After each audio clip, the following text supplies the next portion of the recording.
you guys ever been playing a classic racing title? No. Maybe you're playing Midnight Club or Underground 2 or maybe even Mario Kart and thought to yourself, I really wish I was gifted a hypercar in the first 10 minutes of playing. Hell Maybe yeah. I wish there was cool, awesome, wait. flashy, epic moments where I race a super cool mech robot from outer space. Or maybe even, if only there was a virtual slot machine I could spin to squeeze the little particles of dopamine I have left in my noggin out. Maybe Hell you want yeah. seasonal FOMO events where the unlocks have an expiry date. What fucking class has the most health?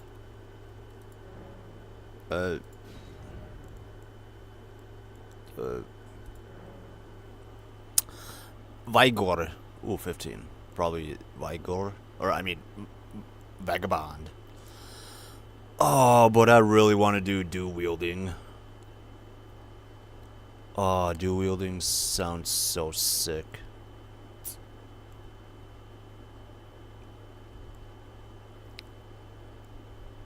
A prophet? The prophet of truth.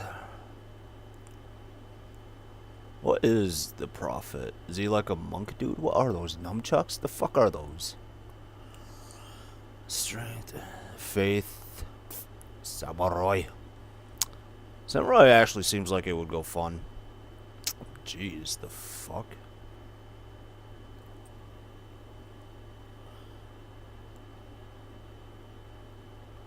Confessor looks like a basic bitch.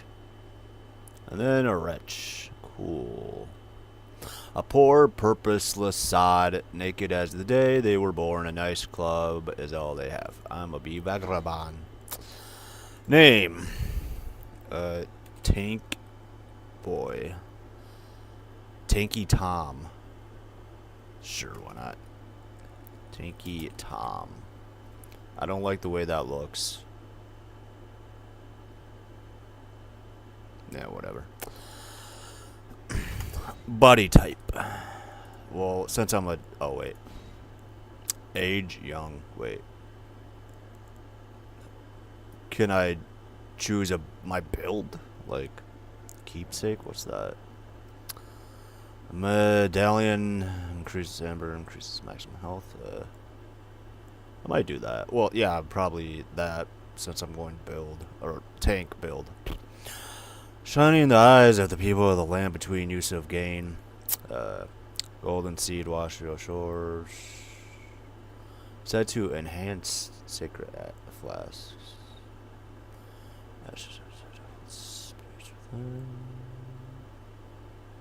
Throw item. 2 stone keys shaped like so. Oh, those are just to unlock certain things, I believe. Said to originate from the charged with power.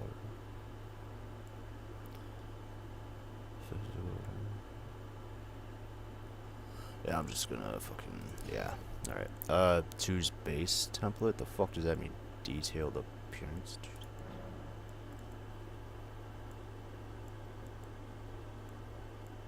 Yo, is that Aaron Yeager?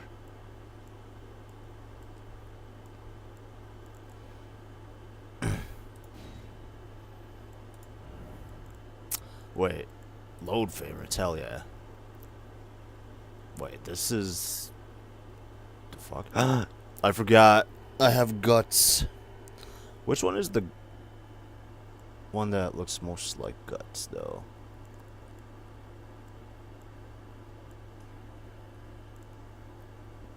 Oh yeah, I think I was trying to be a Bloodborne type. What the fuck? He looks so scrawny, bro. I wish they could be a little more muscular. I'm gonna go Kratos.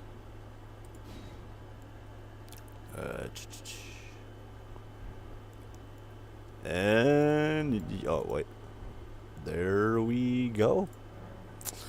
Hell yeah, Kratos up in this. Oh, dude, why didn't I name my character Kratos? Can I change that later? Fuck. No, well, whatever.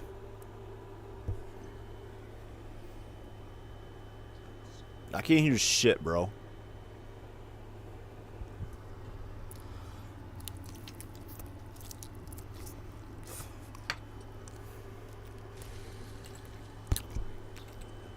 Oops, my finger slipped. My bad. My bad, yo. My bad, fam.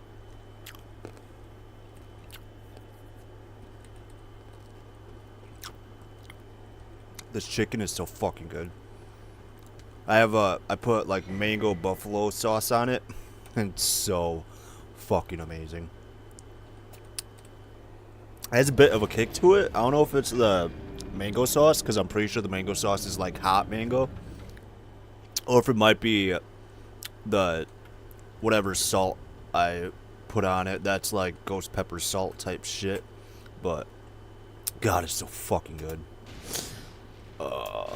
Yeah, this heavy armor has got to go. Fuck this.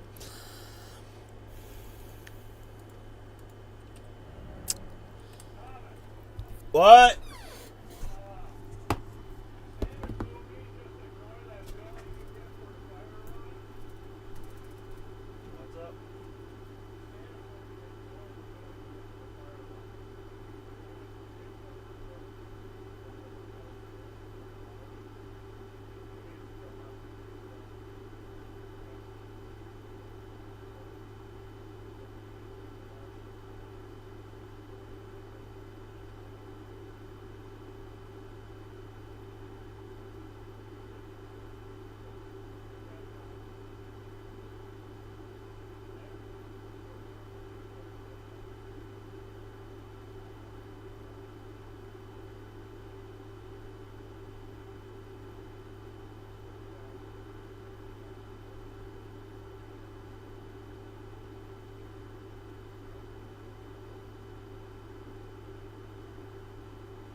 And I'm back.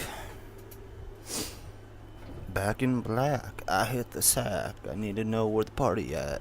I think that's how it goes. Alright, anyways. Ooh, wait. Oh, fuck yeah, dude. I have a halberd. Let's go. How do I unequip? R? I guess so. Now can I? Let's go. I forget how to... Alright, so it's like DS1.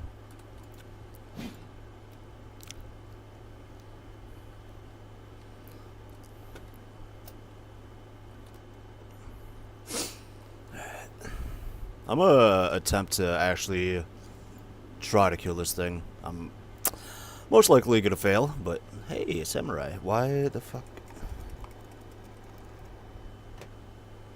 I don't know why I got like a cheap ass mouse from Amazon. It's a Logitech, and sometimes it'd be like fucking sticky, and I have to shake it around a little bit so it stops being a bitch.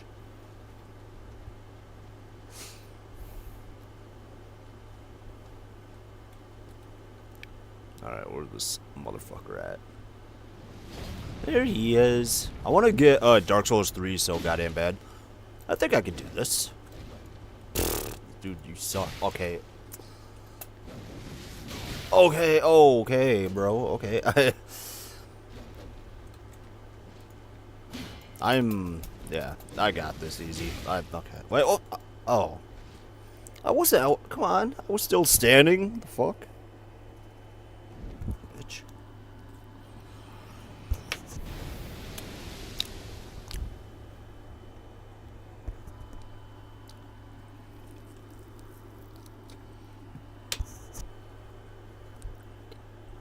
Come on.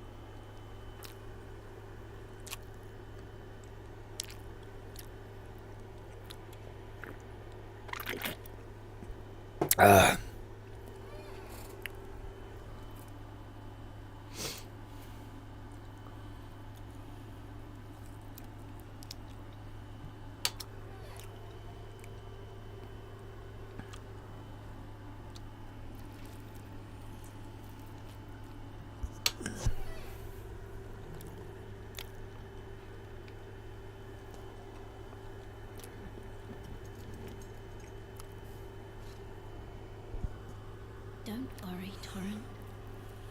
Fortune is on his side. We found him here, after all.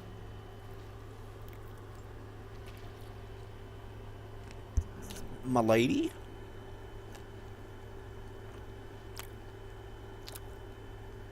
One of his kind is sure to seek the Elden Ring. She said the name. Even if it does violate the Golden Order. I have no idea what the Golden Order is, sweet cheeks.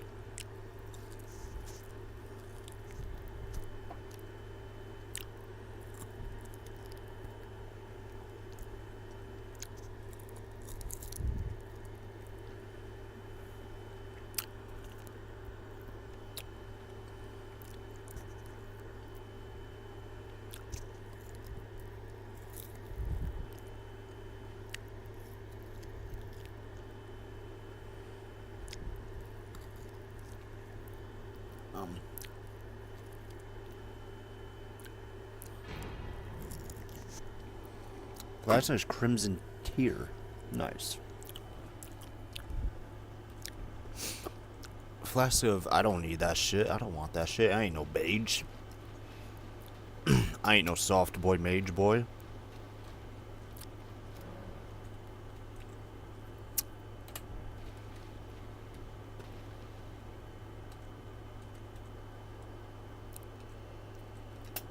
Wee.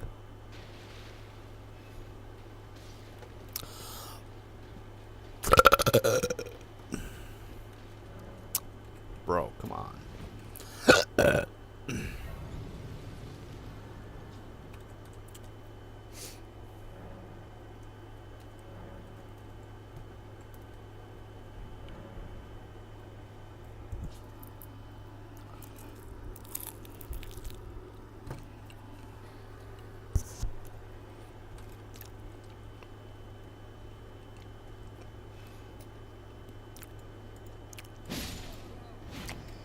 Oh. Easy, I guess. The fuck.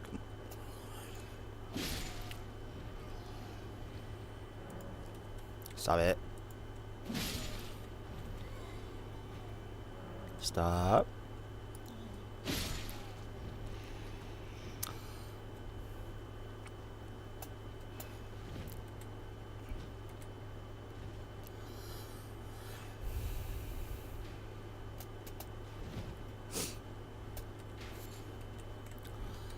Who's shooting at me?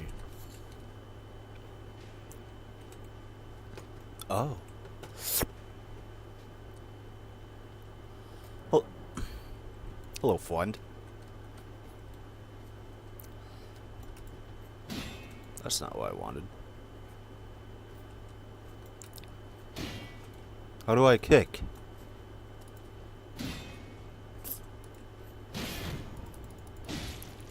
Whatever. Easy.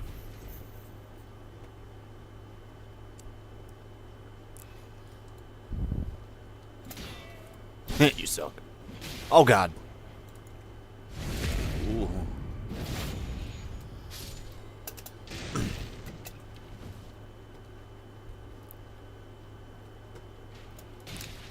Ow.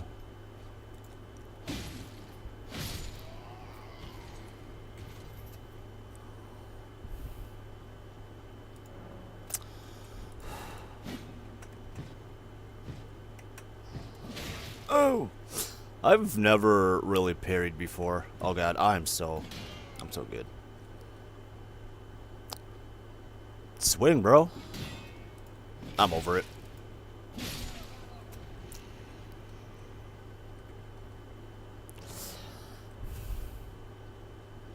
I don't need a crouch. I ain't no goddamn pussy.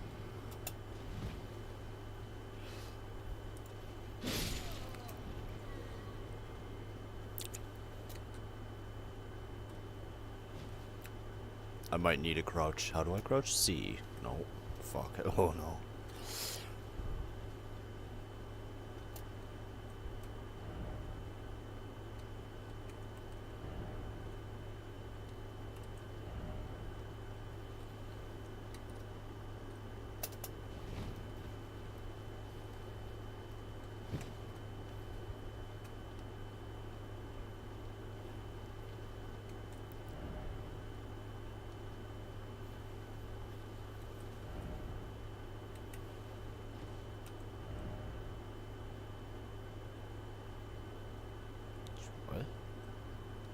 Oh, I'm a fucking I'm a dumbass.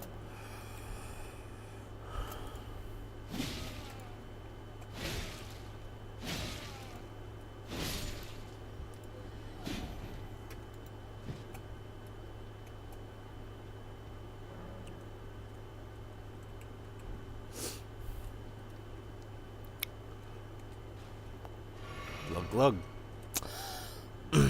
Alright, let's see me rock this motherfucker.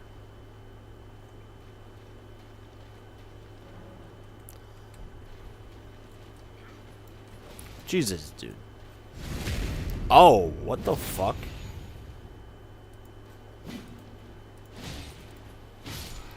Why so easy? Okay, I guess. Whatever. People actually died to that? Jesus Christ, what?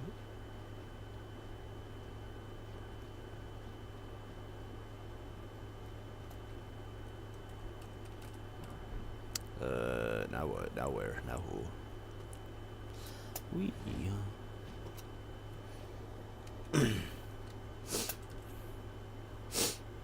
Kratos.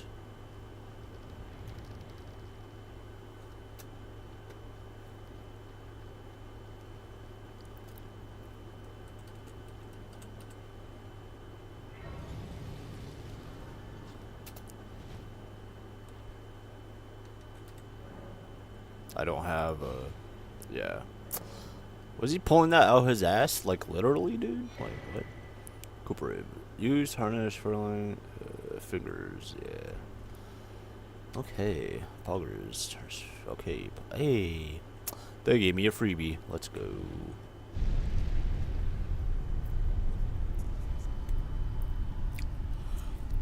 My chicken's getting fucking cold, goddammit.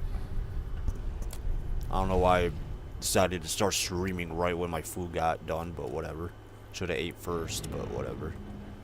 Now it's cold and I'm sad. But whatever.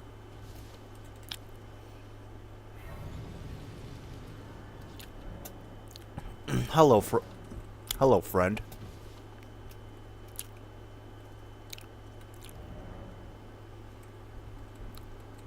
Hello, friend. Oh, yes. Tarnished, are we? No. Come to the lands between for the Elden Ring? Mm-mm. Of course you have. No shame in it. Unfortunately for you, however, you are maidenless. I will break your Without fucking legs. guidance, without the strength of runes, and without an invitation to the round table hold, you are fated, it seems. I never said I wanted to be part of this round table. Y'all are just assuming shit, bro. I'll kill you right here, right now. Bitch. Anyways, do I need to talk to him a little more? Luckily for you, however, there is one shining ray of hope for even the maidenless. Me. Why are you assuming shit? Why are you assuming I'm just maidenless, bro? I get all the bitches. I get all the pussy and bootsy. What? Golden light that gives life to you, tarnished. You may also behold its golden rays. Why the fuck this... pointing in a particular direction. Bro, these chicken legs are so stringy. The guidance of grace, a path that a tarnished must travel. Indeed, Grace's guidance holds the answers. It will lead you, tarnished, to the path you are meant to follow, even if it leads you to your grave. Bro, you just love to yap, don't you? Grace's guidance will reveal the path forward, most certainly, to castle home of the... Alright, whatever. Whatever, dude. You're lame. Oh, God. Whatever, dude.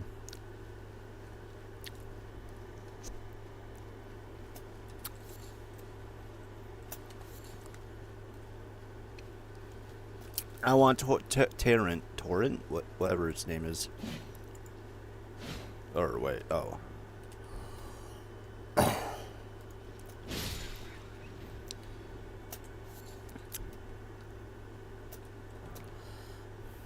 Give me. Oh! That's not what I wanted.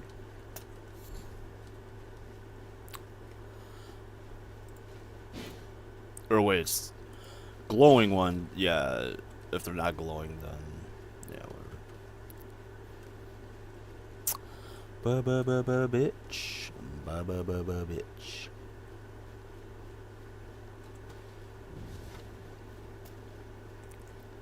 Hey, friend. You're tarnished, but I can also see that you're not after my throat. You don't know that. Then why not purchase a little something? I am Kale.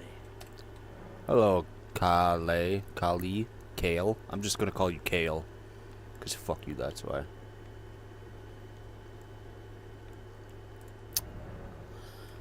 Cool.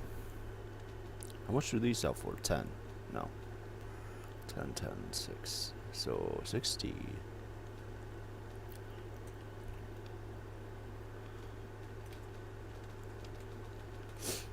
I don't see myself using this, so fuck it, whatever.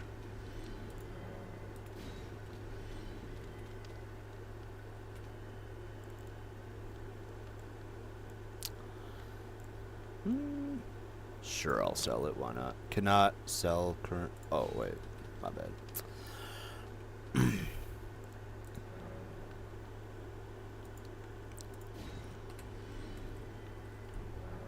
Goodbye for now. Okay.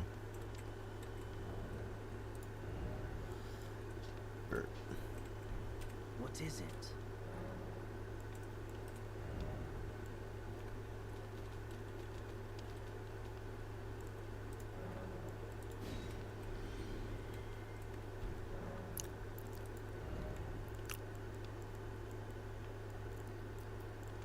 Maps, sir.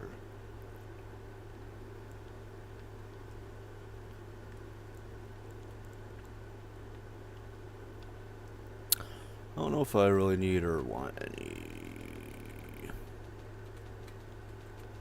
Yeah, whatever. Goodbye for now. Bye.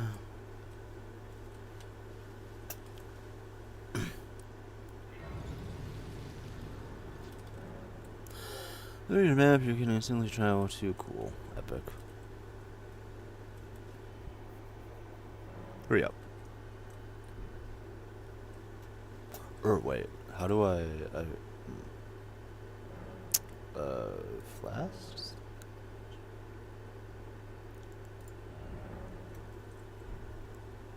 Oh, what? Whatever. I don't even care.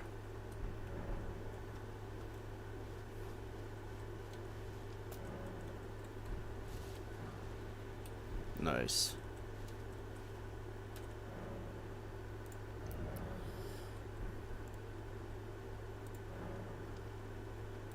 Oh, yeah.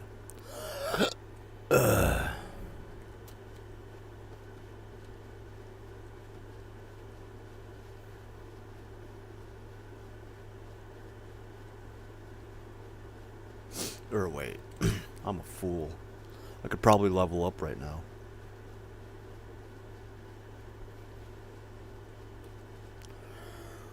Level up, level up. Or what? Or not, I guess. Do I have to talk to one girl first, I guess? I have to talk to main girl.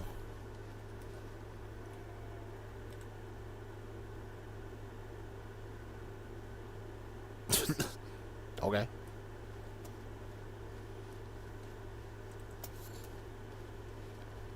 Couldn't be me.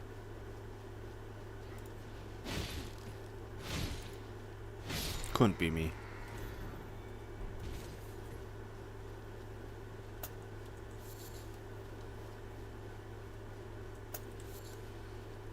Jeez, why so much stamina?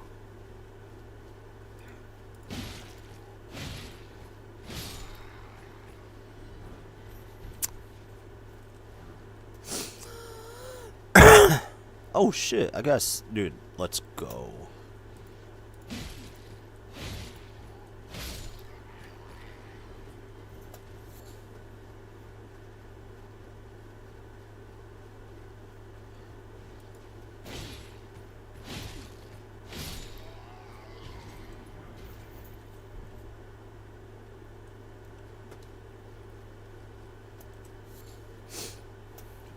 resin.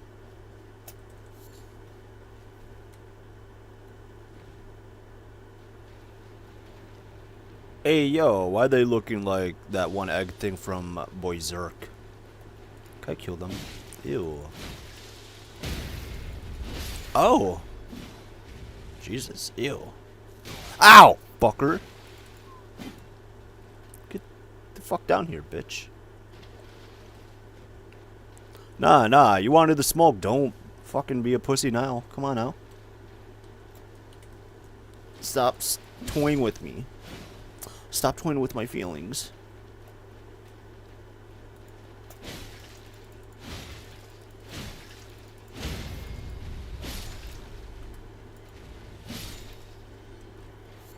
Ew.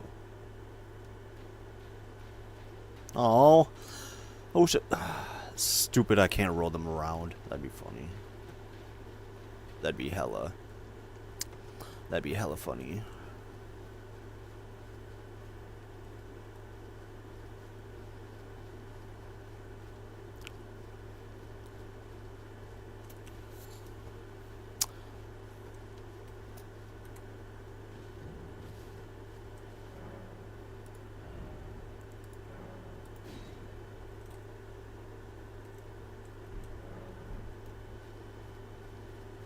I hope that was worth it.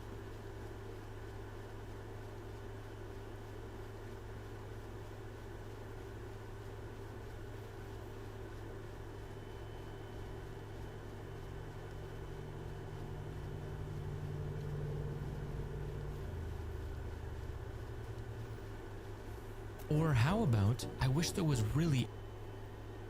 I'm sorry, what the fuck?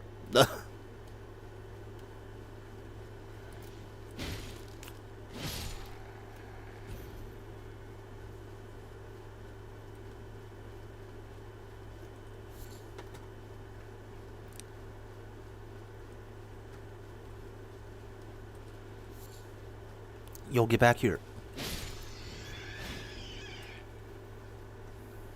Wait a minute. Why you okay, whatever. Fuck this stupid ass game. Wait a minute. Bleh. I forget what these do. There are both Crimson and Killites, Teardrops, Scarabs. Defeat them to replenish the flask that match their... Oh, however you can now replenish more flasks then. Oh. Okay. Cool. Very epic poggers. The fuck was that screeching dog? Oh yeah, the deer probably. Stupid ass deer.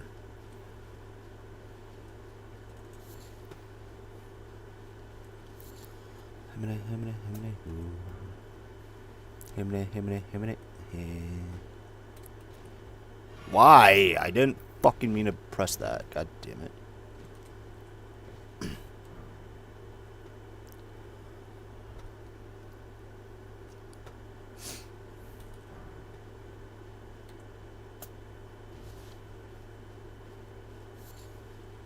Yay, a mushroom.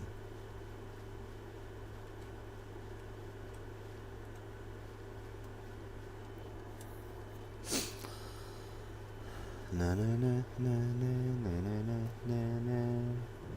I got this. Gate front ruins. I got this. I got this. I got this. Die, bitch. Oh god. You suck. Bitch, you suck. What the fuck? Oh. Ooh. There's a wall. There's three of bro. Fuck. I got this. Easy. I got this. Easy. Bitch. Fuck. Oh, come on. I could have swung right there.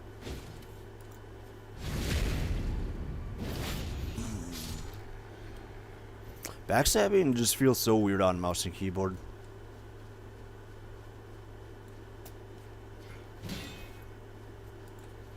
Oh, whatever. Easy.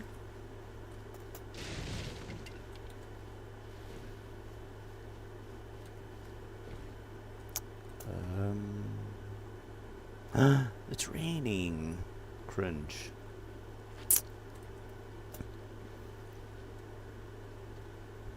I'm gonna rest at the bonfire first. Oh yeah, plus I'm out of flasks.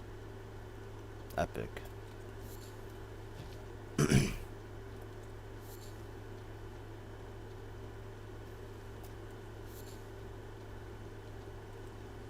Is this where she talks to me, right? Or yeah. My chicken is so cold. I'm sad. It tastes like shit. Fuck. It's also just so stringy. I don't understand. I've never had chicken like this stringy. Greetings. Sabe. traveler From beyond the fog. Hell yeah. I am Melina. I'm Kratos. That got her excited.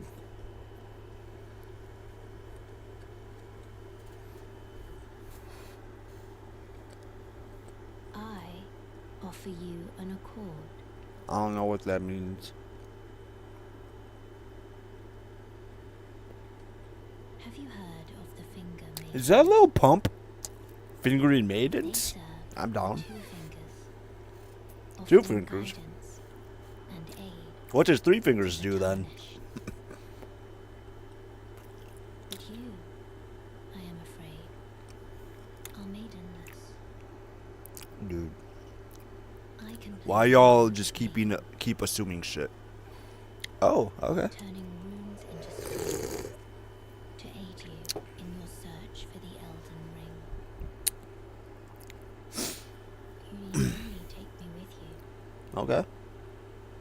to the foot of the Erd Tree. I wonder what would happen if I refused. I'm not going to though, but Then whatever. it's settled. Summon me by grace to turn runes into strength. Okay. Ah, another matter. I bequeath to you this You're gonna ring. queef on me? Use it to traverse great distances. It will summon a spectral steed named Torrent. Okay. Torrent has chosen you. Swag, dude. Treat him with respect. No.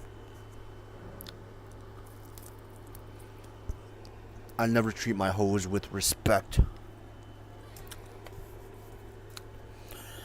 Level. Shall I turn your runes to strength? No. Let my hand rest upon you. For but a moment, No. share them with me. I don't want Your to. thoughts, I can your ambitions, the principles you would follow. cringe. Alright, cool. Sure. Wait a minute. Wait a minute. Bye. Bitch. Wait, Oh wait, no, I'm foolish. I know exactly how to equip him. Or, yes, and then I want to.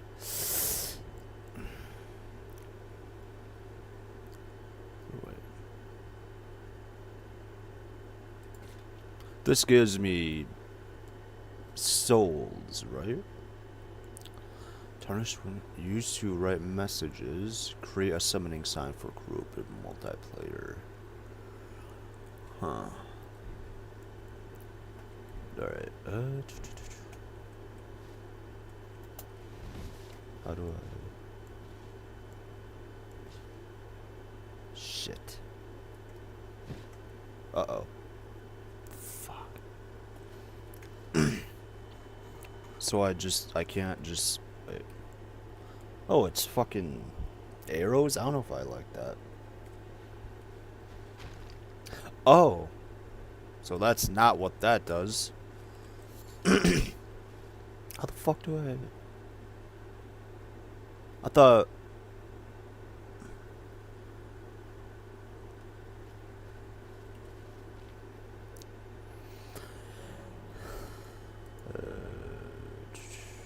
Wait, yeah, runes, so...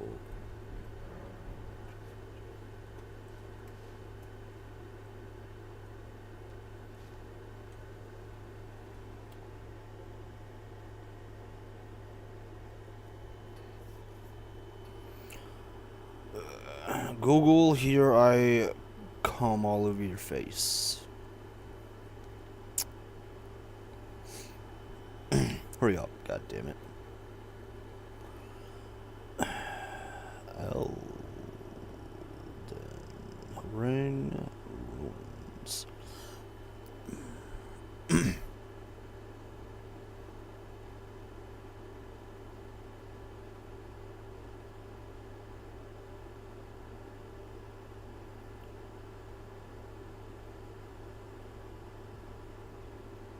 Or not ruins, I guess, but fucking...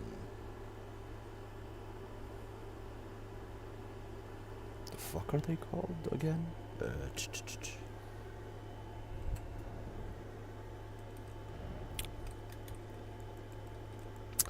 Rune fragments.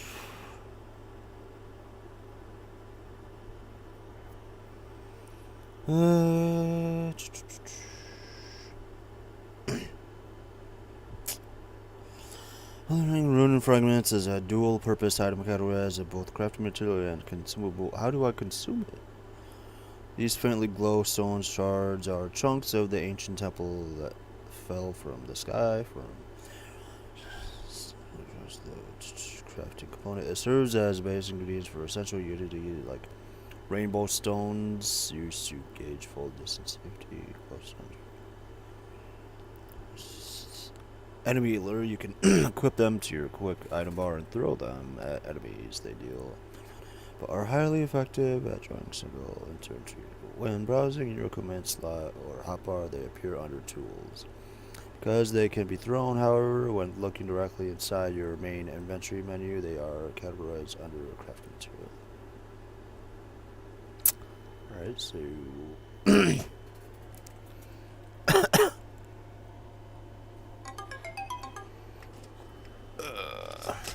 do that bullshit in a second. What?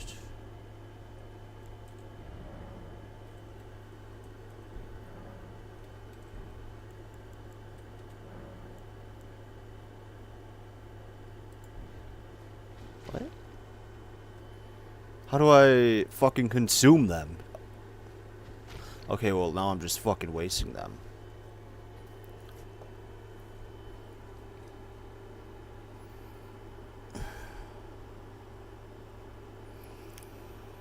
Elden Ring, how to consume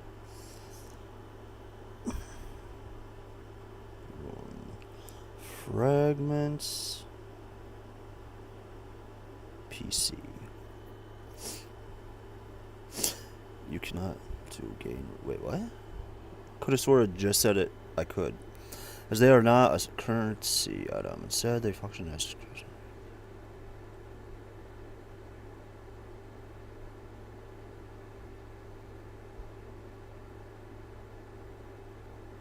Oh. Well then, what the fuck? I could have sworn they could have been consumed. Or am I thinking about fucking something else?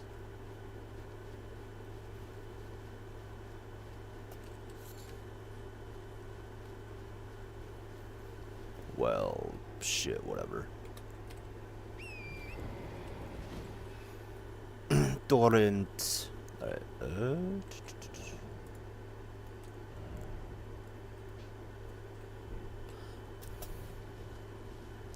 ride. Actually,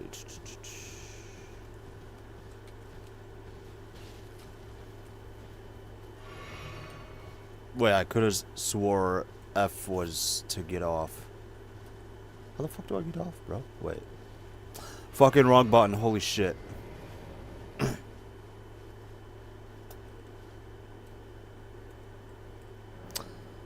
Maybe I should play on fucking controller. My brain's too smooth for fucking PC.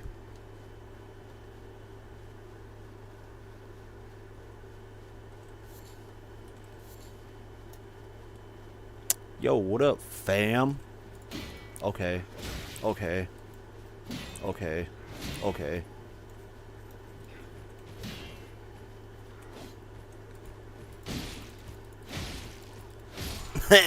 Bitches.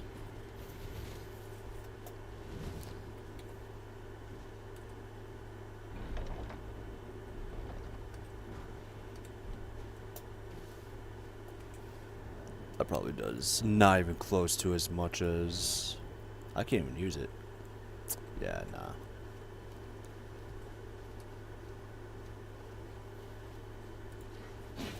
Oop.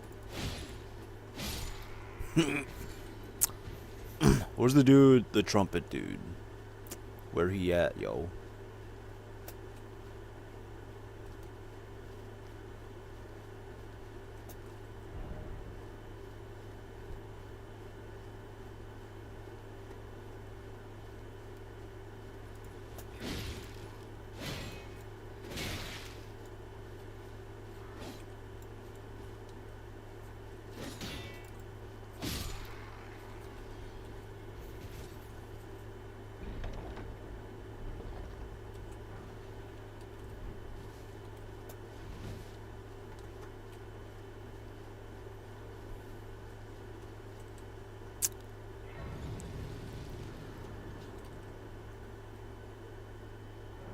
I don't think I can. Sure. M'lady. This tiny golden aura is the grace of the Earth Tree. Yay! This light once shone in the eyes of your tarnished brethren, but now it is all that guides you. Also, I hear. You can see them, can't you? No. The rays of grace that guide you through your burden. I don't know what you're talking about, you schizo. Upon the cliff in Castle Stormvale is a shard bearer, a demigod, who inherited a fragment of the shattered Elden Ring. If the She said it. rays signal the castle, then the Elden Ring beckons you. As an ally by pact, I pray that you are fit to face the challenge presented by the You ring. pray that I fit? That's the same. Jesus Christ. I need to stop. Alright, can I level Shall up? I turn your runes to Yes! Fuck, why are you asking, bro? rest upon you. For but a moment, share them with me. God damn it. Your thoughts. No. No.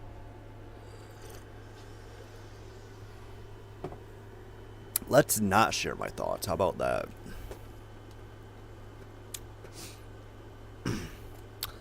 Dude, I don't think I could fucking...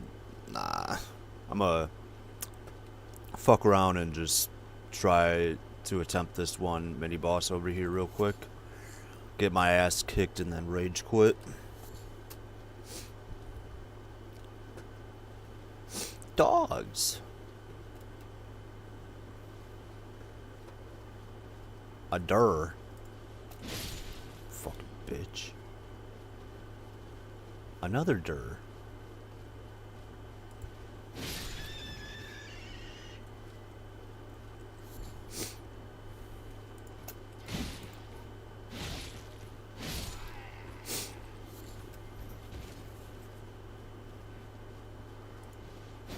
I suck.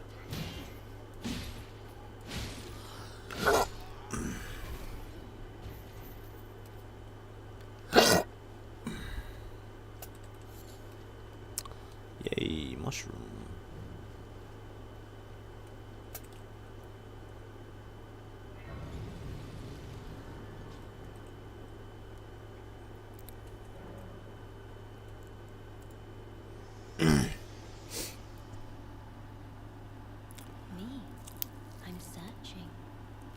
purpose, given to me by my mother inside the Erd tree, long ago, for the reason that I yet live, burned and bodiless. There is something for which I must apologize. I've acted the Finger Maiden, yet can offer no guidance. I am no maiden. My purpose was long ago lost. Nah, babe, you're still good.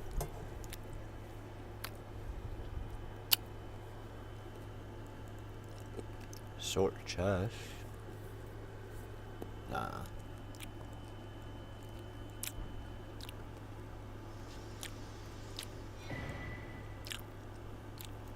I don't need to summon no one.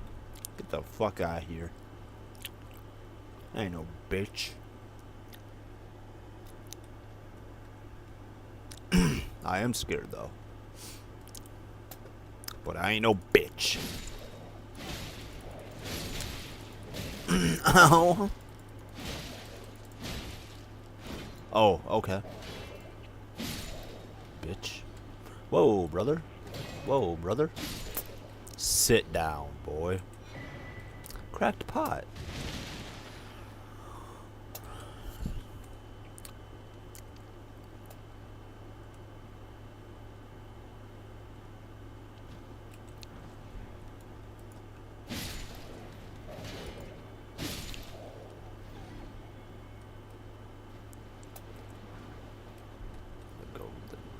Oh, that's the shit. Yeah, that's the shit I need. I think.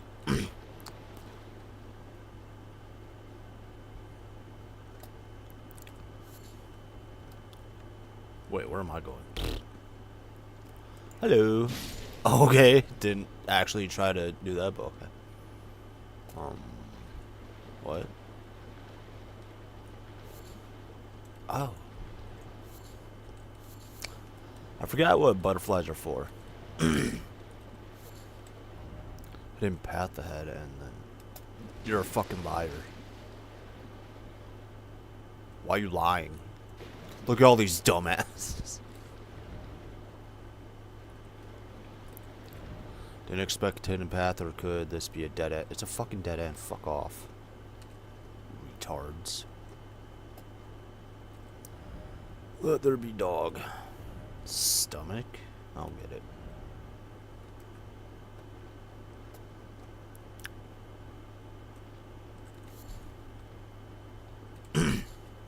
Wait, how much souls do I have? How do I look? I forget.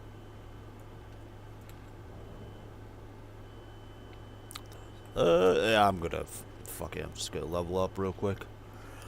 Since I can, why not? Might as well. Yeah, no.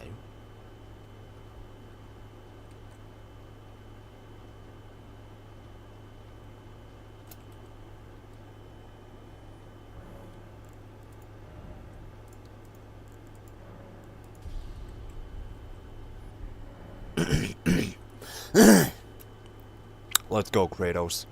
I forgot I was playing as Kratos. It's funny. Yeah, I'm just gonna go for the boss. Y'all can't catch me. Y'all suck. Yo, what up, Beastman of Farum Azula? Okay, well, you know what? Fuck you. You ain't shit. See? Get staggered. Get staggered. You ain't shit. Dude, easy. This is gonna be so fucking easy, actually, unironically. Like, holy shit. Okay, well, not unless I fucking play like a retard.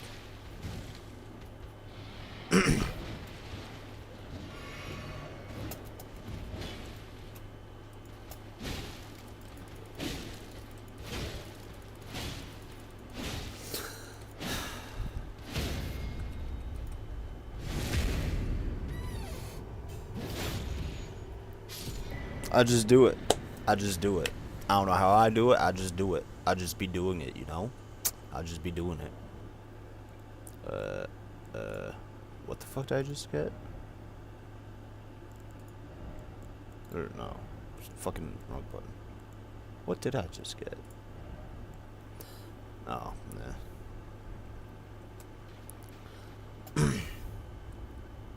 Is there any goodies around here?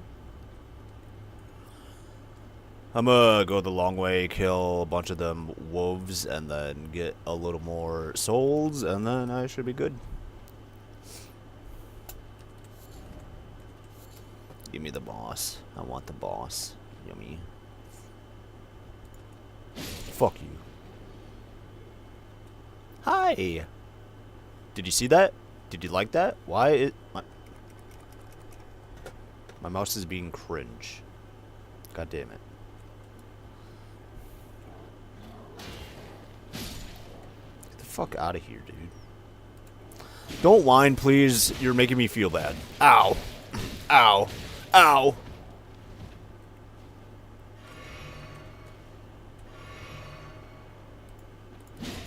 What the fuck?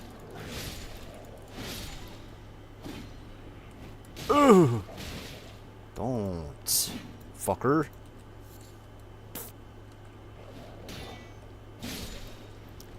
I'm so good at this fucking game.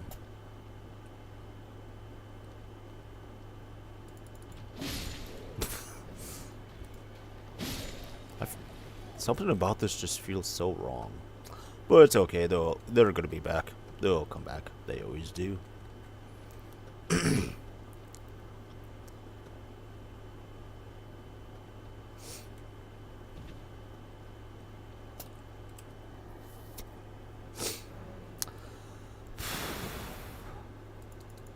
Nice.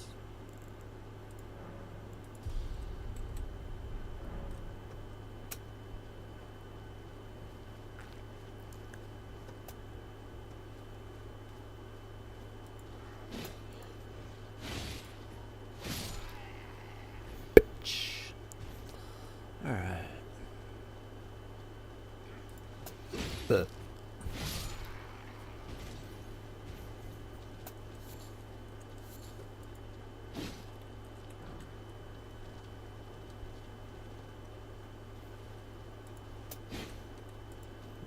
Brother.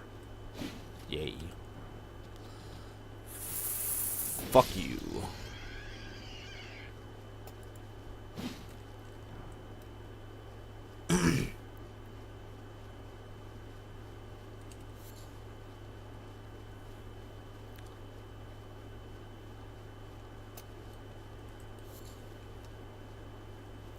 I don't know what you heard about me, but you can't get a dollar out of me. This motherfucker, I'm a PIMP. Do these come back? I don't know what you heard about me, but if you can't get a dollar out of me, why does my mouse keep acting a bitch? This motherfucker, I'm a PIMP.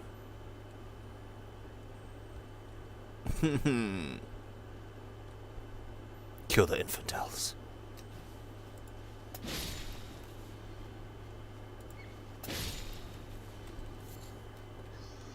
Where? Ow, you dick! Fuck you. I fucked her mom and she was fat.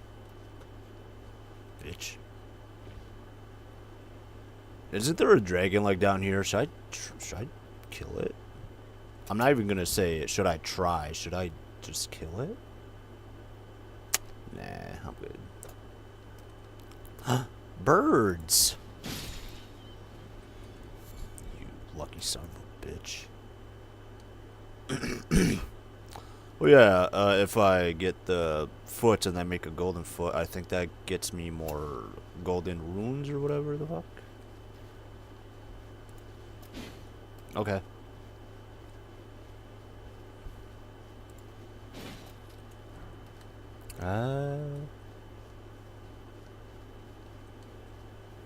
Stunt 101. Great. Dude, I don't know why, but I want to listen to 50 Cent so badly right now. Fucking the soundtrack for Bulletproof, fucking top tier.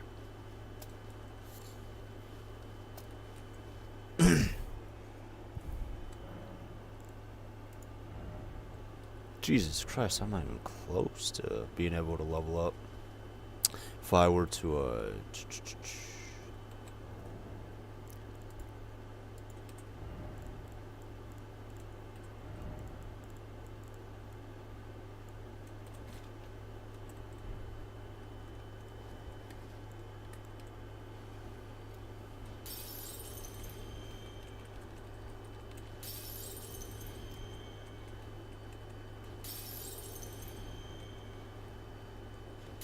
yeah, I don't think it's gonna be enough.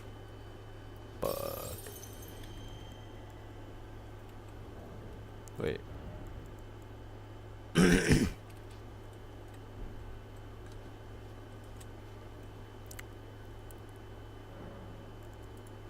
Oh, nice. Nice, alright.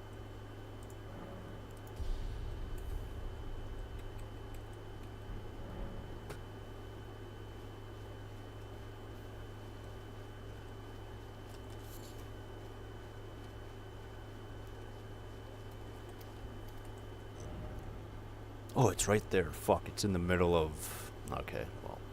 Yeah, it's... I see it right there. Alright. Alright, well...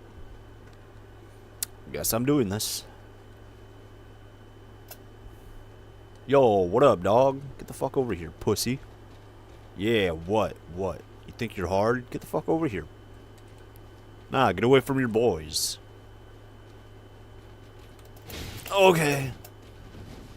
Get the fuck over here, dude.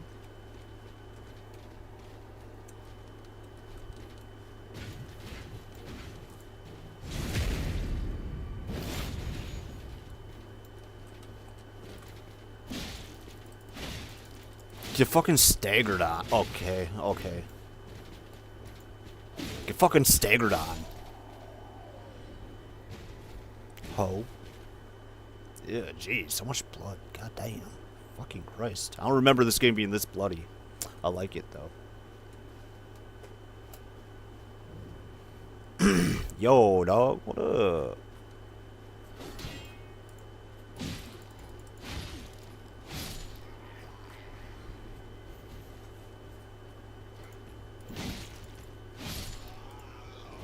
Oh, what? Shit. Glug, glug. Shit.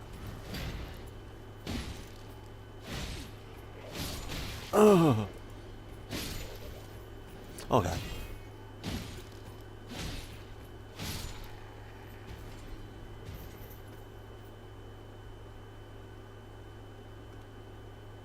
Hello, friend. No. Fuck. Well. Oh, shit. Oh, God. Oh, no. Come at me, then. Fuck it.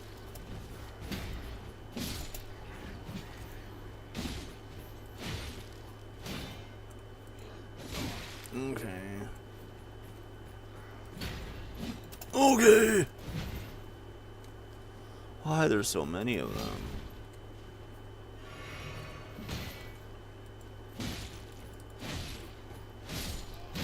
I want to play Halo.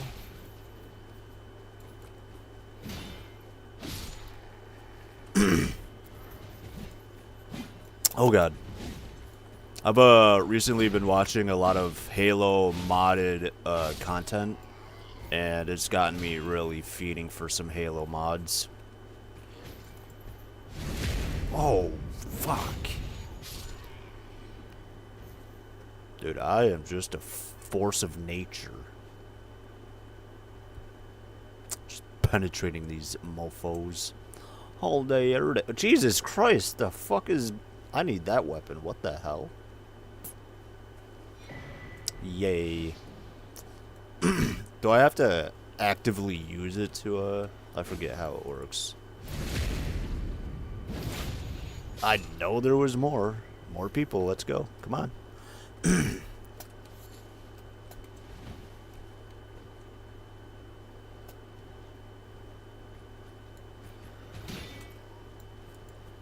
Whatever.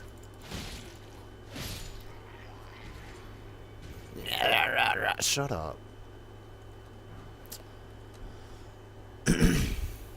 He's a tired boy. He was asking her more. She said, "See you later," but he wasn't good enough for her. Hey, yo, I see a tumbleweed. Oh, fuck, I broke it. Did I level up yet? Did I, Alright, cool. Nice. Oh, that does, that, a lot more than what I thought. Alright.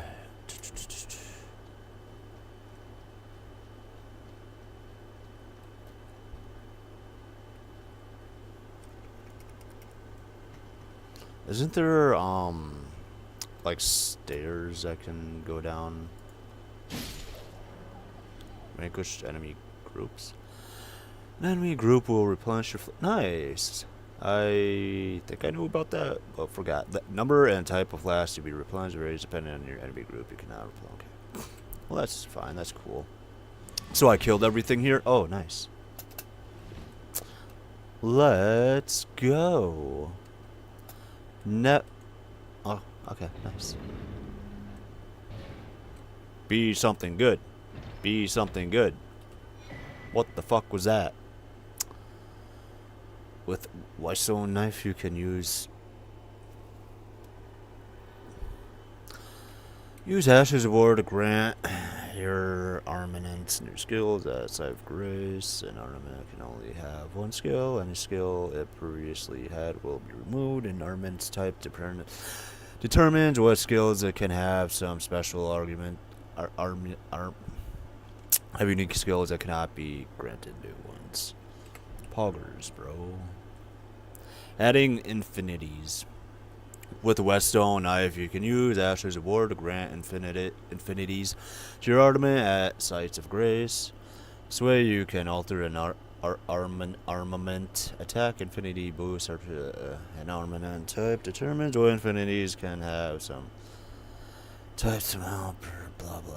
Unique skill cannot be granted. Okay, cool. I don't think I've ever used Whetstone. Yeah, I don't. What's this? Something incredible ahead. Yeah, you're a fucking liar. Dickheads. Stupid motherfuckers.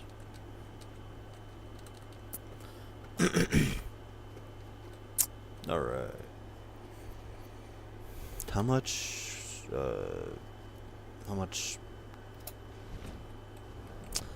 1,200. Did I? Yes. Yeah.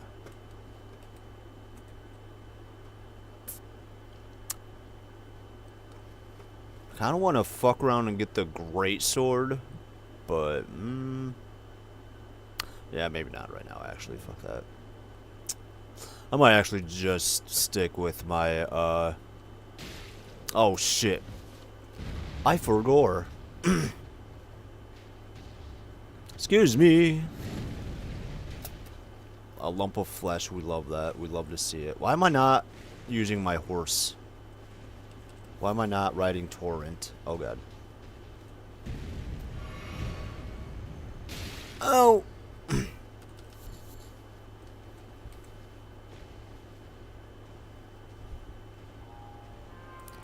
Yo, everyone's aware I'm here, you dickhead. Oh, God. Ooh! Yo, he don't hit for shit. He sucks. You ain't shit, bro. Oh, God. What the fuck was that? What? Excuse me, dude? I don't know if I've ever seen that. But he ain't shit. Fuck him. Golden seed. I forgot what golden seeds do. But I think it's something really important for maybe Escus flasks. Uh-oh. What? Where? What? That's kind of stupid as shit. Okay, well, okay. I love it when a game makes sense and just drops enemies out of literal thin air.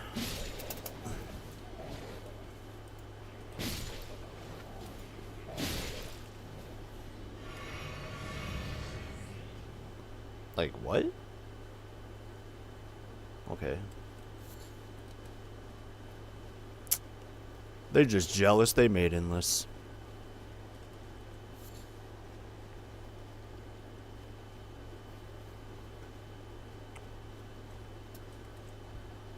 Yo, what up, girl? Shit, how you doing? Here's my number. What? Damn, okay, I'm sorry. God, fuck.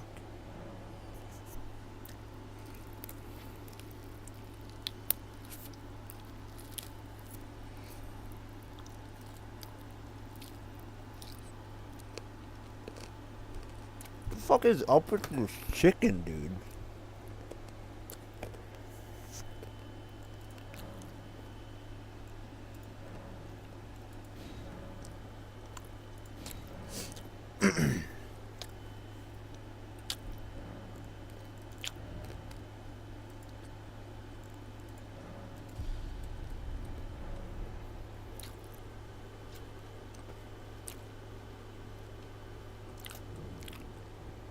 Everyone's been grafted. Everyone who came with me,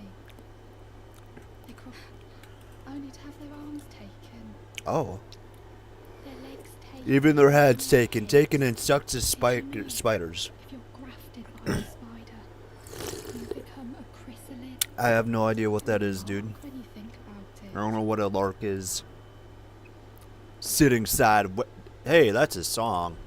That's fun. Oh! you're willing to make me a No, no, no, no. chrysalid. I'm sorry. I didn't. No, no, no, no, no, no, no, I'm no. still a milksop crane. I'm sorry. I can't even govern myself to step beyond the bounds of this ward. Please. I'm sorry. On your own, are you? And heading to Stormvale Castle, enticed by the one in the white mask, I suppose. Well, that makes us two people. I don't have your courage. It's scary, you know, having your arms cut off, or legs, or your. I want to be like everyone else, but I'm just too scared. I'm nothing but a craven. Nah, you're. What? Oh, I know. Can you take this little one along with? Who is this? A jellyfish. Okay, I might use that. The poor thing deserves someone braver than mine. And spirits look rather fondly. It'll be glad of your company, I think. How do you know the spirits look fondly upon me, dog? Like what? With the spirit calling bell, you can use dashes to summon various spells or spirits. Summoning typically consumes FP. You can only summon one type of spirit at a time. You can now summon spirits during multiplayer. Cool. Parlors. Cool. Epic. How do I even equipment?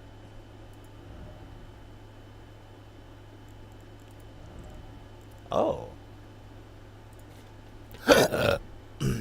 Maybe I'll give it a try. Why not? One day soon. During some type of boss battle, maybe. Okay, bye, you fucking craven. Ooh, I need that.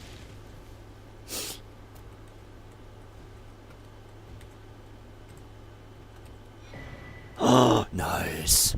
I know exactly where to take this. Torrent, I need you.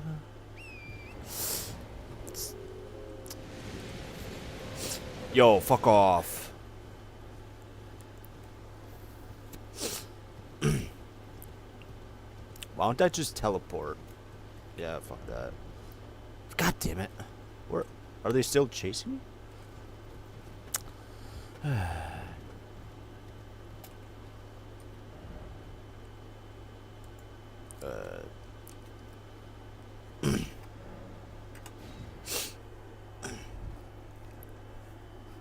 That do look weird. I don't like his face. Don't know why I'm resting, but yeah, okay.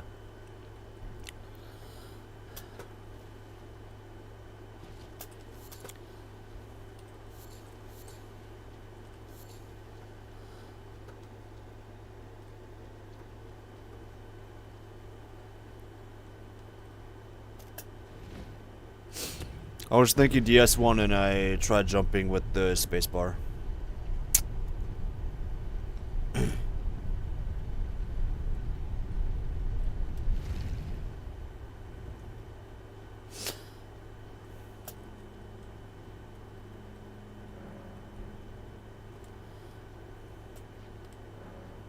Yeah. Or wait, what? Oh wait. How much do I need? What?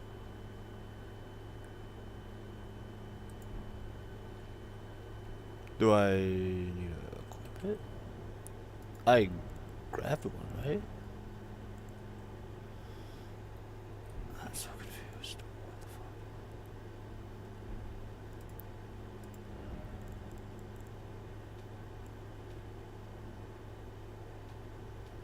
Yeah, what?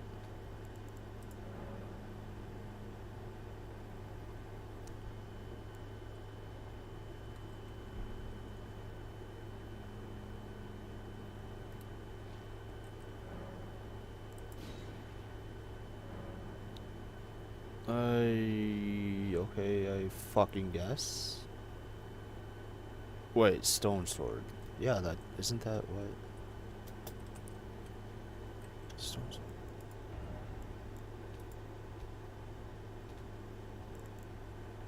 Yeah.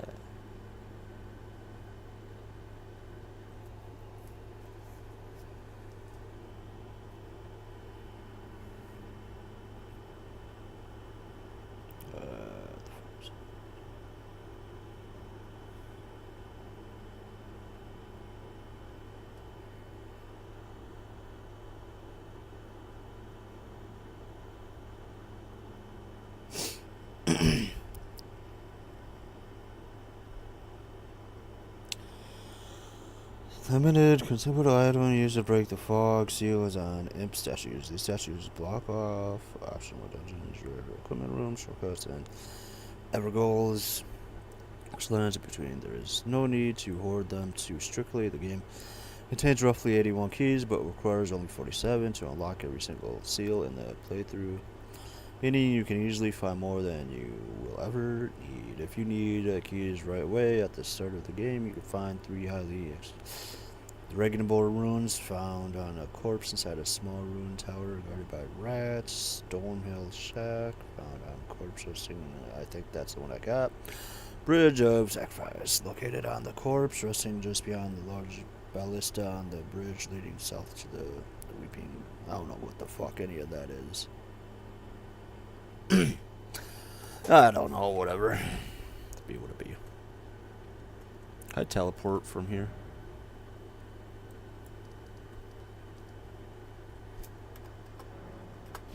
Nice.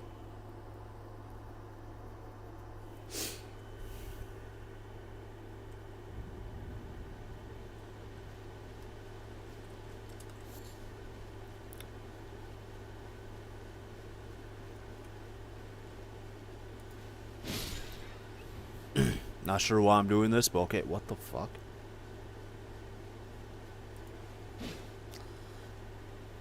Okay, you know what? Nah, I'm gonna let him live. Bitch, you should have rolled away.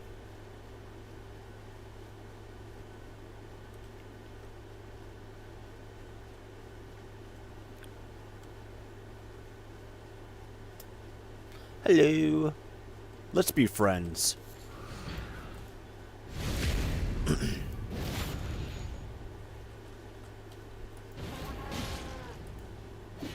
Oh, okay.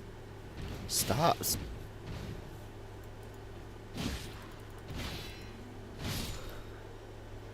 Dickhead.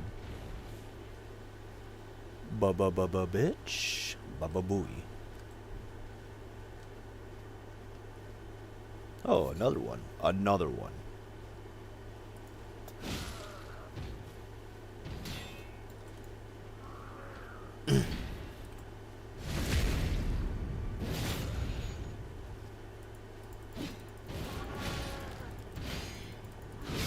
You ain't the main character. Shut up and sit down, bro.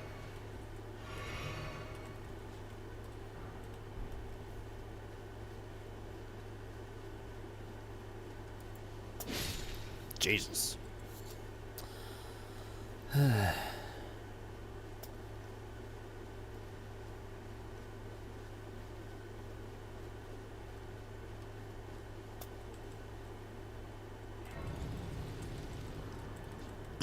Parry. Parry, that's too casual.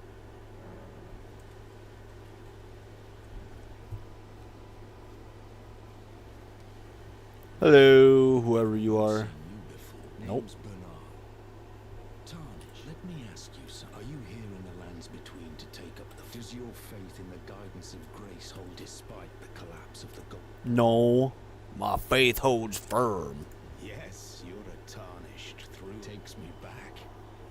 That's a quality needed now more than any interest in bearing the torch of all I know is the sword. Picked up a fair few tricks in my... Now's the time to pass them on. To a... Okay, learn skill. What the fuck is this? Grants infinities and skill to... yeah, I'm good on that, bro. Not floating your boat. No. Well, there's no rush. Knowledge of the art. Okay. Something squealed or screeched, and I'm scared.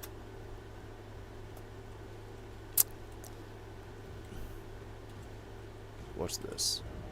No good sort ahead. Okay. Oh, okay.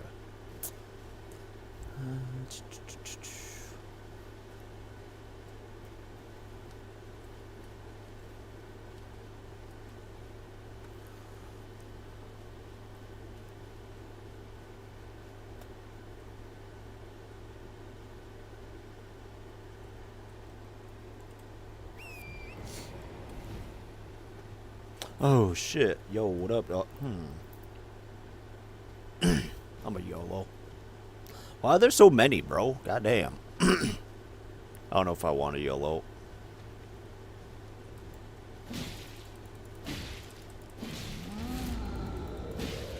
You ain't shit, bro. Calm down. Run, Torrent! I missed. Torrent! Torrent, run! Torrent, you stupid fucking horse!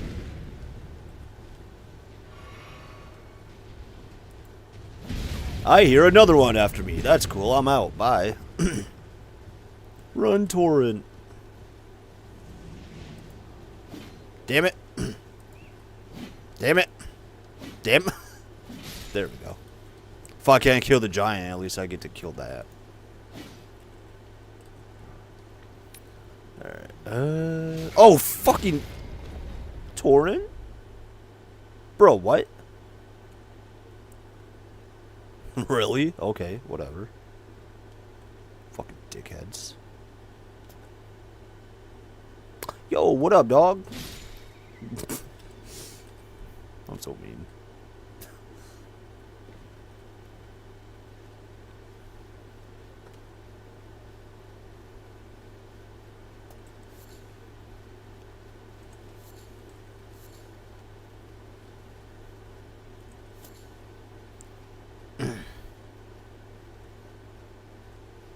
Fuck is this? Oh. Wait, what am I doing? Silly. Alright. Or wait, who's this? Oh. Thought he was a bro for a second.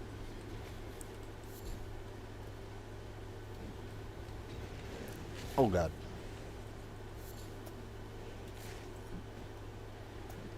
Oh!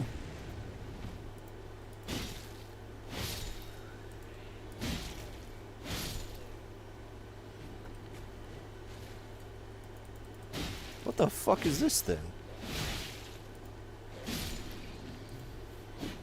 Huh.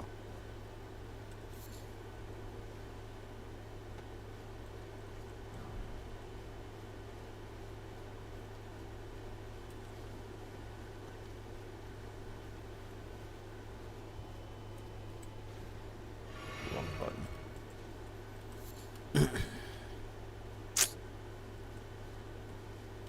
Yo, get the fuck over here, bro. You ain't shit. Come on.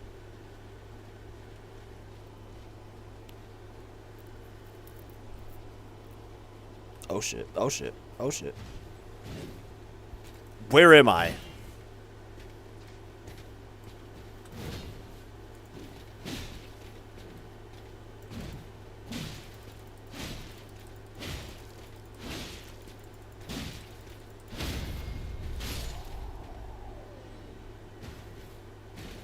Easy. Yo.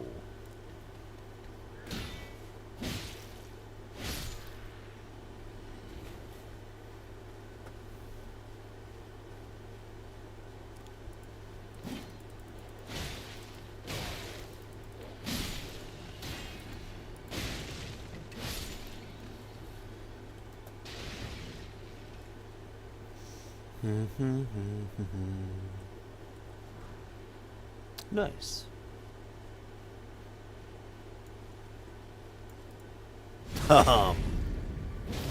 Guess he didn't hear me like coming up behind him, but whatever.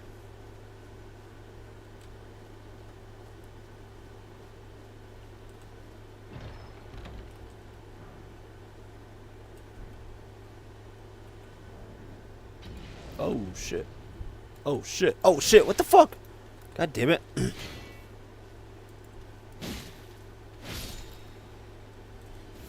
Maybe I shouldn't have this game on borderless. Borderless windows.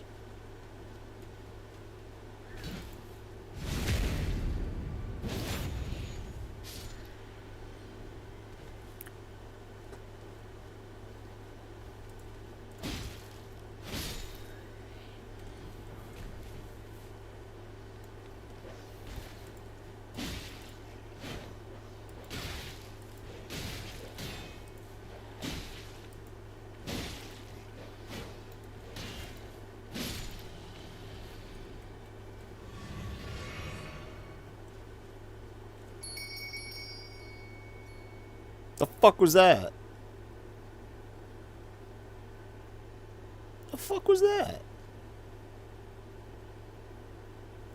Okay. Wait. Oh.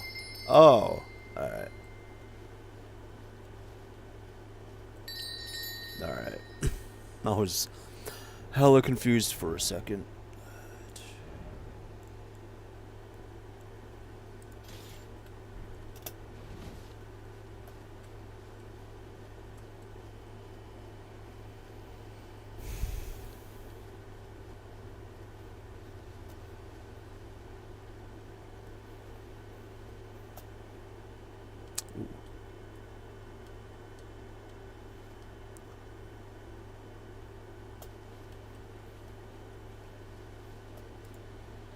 Damn it! Fuck you.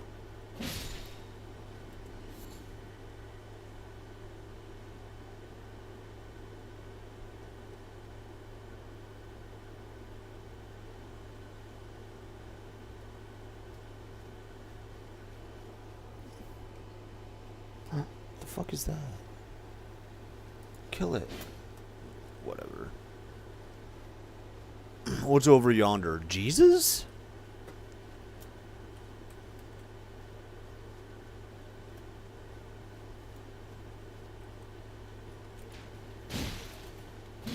Oh!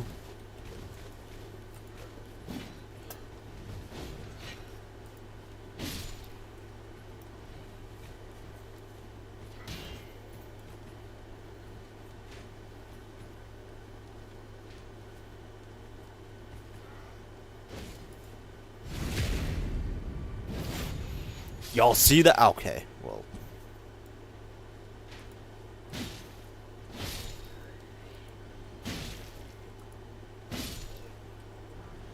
Bye. Oh, Jesus. Yay.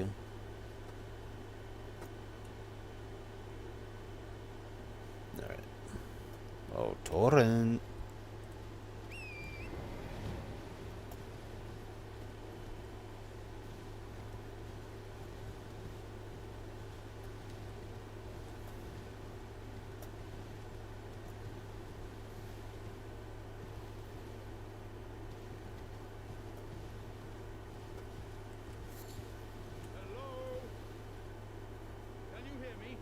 Oh, yeah. Don't worry. I got you, bro. I think.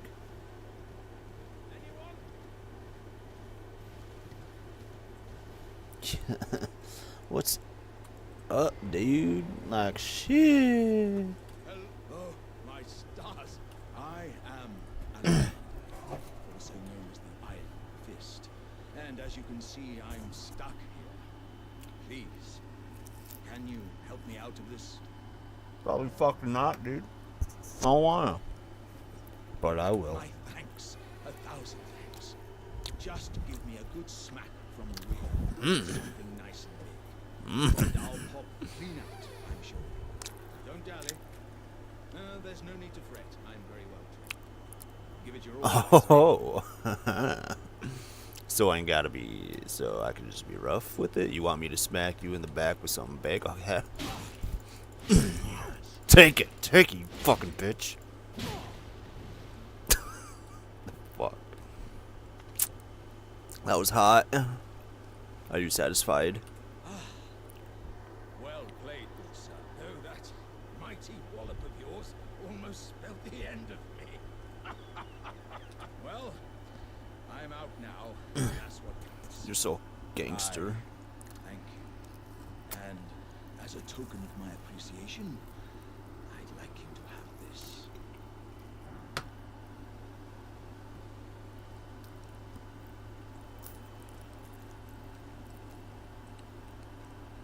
The fuck is that? Okay. Okay. Well, I needed to heal Once anyways. again, pleasure is mine. I am the warrior Jar known as Alexander.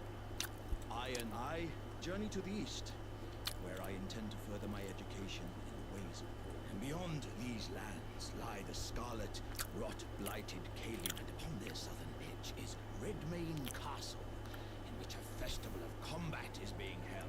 Gangster, I'd dude. heard whispers of such festivities before. Doesn't the notion set your breast aflutter? What? My breast. I'm heading eastward to Redmane Castle on the southern edge. I've heard there's to... Alright. Goodbye, George.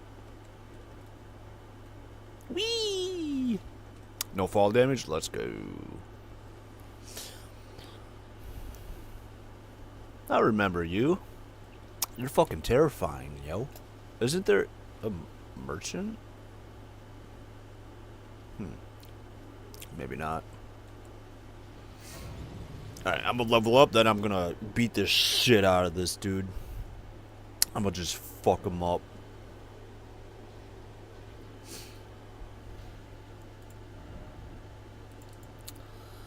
Fuck him up, fuck him up, fuck him up, fuck him up.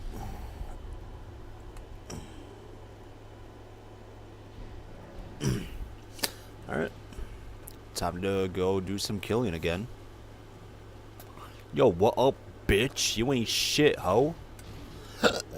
You got a stupid ass thing on your head, dog. You're as stupid as that thing on your head, dog.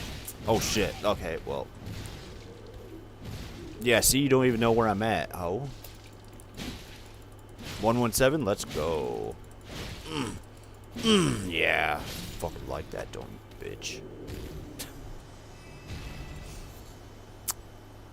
Sanctuary zone? The fuck is that for? I'm gonna Google that. Why is my brightness on so high?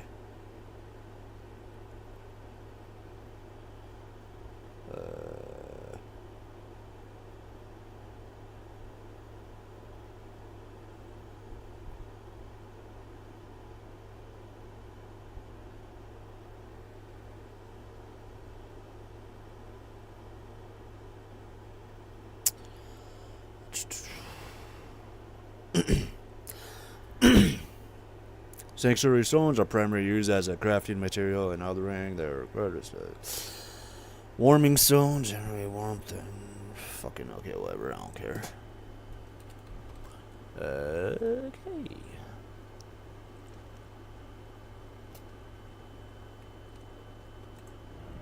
Don't give up, old codger. I don't know what that means, but okay.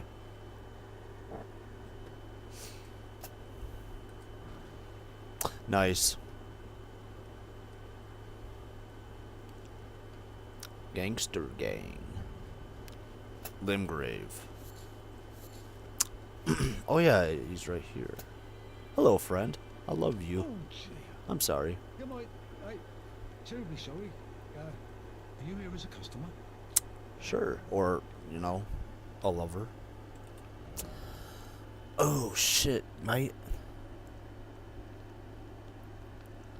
How much? I got 500. How much can I buy? I think 2. Oh, alright. Let's do it. Wait, what's this? So,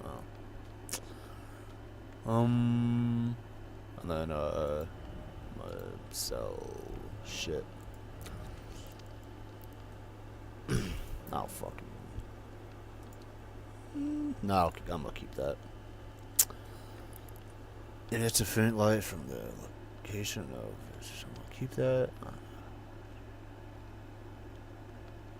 Sure.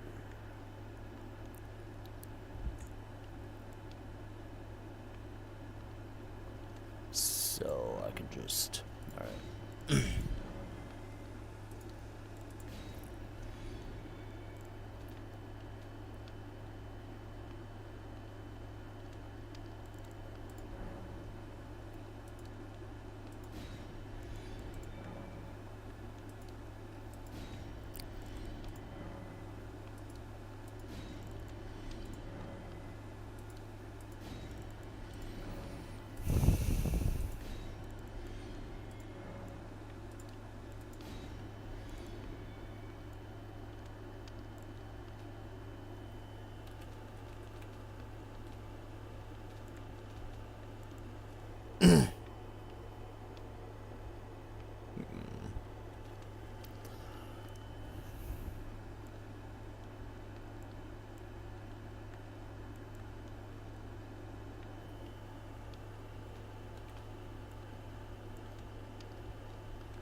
I must apologise. I'm afraid I've very little to offer. Okay. It's all good, bro.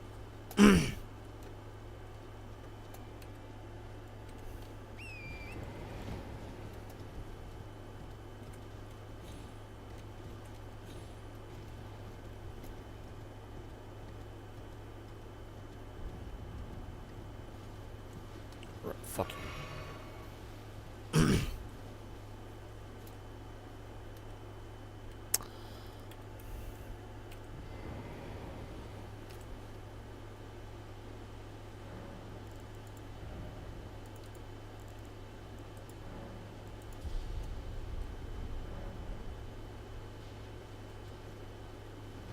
He's back.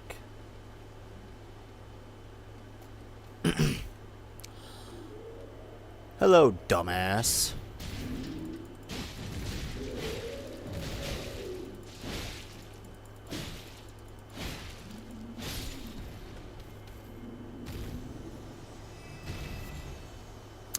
Alright, gee.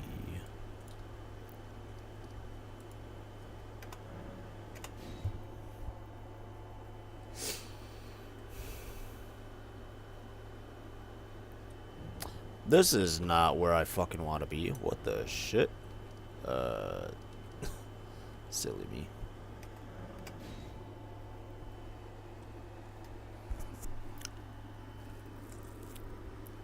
This way, Tom. It's her. You can, yeah. A pleasure to meet thee, Tarnished. I am the witch Renna.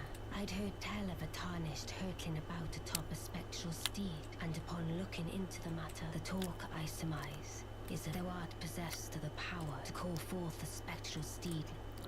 Yeah, I can call the spectral. Yeah. Ah, as I had hoped. I was entrusted this for thee by Torrent's former master. Okay. Okay. 'Tis a bell for calling forth spirits, summon them with it. from ash and return, the spirits will obey thine command but briefly. As they recall battles, now it is thine, to do with as thou wilt. Okay, thanks, wifey. I'm gonna talk to her one more time. Forgive mine intrusion, I doubt we shall again meet. But how long will it be, I wonder, before the tarnished tire of obeisance to the two fingers? Oh. Okay, bye. I fucking love her. Alright.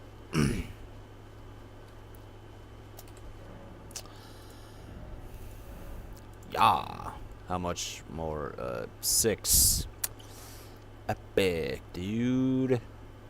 Fuck yeah. Poggers. Okay,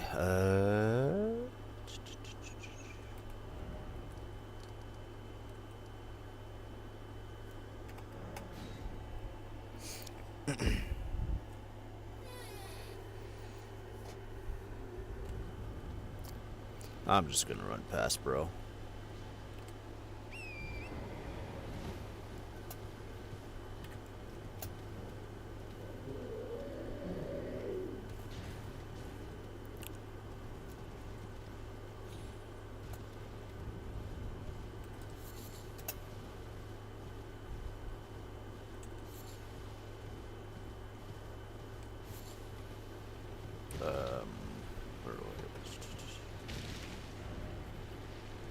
Or wait, no, that's the merchant, right?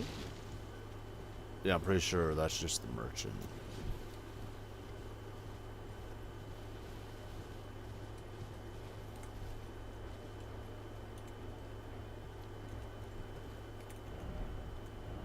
Yeah. I forget where the...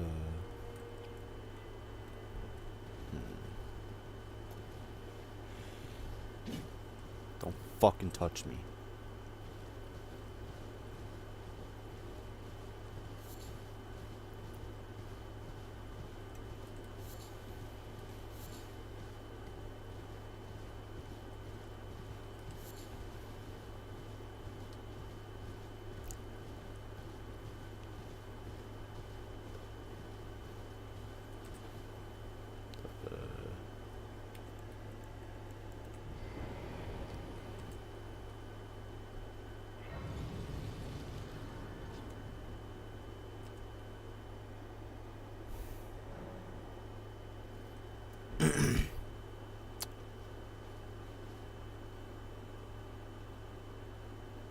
Where am I?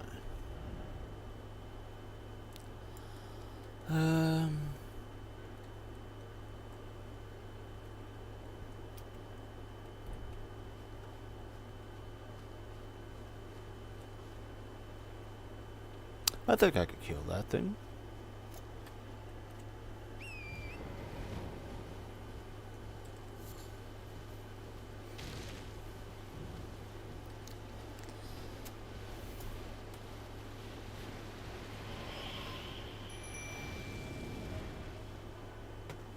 Where the fuck it go?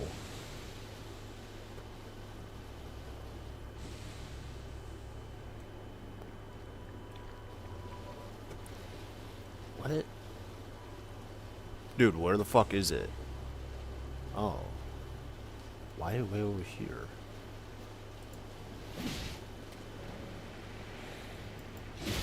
That's not what I want. Okay.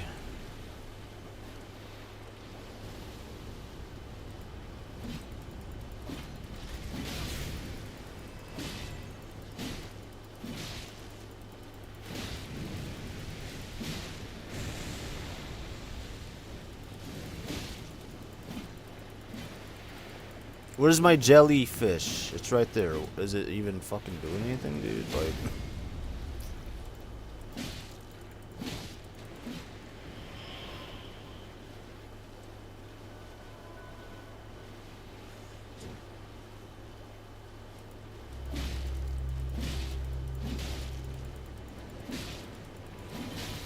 Oh.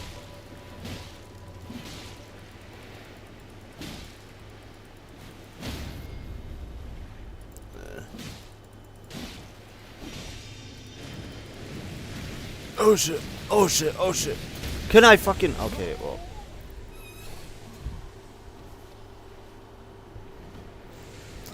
Okay.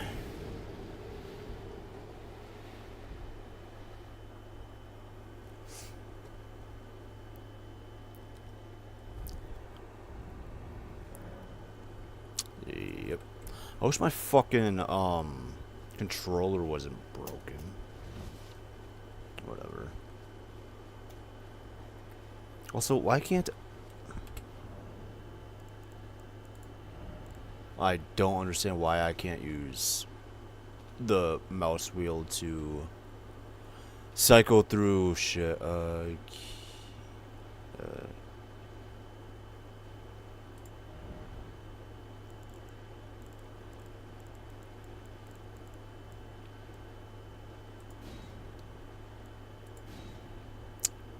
Wait. Switch source. Yeah, no. Boom. I want, yeah. No, you fucking whore.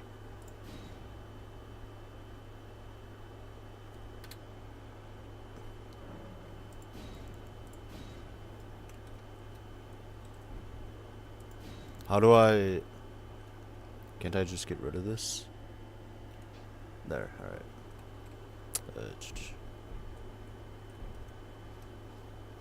There we go.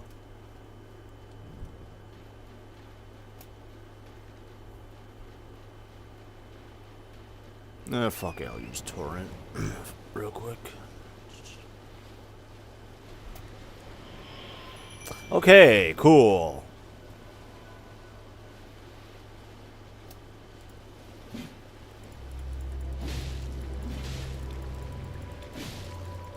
Oh wait, shit, I should probably get my souls. Nah, it wasn't even that much.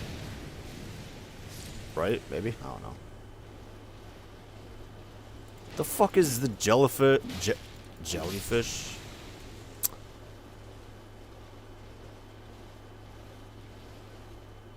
Wait. Where are my souls? Didn't I die like right here? Or is it like blood? Fuck, I forgot how. Does she have my souls?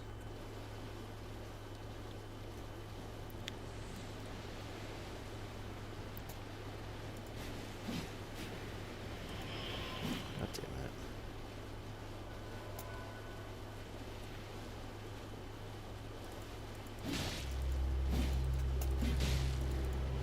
No, stop running.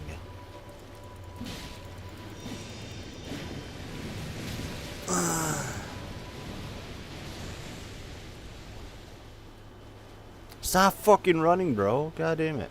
Is he running? Yeah, this seems like a run. Why are you running? I don't want you to fucking run, cunt.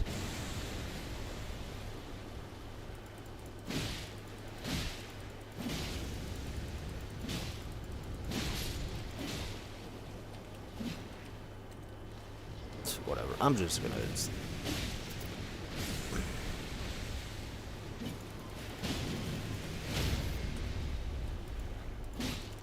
Oh, I can't like do... Okay.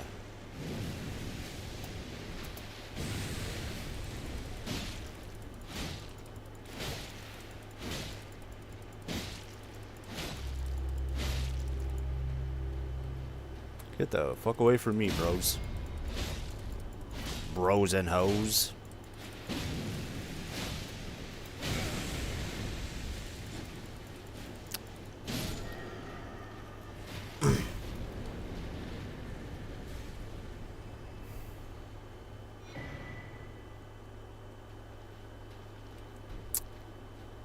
That's cool.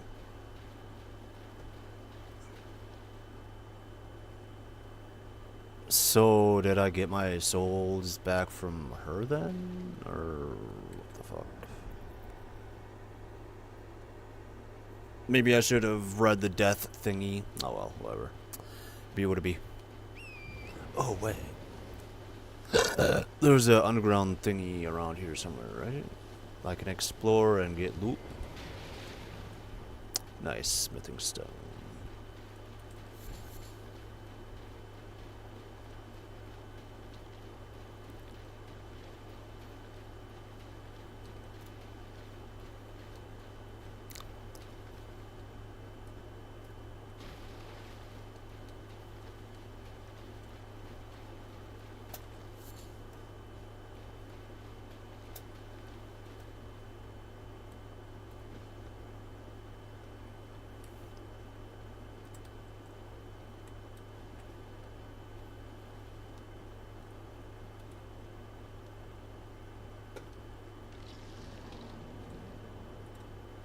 Hello? Oh shit. When I kill them, do they stay dead?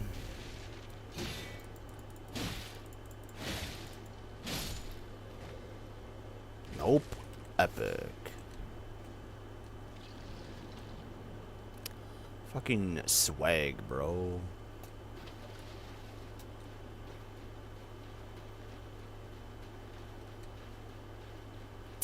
Who art thou?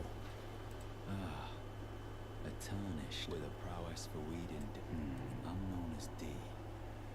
These nuts. Down those who live in death and weed them. How would you like to earn the strength? If you're inclined to hunt more of those who live in death and weed, then I'll introduce you to Gurranq. I have a matter of my own to attend to, and the beast himself wishes for someone to... Very well. Show me your map.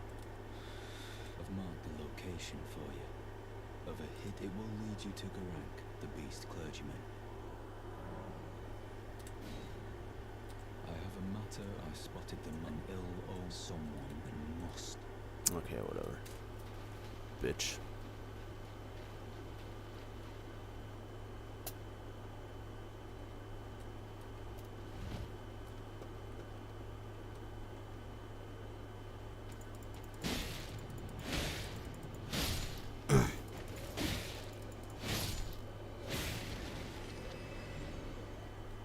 Bitch. Or what? Okay, whatever.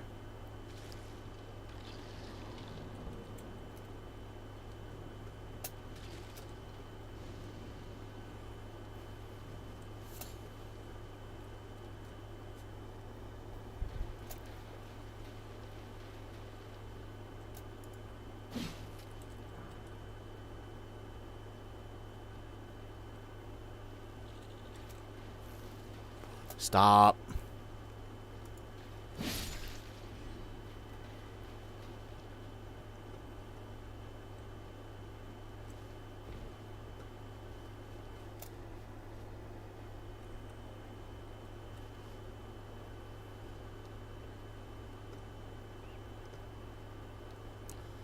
I'm so fucking tired. Is there... Oh, it's right there. Nice. Turtles? Are turtles friendly? Am I friendly? I'm not gonna fuck with the turtles. They're pretty cool.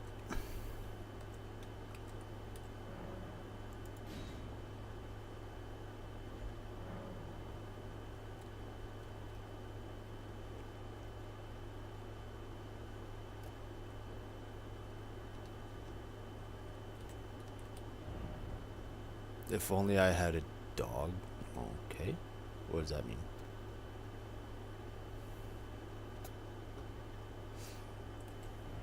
Praise the god, True Boo.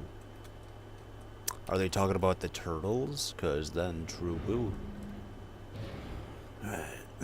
Please be something good. Oh wait, fuck, what? I forget, how do I make it so I can equip more thingies, god damn it.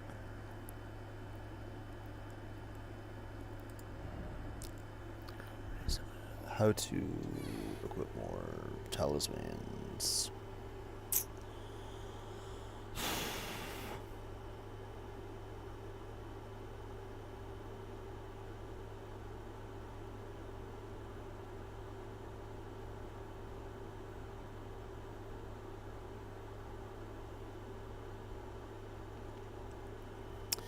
You start with one talisman slot. You can unlock up to 4. You do not need to equip the pouches. They automatically grant you a new slot. Wait, pouches? How to equip this?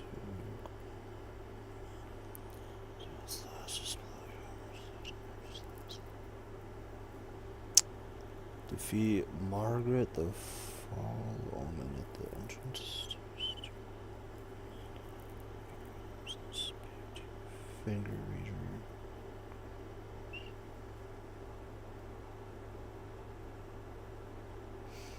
Alright.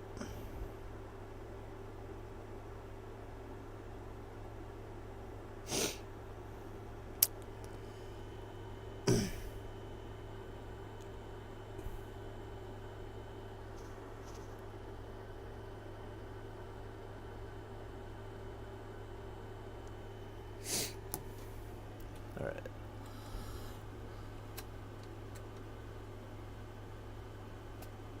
How much?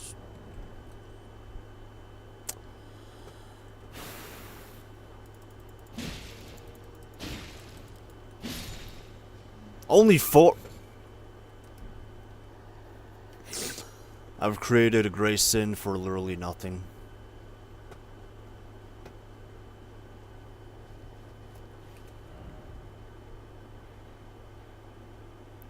The fuck is that?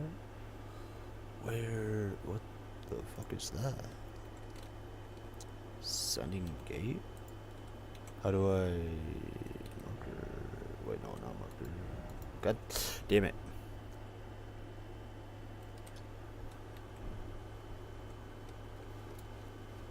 It beckons to me.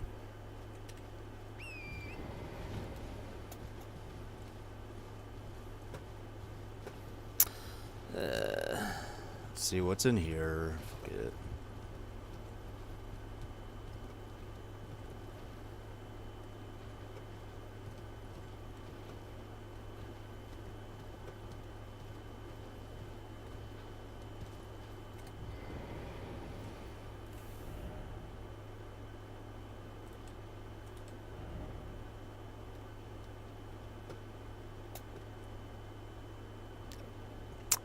Is there anything around here?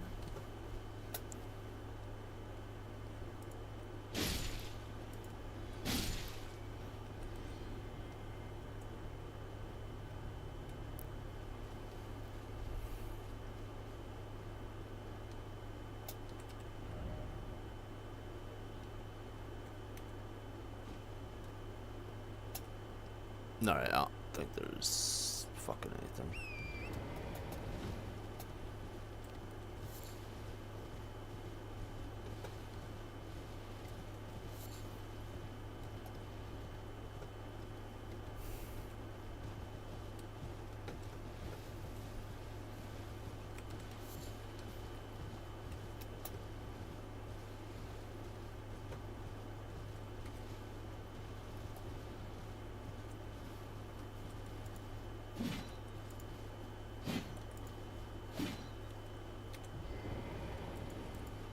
God damn it.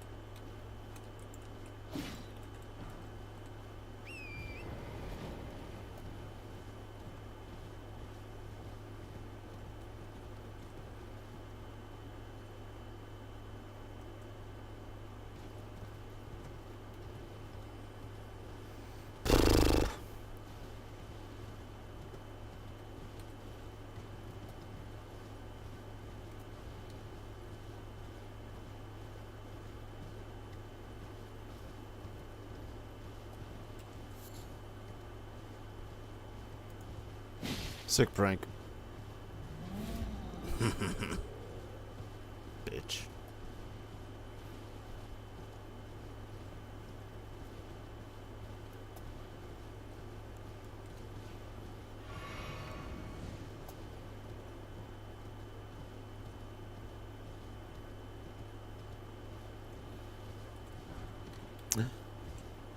The fuck? Cabbages? That's not what I wanted.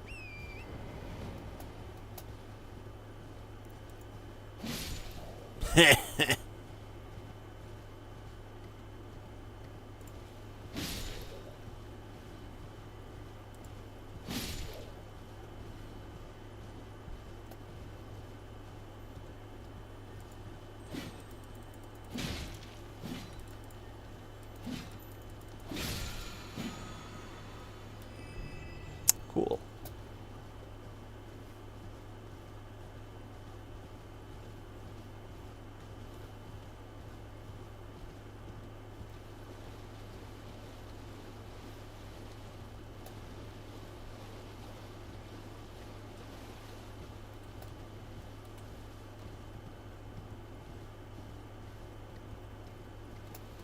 Earth.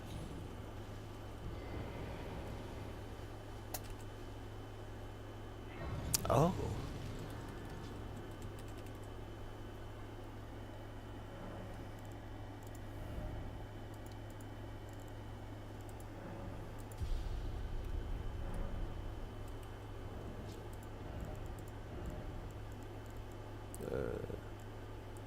Why not?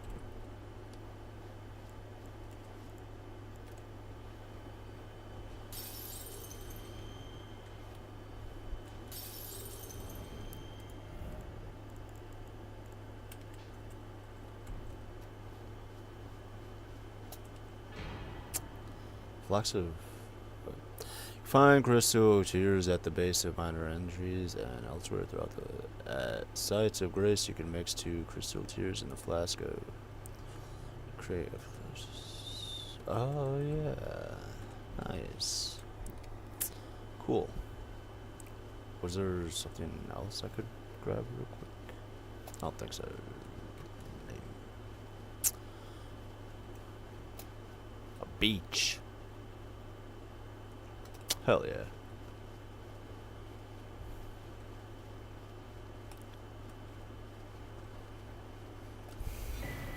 Secret 2.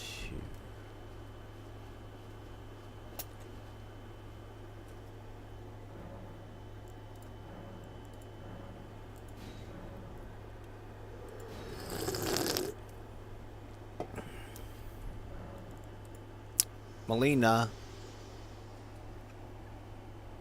Spoken echoes linger here. Words of Queen Marika, who vanished long ago. Pog. If you wish, I will share them with you. Nah, it's fine. Very well. In Marika's own words, America? my lord, America. and thy warriors, I divest each of thee of thy grace. With thine eyes dimmed, ye will be driven from the lands between. Ye will wage war in a land afar, where ye will live and die. I look cringe. Well, perhaps thou might I wish I see never would have cut my fucking the hair, god damn it. maiden's guidance. Oh well. I look so fucking stupid with short hair. With no hair. Whatever. Alright, anyways, yeah.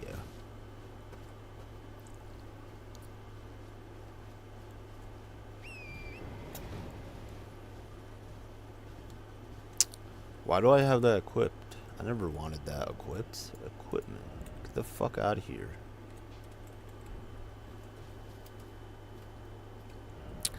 How do I get rid? What is that?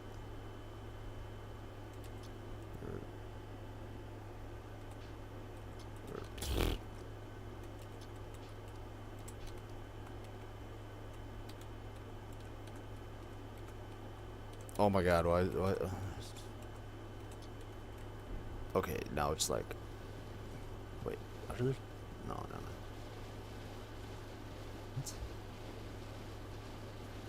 no. What? Oh, wait, what the fuck? Oh, wait. Wrong fucking thing. Whatever, I'm not resting.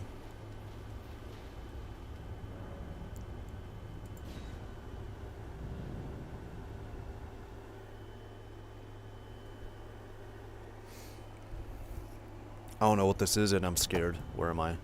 Rails Dragon Barrow. Where am I?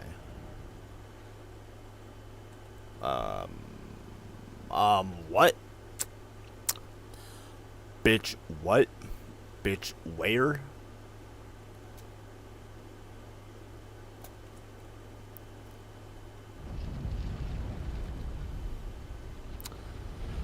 Zeus.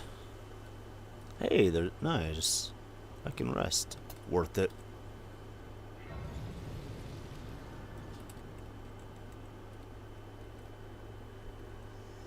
Hello. I just talked to you like 5 Forgive minutes me. ago. I've been testing you. The fuck does that to mean, yo? determine if the Elden Ring would truly have you, if you had the mettle to endure this long and arduous path. It seems my worries were unfounded. Torrent had your measure from the very start, I don't know what that means. whereas I merely pretended. There is but one other thing I can do to offer you guidance. I can take you to the Round Table Hall, gathering place of tarnished champions, guided by grace. Okay. Very well. Let my hand rest upon you for but a moment. Okay. What time is it? 7:23. Swag.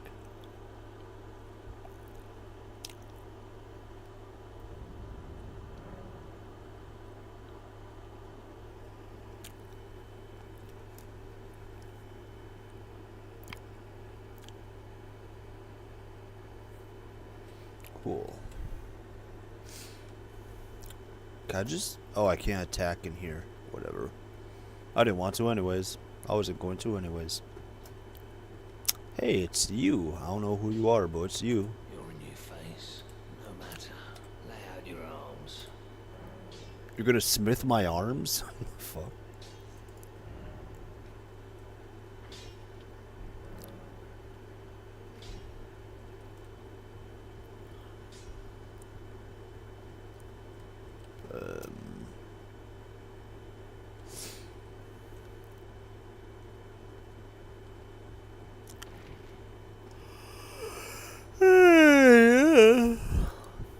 You. When invaded, request aid.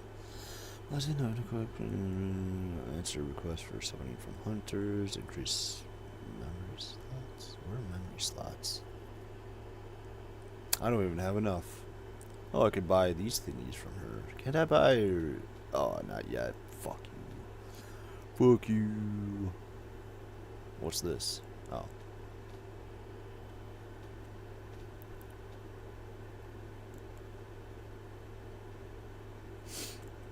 No, whatever. Wait. Oh, wait. I don't have a bell thingy. Yeah. Alright.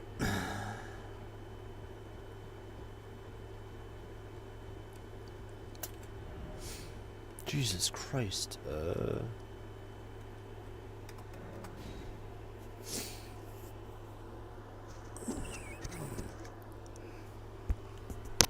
Oh, yeah.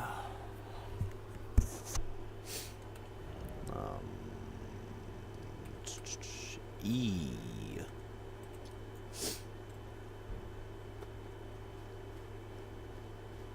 Or wait, the fuck? E. Does my brain even work, bro? Like.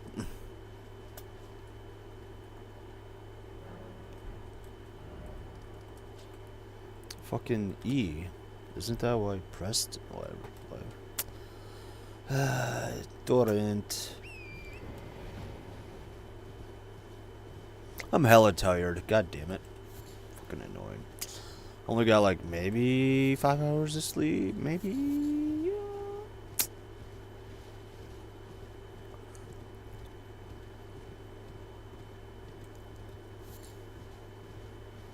Dog. Fuck. Whatever. Don't even care.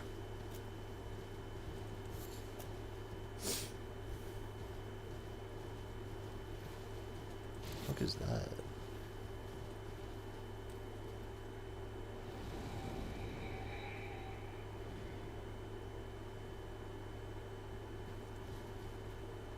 Oh, wait.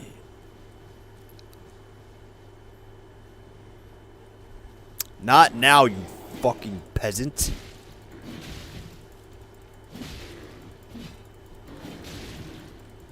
I'm busy, dickhead.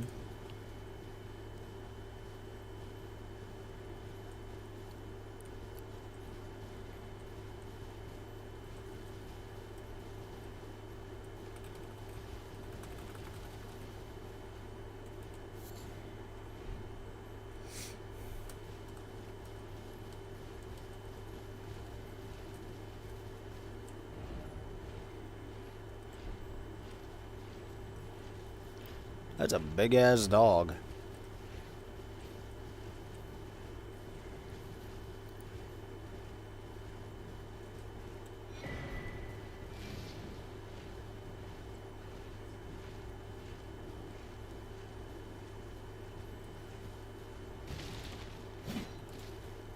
Oh, I could just run it over. Nice. Oh, God.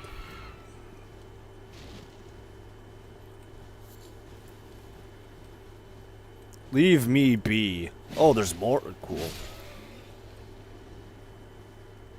Bro, where are you going, you crackhead? Fuck off.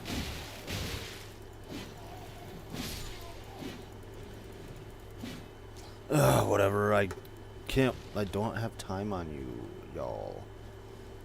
There's so much shit I want to get.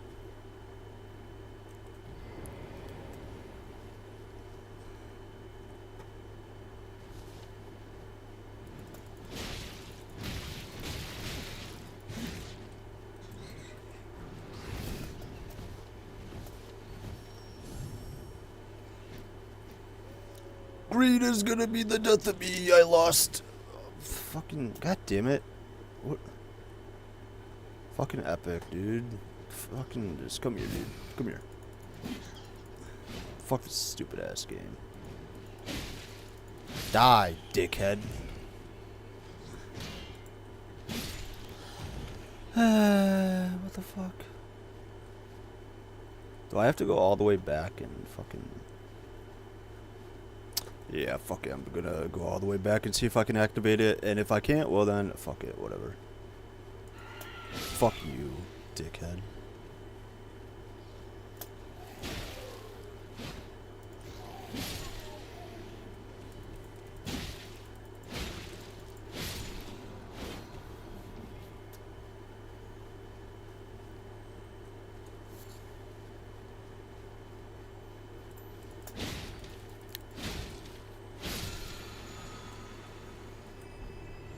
Ground slam? Jesus Christ. Looked like an ass slam.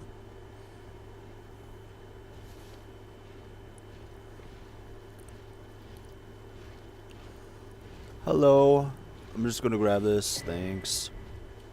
No, no. You just fuck off, bro. Just fuck off, bro.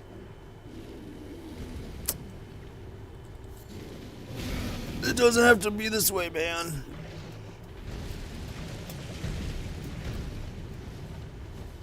It doesn't have to be this way.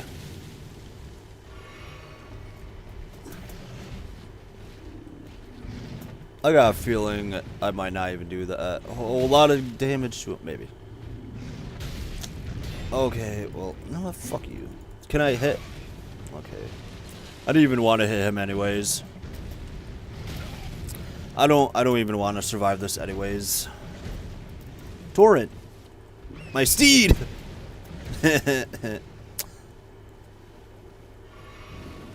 Oh, fuck.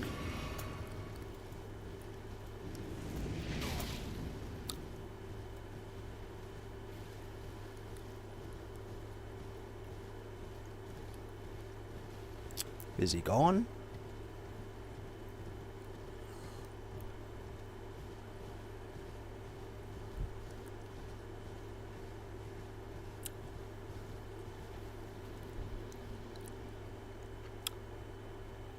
No, just fuck off, bro.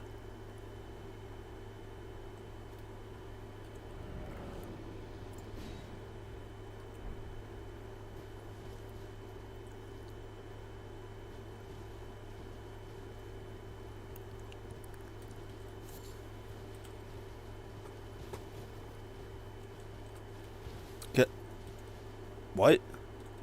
Why can't I pick this up? Whatever. Just casually knocks over a tree.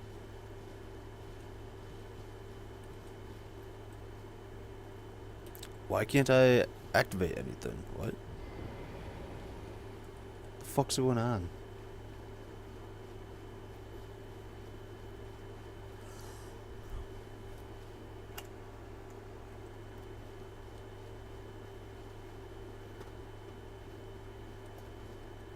I'm so confused. Why can't I?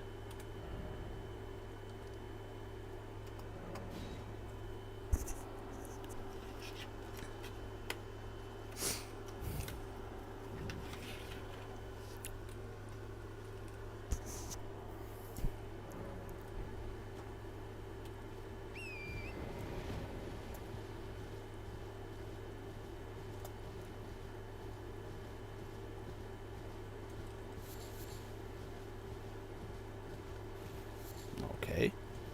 I have no idea what happened, but yeah, we back.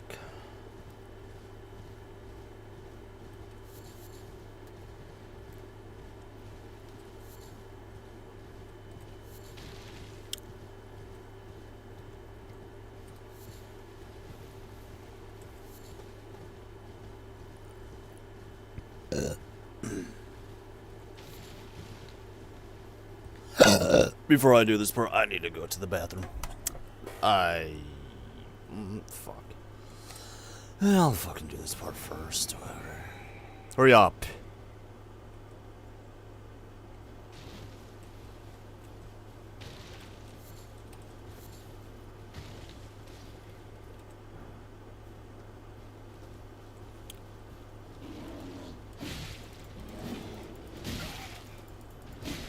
Don't hurt my horsey.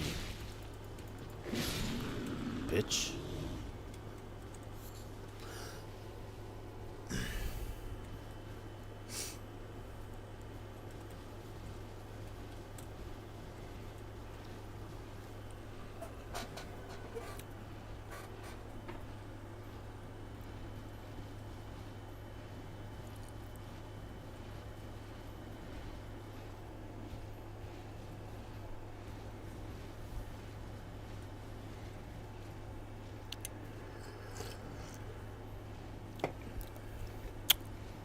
Fanta in a bottle. I don't know why it just hits so much fucking harder. Fanta in a can. I don't know. But I think all pop usually just hits harder in a bottle.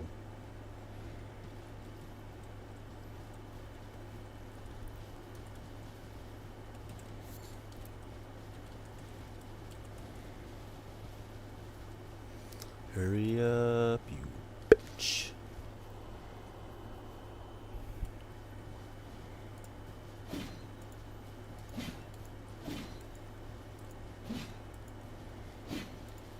Die.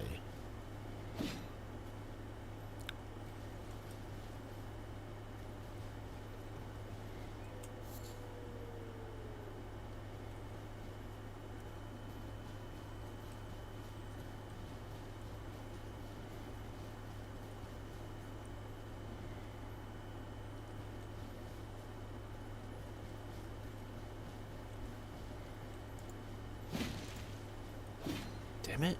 I suck.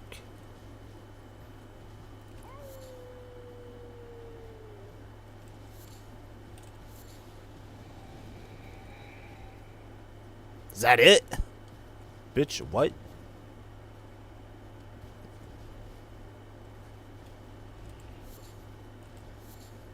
The fuck? Okay, yes, thank you. Okay.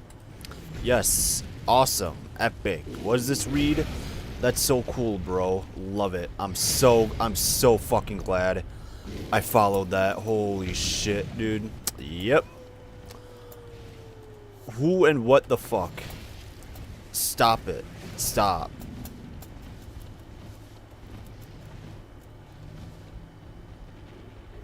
Oh my god, what the fuck's going on?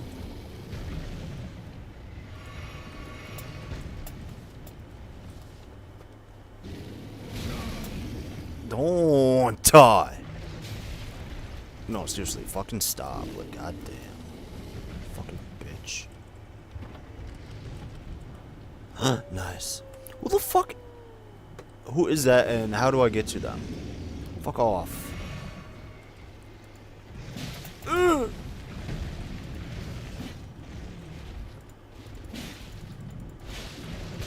Oh. Oh.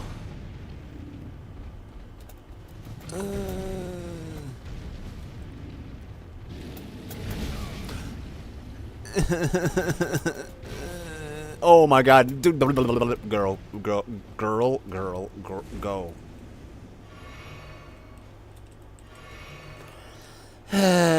What the fuck? Yeah, fuck off, dickhead. I want to know who's doing that howling and why. Like, that's so cool, bro. What, do I do more damages with fucking axes or some dumbass bullshit? Like, charge attack? That's so fucking stupid.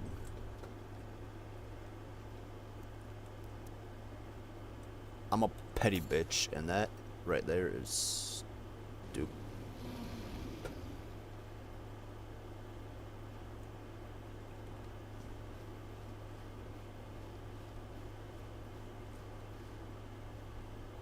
Oh god, that scared the shit out of me.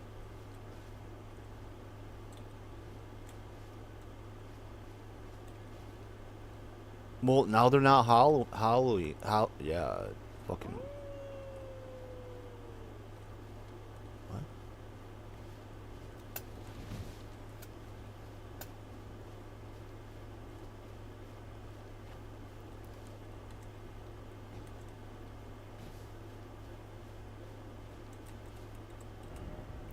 Gesturing required ahead. Oh, what?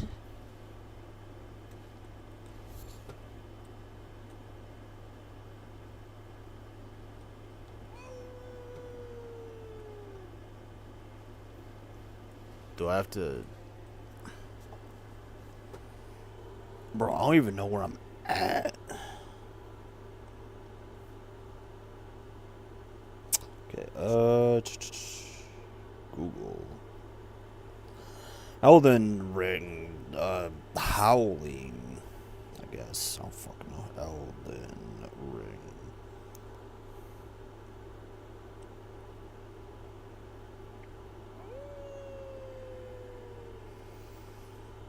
Hurry up, fuck ass Google phone. The howling guy you are hearing in Elden Ring is blah, blah, blah, a key NPC perched at the very top of the... Oh, he's way up there. In Eastern Limgrave. If you try to shoot him with arrows, they will pass right through him, and he won't come down on his own. To jump down so you can start his questline, follow, listen to the howl, and clearly hear his wolf. Visit Merchant Kale. Fast travel back to the church near the beginning of the game and speak with the merchant dressed in red. Ask about the howling. Select the... Okay. Boom, ba-da, bum, ba-da-dee, da-da-doo. I'm doing stuff because stuff is me doing. Where is Kale? I love you, Santa Claus. Wait. Weren't you? Well, you're back. Care to buy something? Weren't I what? About the howling. The howl of a wolf. I suppose he must still be scum. I know. Next time you hear the wolf's howl, make this. Don't fret. There is nothing to. I just have an inkling the two of you might. Finger snap. All right, how do I gesture, bro? Like, time to press every fucking button there is.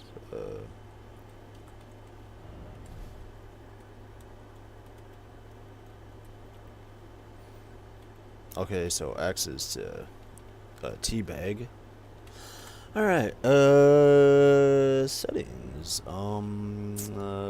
Key binding, gesture, switch armors, move, attack. How do I fucking gesture?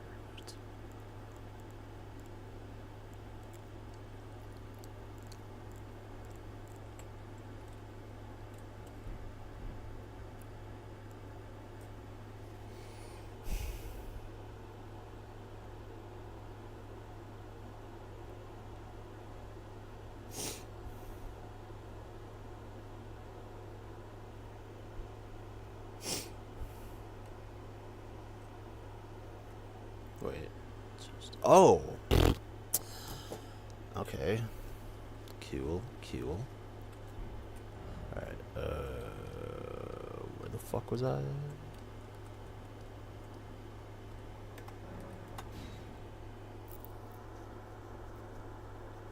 Hurry up, please. Oh, fuck, is that bear gonna be there again? Maybe not, because I haven't rested, so...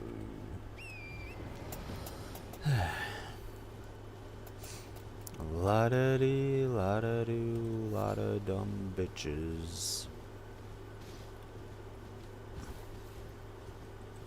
Mine.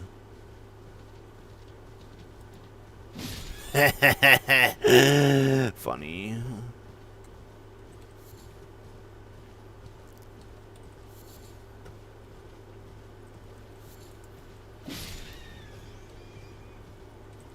Hey, every little bit helps, you know? Plus, I'm doing it for a good cause. Good cause. I am the cause. Do you really believe your own hype that much? I am the hype.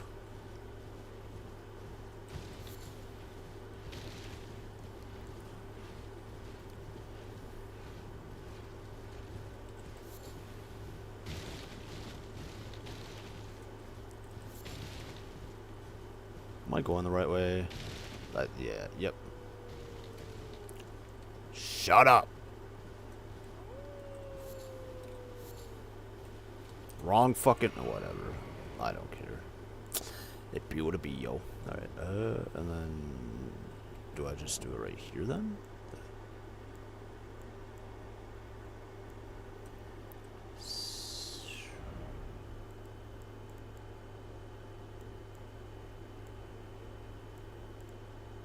Or, wait. Wait. God damn it, which one was it? I thought it was like a finger snap. Fuck. Is it Beckon? I'm just gonna fucking go. Wait. Test now.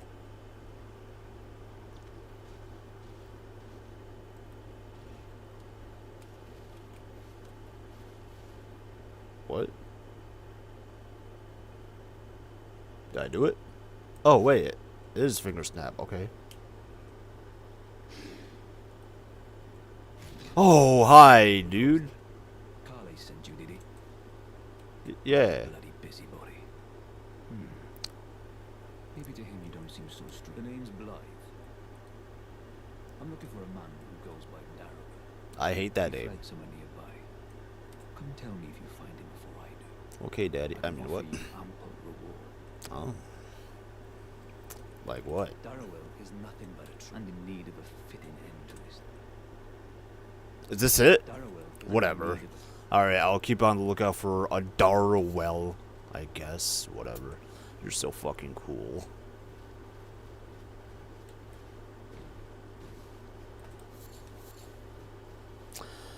Alright, where am I?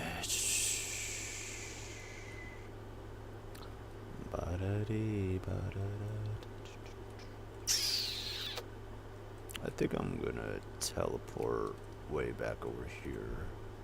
Fucking wrong button. Alright. I will be right back.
Let's see what this.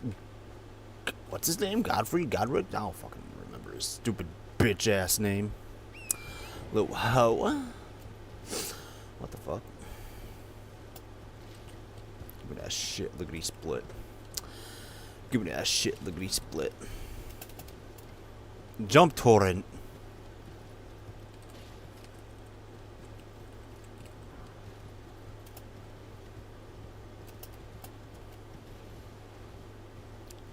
How much gold things do I have? Ah.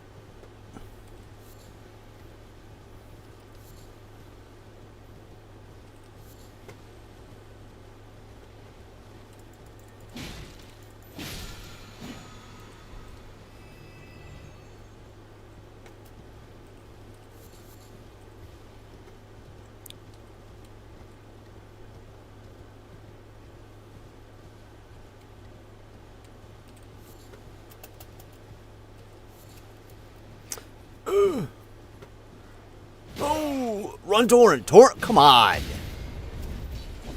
Bitch. Can I fucking go? Thank you. Holy shit.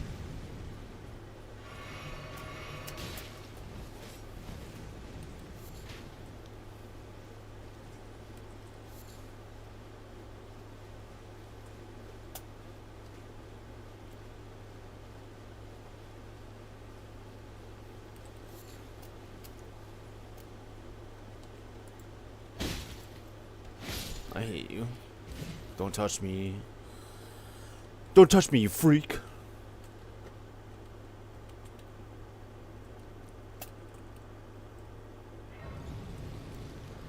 Go away. Can I level up? Let me level up. I want to level up. Fucking bitch.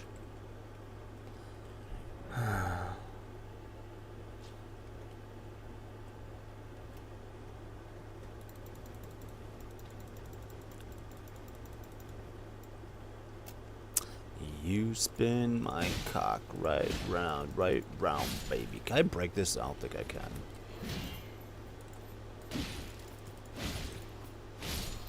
Ow, brother. I thought you would be coming from the left side, not the right.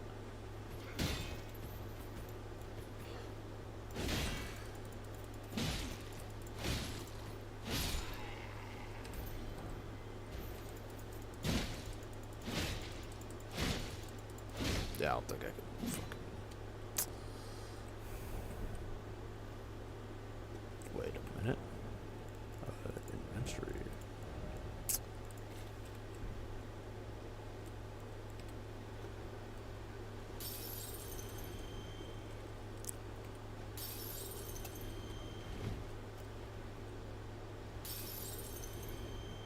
How much do I need?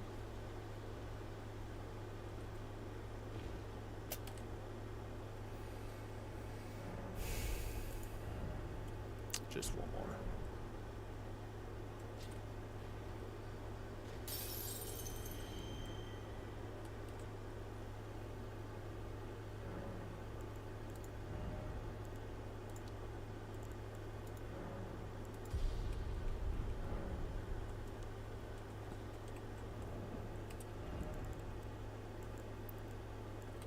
There.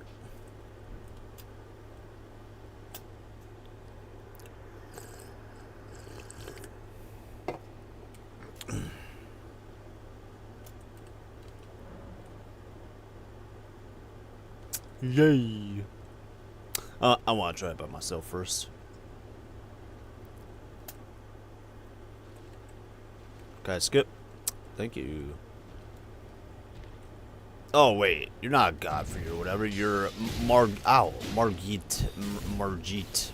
Only 95, brother. What? Oh, okay. Listen, man. Listen, man. Listen, man, I think we just got off on the wrong foot. Okay, bro, like, shit. Just, let's calm the fuck down. Let's calm the fuck down. You fucking suck, brother. Like, go, my jellyfish. Okay. 15. I'm an idiot. Why was I not blocking? Well, at least it's fucking tanky. Ah, okay. How do I double hand? Fuck. Okay, well. No, don't push him off the edge. I don't know if he can go off the edge, but don't push it. Oh my god, I actually have the tism, dude. I'm actually tisming. You suck, bro. Like, fucking Christ.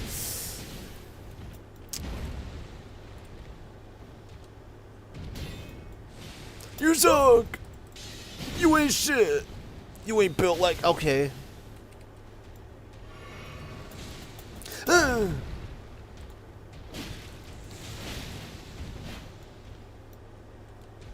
Wait, is he? Oh, no. I don't know why, but for a split second I thought he was healing. I was like, excuse me? Oh, fuck. Ooh, oh, he got me. What? I have something going in my veins. Oh, don't fucking touch me. Oh.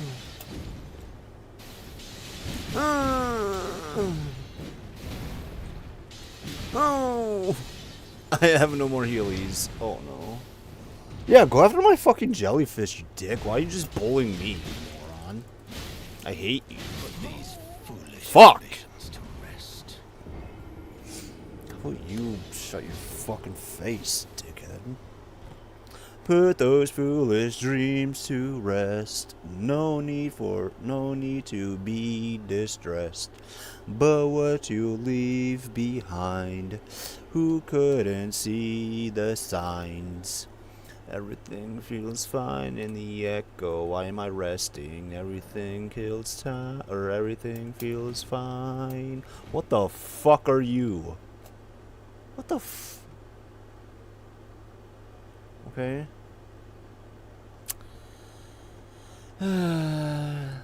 I want help. Source, yeah. I summon thee, Mr. Grinch.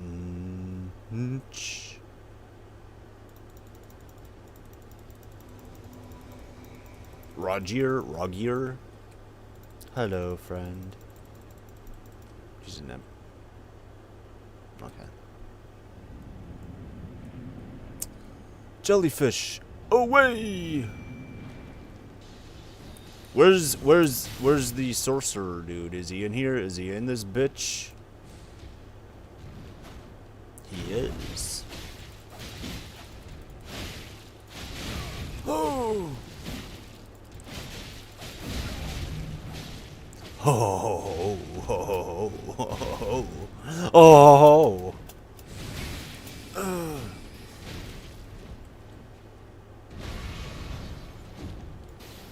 Yo, Mr. Sorcerer dude, you got this. I believe in you. Oh shit! Okay. Okay. Oh shit, okay.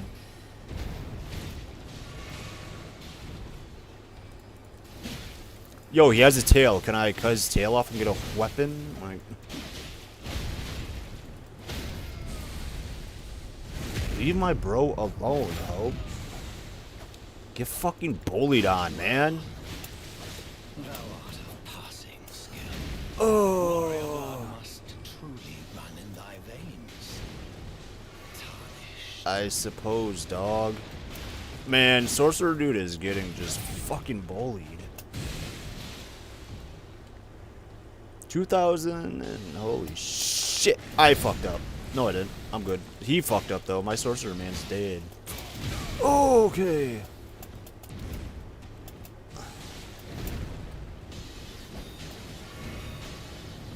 Leave thy squid alone, dickhead. Oh, fucking hell.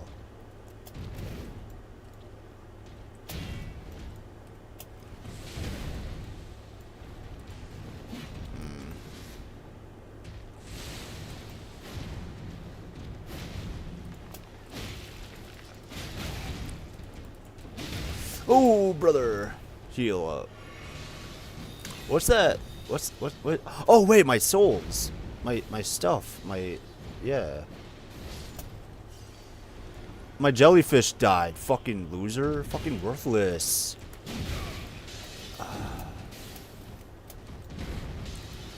Oh. Put these foolish ambitions to rest. Put your fucking mom to rest. Dude, I should have just... Fuck, how long does that last? I should have just kept dodging and shit. Fuck.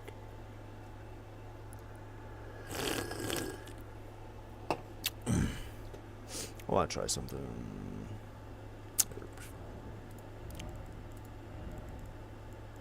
What's this? Summon to...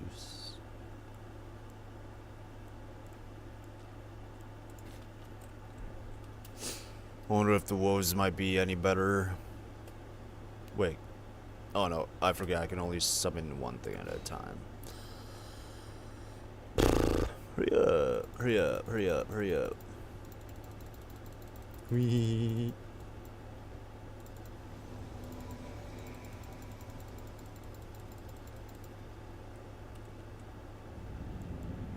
Oh shit. I call to thee. Oh god.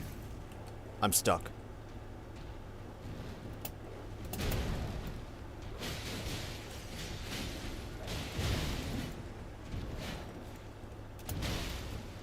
Man, my wolves are getting fucked up, dog.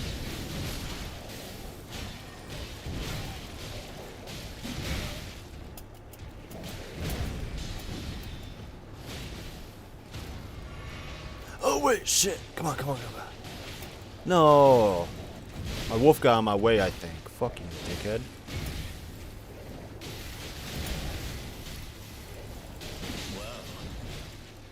Thou art of passing skill. Warrior blood must truly run in thy veins. Tarnish. Runs in thy dick. Fuck. I need to stop spamming attack.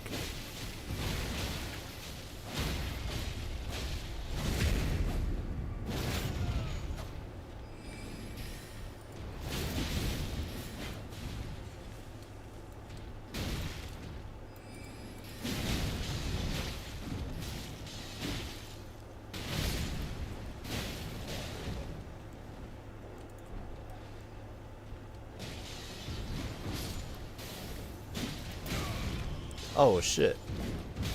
Oh shit.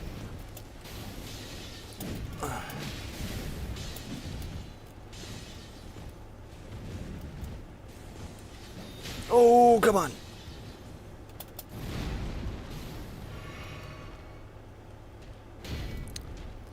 I only have one flask left. We are at it. We are at an even fight. Fuck.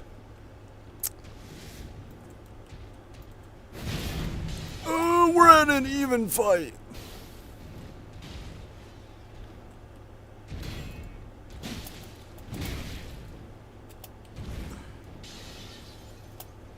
I just... Oh, okay. I thought I fucked that up. Okay. Okay. Oh my god. I'm... These foolish ambitions to rest.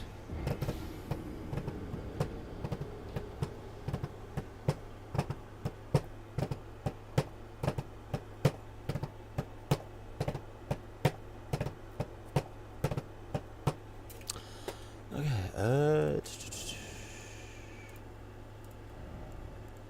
Or no. Uh-huh.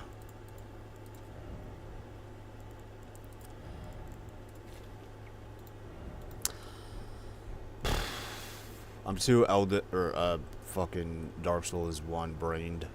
Keep pressing the wrong buttons and shit.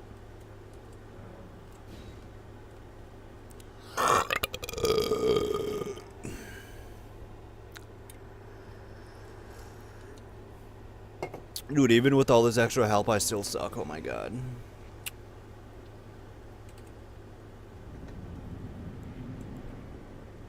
Come, my minions. Shit.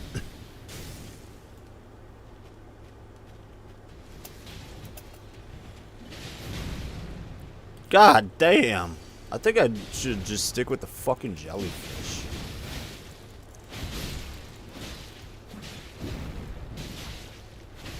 The wolves were kind of decent, but the jellyfish with like that poison or whatever, that just goes so fucking hard. I think my skeleton. Nope, I got one more.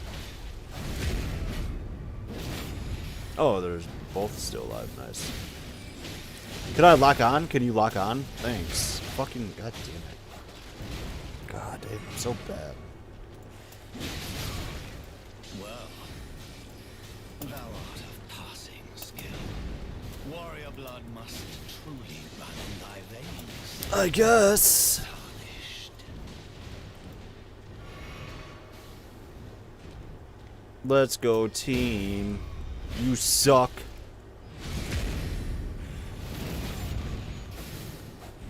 Do I do more damage if it's from the front? Hit him from the front. Hit him from the back. Cause he like it like that. Oh god.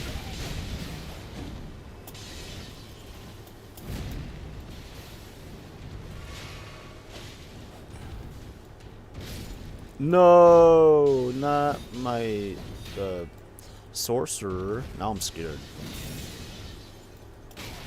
Fuck me, I fucking dodged. Fuck this fucking stupid fucking game. Put these foolish ambitions to rest. Dude, something was on my face and it was so distracting.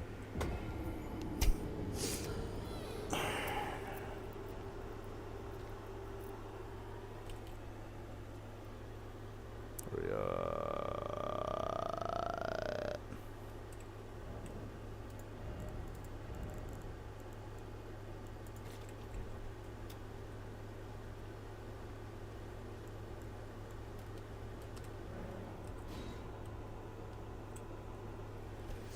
Summoning Cooperator. I don't know what that means, but whatever.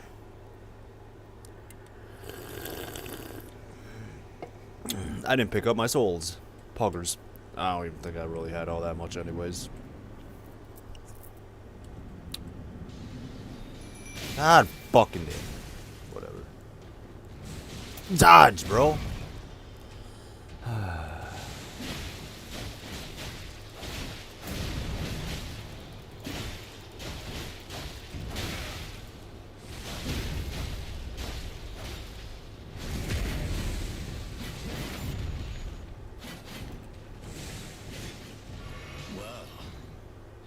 Thou art of passing skill. Warrior blood must truly run in thy veins. Tarnished.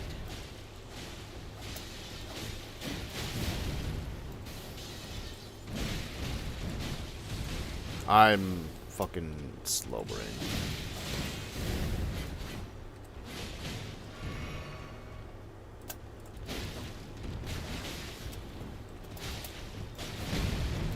Jesus.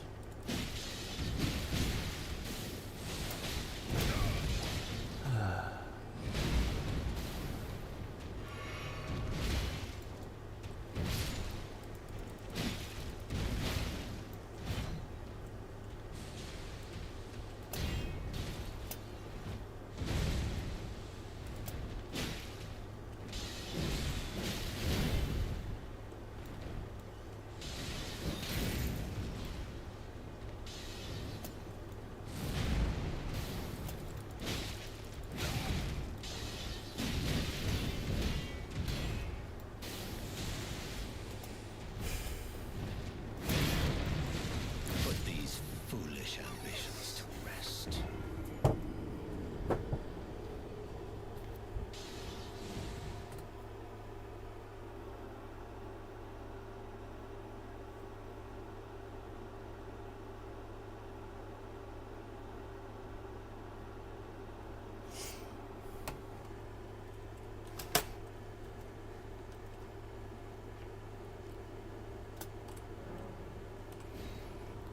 I got fucking not distracted, but fucking yeah, whatever, distracted because for like a split second my heart felt fucking weird and I thought I was having another heart palpitation episode. I was about to fucking break everything in my room. But whatever. It was a false alarm.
come on, fucking just dodge, bro.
You're so close.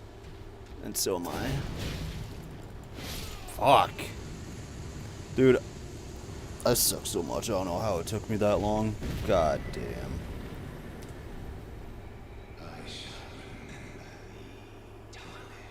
Okay, because I'm gonna...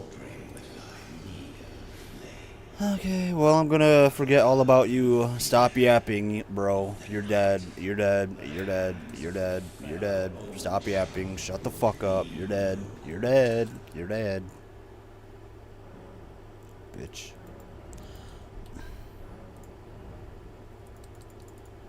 Nice.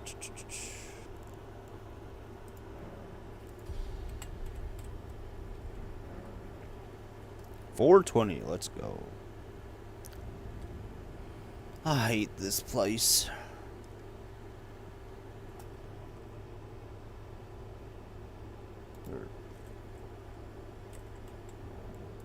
Epic emotes I could hit. Well, look no further. I present to you Forza Horizon Brain Rot. Now, before you get the pitchforks out, allow me to explain why I've given this game this illustrious title. First and foremost, I'm aware that this game is being generally praised amongst the public, breaking all kinds of records, and was even given an extremely prestigious 10 out of 10 rating from IGN. You know, the same people that gave the game Mixtape a 10 out of 10. Okay, but forget IGN. Many very highly respected companies are praising this game, including GameSpot, the outlet that genuinely praise the things that actually matter in games. Face the camera before falling into a headfirst dive is just full of the exaggerated swagger of a black teen. So let's fasten our seatbelts so we can experience this brain rot inducing ride and jump right into the exaggerated swagger of this black car.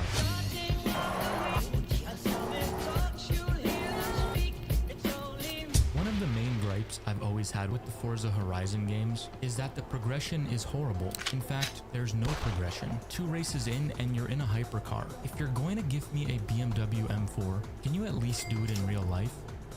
This message has been Papa RPG approved.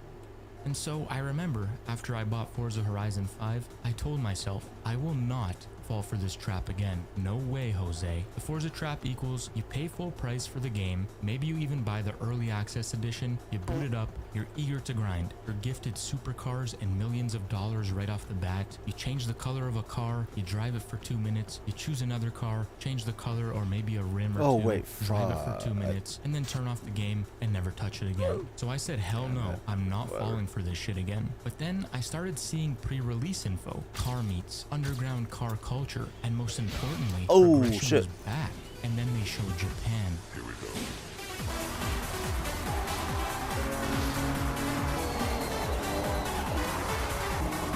Starting this game gave me a glimmer of hope when I saw that the 3 starter cars to choose from were fairly slow. That is, until I heard this. The other 2? You can use any time. Which, right off the bat, gave me a bad feeling that we were going to be in for more of the same. And then about 45 seconds later, you meet up with 2 random dudes, and he tells you he wants you to race using his R32 Skyline. Well, what in the fuck was the point in choosing the starter car 30 seconds ago then? But okay, early in the game, we'll let it slide. And then I checked my garage and I owned 25 cars, which included a Ferrari. So yeah, within the first 30 minutes, I was in a hypercar, and I knew I fell for it again.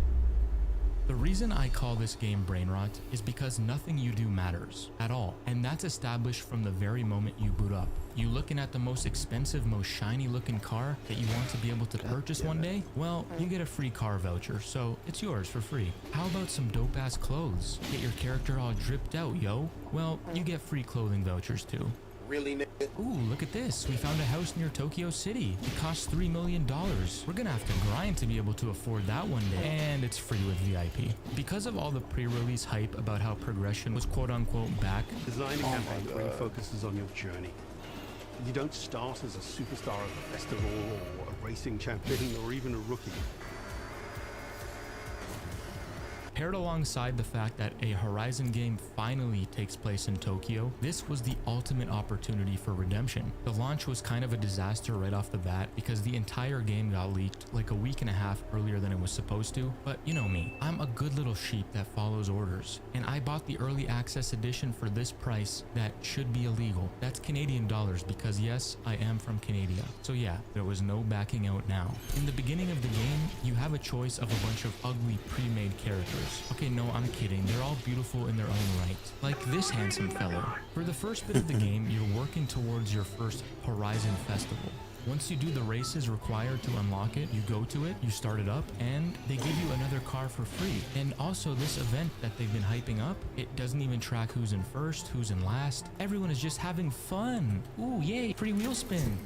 There's no better example to show how nothing matters in this game than this mission here. So you're doing a day trip, which is more of a comm mission where you are in a convoy of cars exploring the city, where you're getting some nice history on the car you're driving and also the landmarks you're passing by within Japan. In this one here, you're in an all Nissan group and you're driving to the most iconic car meetup area in the whole city. You're thinking to yourself, finally, a proper car meet with some nice JDM builds. You finally get there and you're given a Ferrari for some reason, and then you're off to do a hypercar race. Now, I'm not complaining about driving the Ferrari, but my point is that nothing actually matters in this game. Bosses don't matter, wins don't matter, you're rewarded for anything you do. It's like that one meme with the dude looking at all the colors. I feel like that's how the developers see us, the players. As long as they flash shiny new toys in our face every 30 seconds, the dopamine spike will keep us going. It's like we're hamsters on a wheel. Is that what we are, ladies and gentlemen? Are we just hamsters on a wheel taking place in some sort of sick experiment? Hell yeah. Clearly it's working. Many of the events will give you a random car to drive, therefore perfecting a build and fine-tuning everything you like, only to find out that you can't even drive the car or the event sucks. It happens often. It was especially felt in the Japan Drift Club events, and because you're given random cars very often for events, you don't grow any personal connection to any car. There's no bonding. There's no going from hoopty to street legend. Remember that feeling in old Need for Speed games when you'd start in a shitbox and very slowly you'd get upgrade by upgrade? Yeah, there's none of that,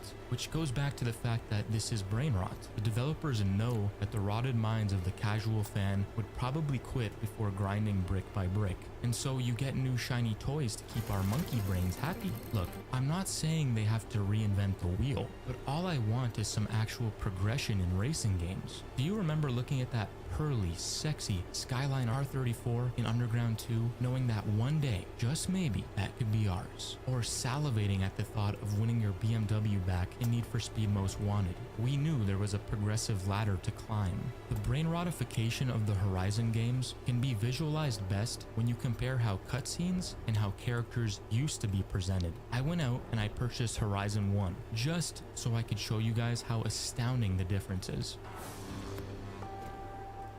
Mr. Duck.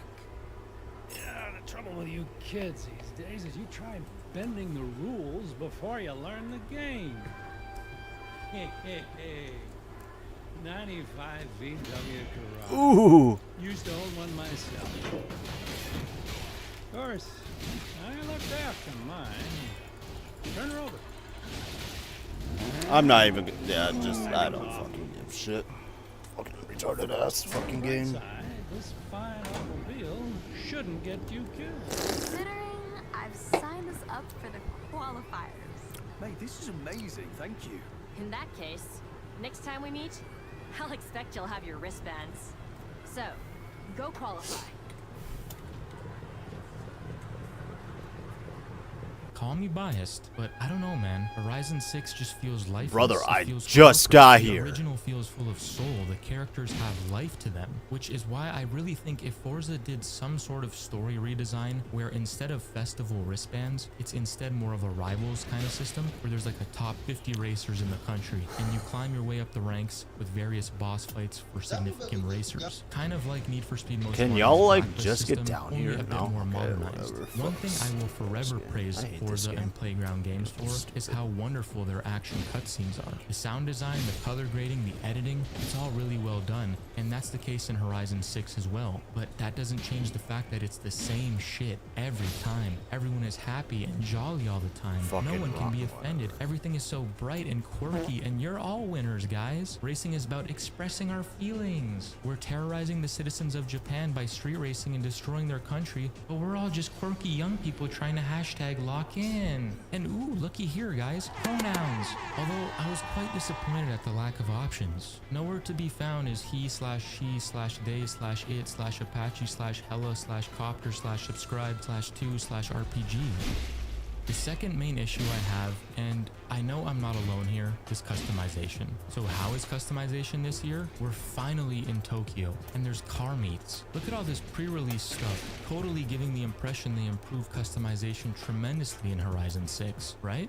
Right, guys? Customization is bad. No, like, it's really bad. You can't stretch your tires, no underglow, no air suspension, can't change the plate design or plate frame, can't change your exhaust tip, which is shocking, can't change headlights or taillights, or even tint them for that matter. There's genuinely a lot of omissions that you'd expect from a game like this, especially one that finally takes place in Tokyo, where JDM tuning culture is so big, and the fact that this game was built for next-gen consoles. Now, I know some of this might come down to licensing issues, but it's not just me saying it. Other people say it. People are sick of the stagnation. It's a car game made for car enthusiasts. There is no reason why there's only one bumper and one wing for the Acura Integra. I mean, come on.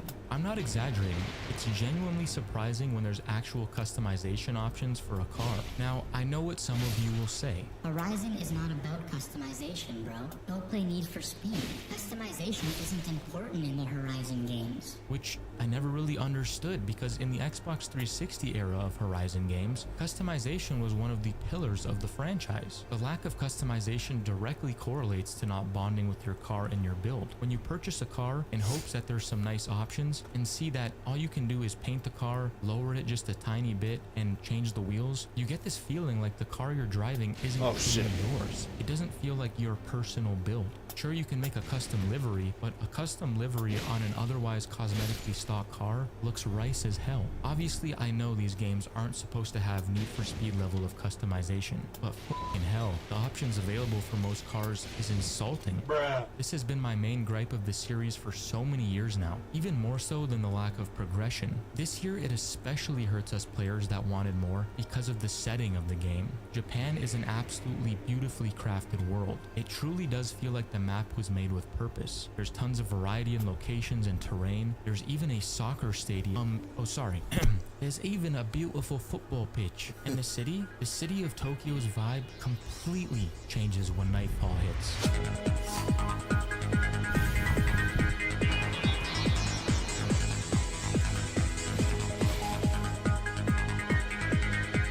What the fuck just happened?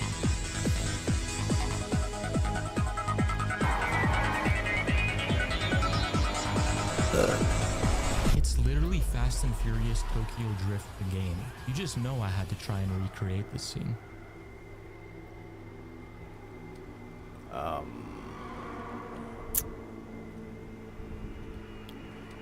Oh. Doy.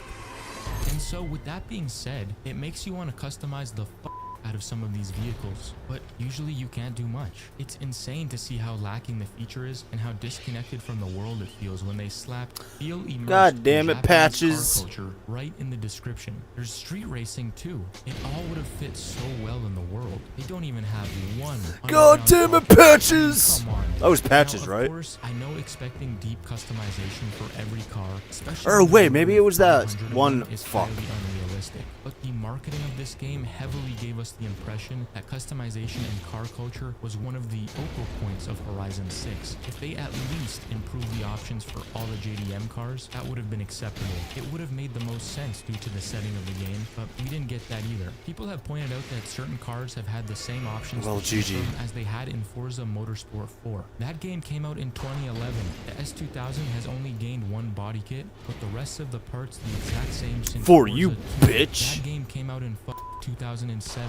Some of you probably weren't even Okay. born. My point being is it would be one thing if Where's every the single car door? was Where's the remodeled door? and Where at am I? best we had I'm one or stuck. two body kits for each. Fuck But they're these stupid- blatantly reusing 20-year-old models. The A80 Supra, the AP1 S2000, the It's a RSX, chest. my beloved RSX, my first car I ever owned in my life, my first love. She's been neglected for 20 years. I also tried to remake my car in the game. I don't know if this is a hot Nice. take, but I'd rather half the car list if it meant better customization for each car. Like, it doesn't even have to be anything crazy too. Give us some generic speedometer gauges to choose from, or some underglow or something. That'd be Just kinda anything cool. would have been an improvement, and that's why it's depressing. I feel like if they put customization ratings on cars before you purchase them, it would help with not wasting your time. Like- What makes this hurt more is the fact that they implemented a very in-depth garage customization tool this year. You can build some really cool shit, and you can download some dope garages built from other people in the community, including these iconic stomping grounds. If you know, you know. Along with garages, you can even build your own estate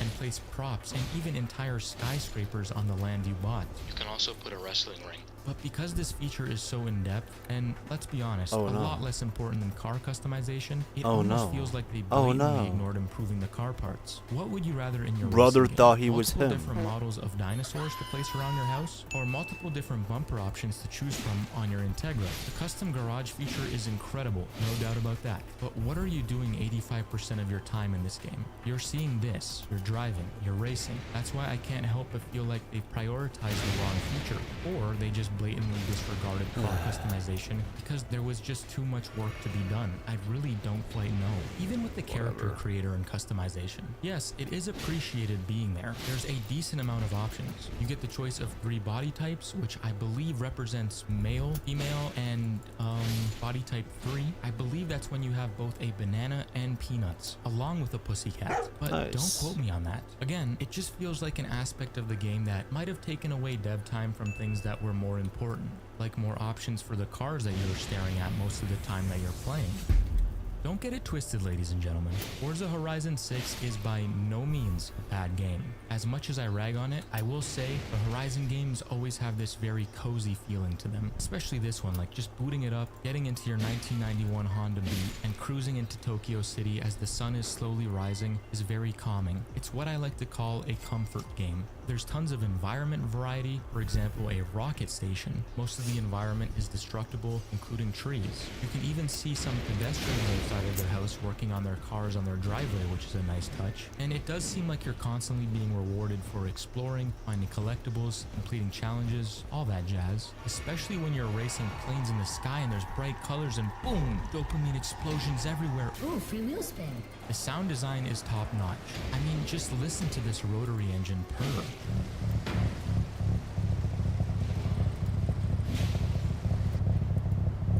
Now time for the real test. Does the RB26 sound like Brian's Skyline from Too Fast, Too Furious?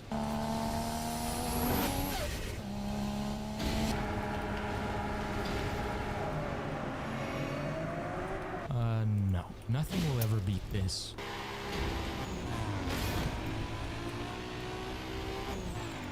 The amount of creative tools given are incredible. Photo mode, drone mode, no HUD, idle UI, and explode the car in the shop. I absolutely love when a game has a great photo mode. This game might have one of the best photo modes I've ever seen in a racing game. But if you guys know me, I always gotta complain about something, even when I praise it. And the only thing I wish they'd added to the photo mode is different lights to set up for a shot. I also say that because in certain conditions, the lighting can look really wonky, especially on polished or chrome wheels. However, they did make make up for this by including a drone mode, which allows you to capture some beautiful B-roll for amazing, awesome, perfect videos like this. I mean, you just can't beat these graphics. There's just something magical about drifting in unison with beautiful snowy mountains in the distance. All these things are fantastic, and I could go on about more positives, but when two core elements of a Horizon game have remained stagnant, and in some cases actually gotten worse over the course of 14 years, it becomes very hard not to rag on it and just seem kind of negative on the game overall. I could sit here and rant about every little thing I feel is a negative, like the fact that you barely get any road races within the downtown core of the city, way too many cross-country races, and barely any single-player drift events and shit like that, but there's no point.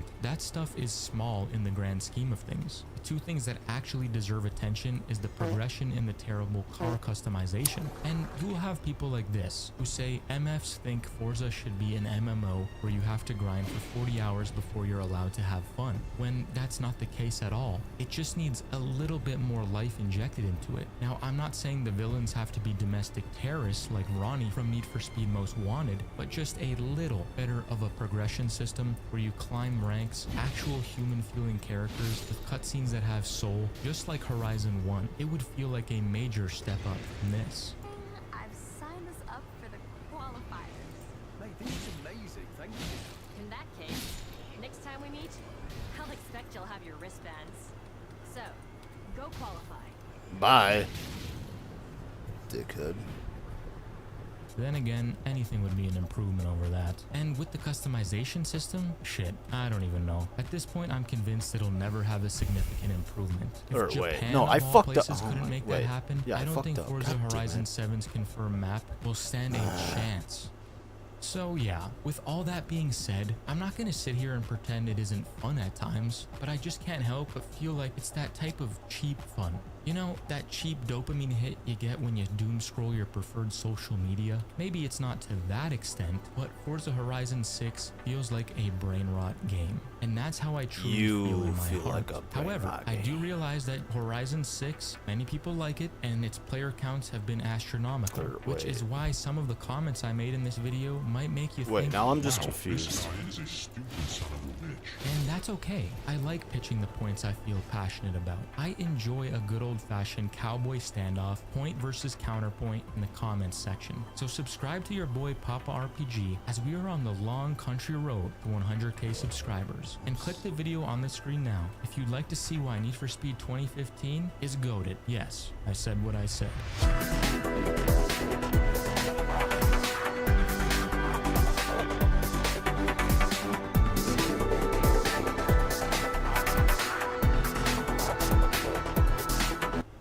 38 minutes before Jeffrey Epstein was reported dead in 2019, the following post was made on 4chan. Don't ask me how I know, but Epstein died an hour ago from hanging. Cardiac arrest. Screen cap this. That post on 4chan is the first post publicly announcing the death of Jeffrey Epstein for all the news media. Somebody inside the jail made that post. By the way, Jeffrey Epstein, the financier and convicted sex offender who, at the time of that post, was awaiting federal trafficking trial when he was found dead in his Manhattan jail cell. The funny little post went up at 8:16 in the morning on August 10th, 2019 and was posted by a user with the auto-generated 4chan handle RPTND1SI. And attached to the post was a pixel art image of Wart from Super Mario Bros. 2. All of it was posted on 4chan's politically incorrect poll. Now, Epstein was found unresponsive in his cell around 6:30 a.m. Oh, I'm First just major fucking news autistic. outlet, the Associated Press, reported the death at 8:54 a.m. The 4chan Okay. post went up at 8:16, 38 minutes before any news outlet on the planet had the story. In the thread on 4chan, there were 6 posts from the original poster. Posted in those posts was medical handoff language, the kind a paramedic would use when transferring a patient to a hospital, not exactly the kind a guard or a layperson would type. After those 6 posts, the OP of the thread vanished. A second user, Swam8WIF, posted in the same thread that a body double had been swapped in, which is crazy to say. Now, eventually, a Citibank subpoena would reveal the identity of this second user, Swam. It's crazy that banks can have records that can be subpoenaed that will tie your username in. That's pretty wild. The second user was a fellow by the name of Roberto Grijalva, a lieutenant at the prison where Epstein died. The first user, the one who posted the death itself, has never been identified. It's been 7 years almost, 5 federal subpoenas, no name still. What most people don't know is that Epstein had a documented personal relationship with 4chan. He met the founder. He was a lurker. He emailed Peter Thiel, the PayPal co-founder and possible antichrist, about using sites like 4chan to take over modern democracy, which is hilarious. And the board that Epstein's death was first announced publicly on launched within days of a meeting that Epstein took in 2011, a connection that the inventor of 4chan Moot denies, but the timing is very interesting to say the least. In October of 2011, Boris Nikolic, a venture capital advisor who would later be named as a secondary executor of Epstein's will, met Christopher Poole, the 23-year-old anonymous founder of 4chan who went by the handle Moot at an unknown tech event in New York. Nikolic, for his part, claimed to have no idea why Epstein had named him in the will at all, which I believe that. I've been in so many wills, especially from extremely rich people, guys. Nikolic was also a direct advisor to Bill Gates, and I believe he was aware of that position. From the 2025 release of the Epstein files, we now know that Bill Gates and Epstein had a friendship, a controversial, sexually transmitted, disease-ridden friendship. The drafts that Epstein wrote and never sent were about an STI that Bill Gates allegedly contracted and asked Epstein for antibiotics to surreptitiously dose his wife with. Make of that whatever you will, but the point is that the Gates orbit is what put Nikolic in Epstein's orbit. The Gates Gates and Epstein had been Gate. friendly since at least 2011, and Nikolic, as Gates' scientific advisor, was in the room for many of those meetings. So, October 20th, 2011, Nikolic emails Epstein about Moot, sharing his Wikipedia page, saying he was impressed by what Moot had accomplished at only 23 years of age. October 23rd, poll is created internally at 4chan. October 24th, Epstein writes back saying he drove Moot home and likes him a lot. November 10th, poll goes live to users. November 13th, Epstein sets up a meeting with Moot through his assistant. Around the same window, Moot says the board decision came first, but the emails make the timing a bit more confusing and tight. Poll was created on October 23rd, 2011, and Moot has claimed Poll was created to replace New, which was an earlier 4chan board that Moot himself described as a bad Stormfront. Stormfront, by the way, if you didn't know, was the long-running neo-Nazi web forum founded in 1995. So, Ew. And also the name of the Nazi woman from The Boys, which I really liked the latest season, to be honest. I think I just like farts and poop. There was a lot of farts and poop in it, and gore and stuff. I don't really have media literacy. I just like farts and poop. By the way, Poll stood for politically incorrect. And the idea, and Moot's stated reasoning behind its inception, was that if you gave the racists and white nationalists their own board, they'd stop polluting the rest of the site. Basically, you quarantine the bigotry. Poll wouldn't be available to users until the following month on November 10th, 2011. Poll would quickly be linked to the growing alt-right movement of the time, the loose online coalition of white nationalists and reactionary politics that crystallized around 2016 that still persists up until today. The day following Poll's creation, October 24th, 2011, Nikolic and Epstein would have a dialogue once again about Moot. Epstein wrote back to Nikolic, "I like Mama a lot. I drove him home. He is very white." One thing you might notice from Epstein's emails across the whole 2025 release is that he writes like a psycho. His shit is full of typos, there is no grammar, and no real care in what he's actually saying. This will matter, though, when we get to the longer emails. Nikolic, anyways, replied to Epstein's email praising Moot. He is great. He will be a friend. And, FYI, he is one of the greatest hackers. So it's pretty clear from this interaction that Epstein and Nikolic and Moot had met at some point between the 20th of October and the 24th. And it is even possible that they had met the very day that Moot had created Poll. It's been reported by some that at this meeting, Epstein had told Moot he should have something like Poll on the website. That cannot be officially verified, and Moot has explicitly denied any such conversation occurred. But he's hanging out with Epstein, so, like, who really cares? October 28th, 2011, Nikolic and Epstein continued their discussion of Moot. included a Washington Post article with the sentence, "The potential for manipulation is huge." The article Nikolic linked described 4chan as a hive mind. It cites times 4chan had been able to correctly understand and control traffic on the internet and Easy. lead mass disruptions. Let's take a few examples that come from this general time period. 4chan rigged Mountain Dew's Dub the Dew flavor naming contest, voting Hitler did nothing wrong and gushing Granny to the top of the leaderboard.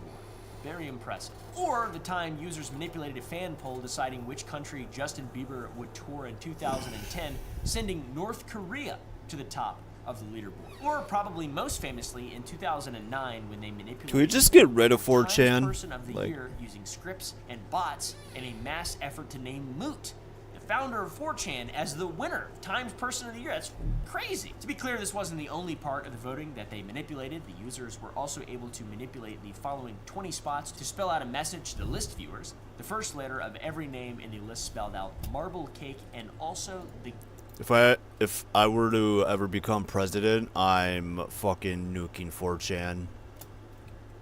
game.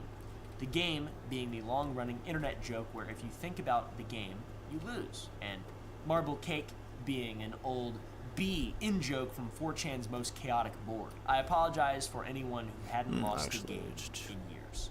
Sorry, I just caused a mass loss. I remember that way back in the On day. November That was 13th, 3 funny, days after Poll went fun live, shit. Jeffrey Epstein would email Leslie Groff, his longtime executive assistant, who was later indicted for her role in the trafficking operation, to tell Moot to come and see him and to bring along anyone he thinks is clever. Moot would confirm to meet Epstein at 3 p.m. on Sunday, January 29th. However, Moot would reach out to Epstein's assistant to say he suffered a loss, the death of a friend, and that he would not be able to attend their meeting. It is unknown what was discussed in their first initial meeting. Nothing has ever been released on what their meetings were about, and nothing of merit has ever come out in regard to it. These two lovebirds would have correspondence one last time in February of 2012. A redacted user would reach out to Moot on Valentine's Day to tell him on behalf of Epstein that Boris and he were free in New York City. Moot would respond 2 weeks later by apologizing for being busy with life and that he would hope to see Boris at Ted and Jeffrey in New York. Man, life gets in the way of just big meetups, man. Life just gets in the way when you're cleverly crafting something to a rude modern civilization at its very core. Man, it's tough out here being a eruder. This is the last publicly known correspondence between these parties. While Epstein and Nikolic appeared to have a great deal of interest in Moot and 4chan as a whole, it appears it fizzled out and ended within a 4-month span. Luckily, Moot has gone on record detailing his account of what has occurred. He vehemently claims that the creation of Poll had nothing to do with his meeting with Nikolic and Epstein, and after the connection between Moot and Epstein was uncovered, Moot would go on to share his side. He said, Epstein had nothing to do with the reintroduction of a politics board in 4chan, nor anything else related to the site. The decision to add the board was made weeks beforehand, and the board was added almost 24 hours prior to a first chance encounter at a social event. His assistant reached out to me afterward, and I met with him one more time for an unmemorable lunch meeting. This happened at a time when I was meeting hundreds of people a month while speaking and networking at tech events. I did not meet him again, nor maintain contact. I regret having ever encountered him at all and have deep sympathy for all of his victims. It's a good statement. I believe it, to be honest. And it's pretty clear that Moot's account is at least roughly consistent with the email timeline.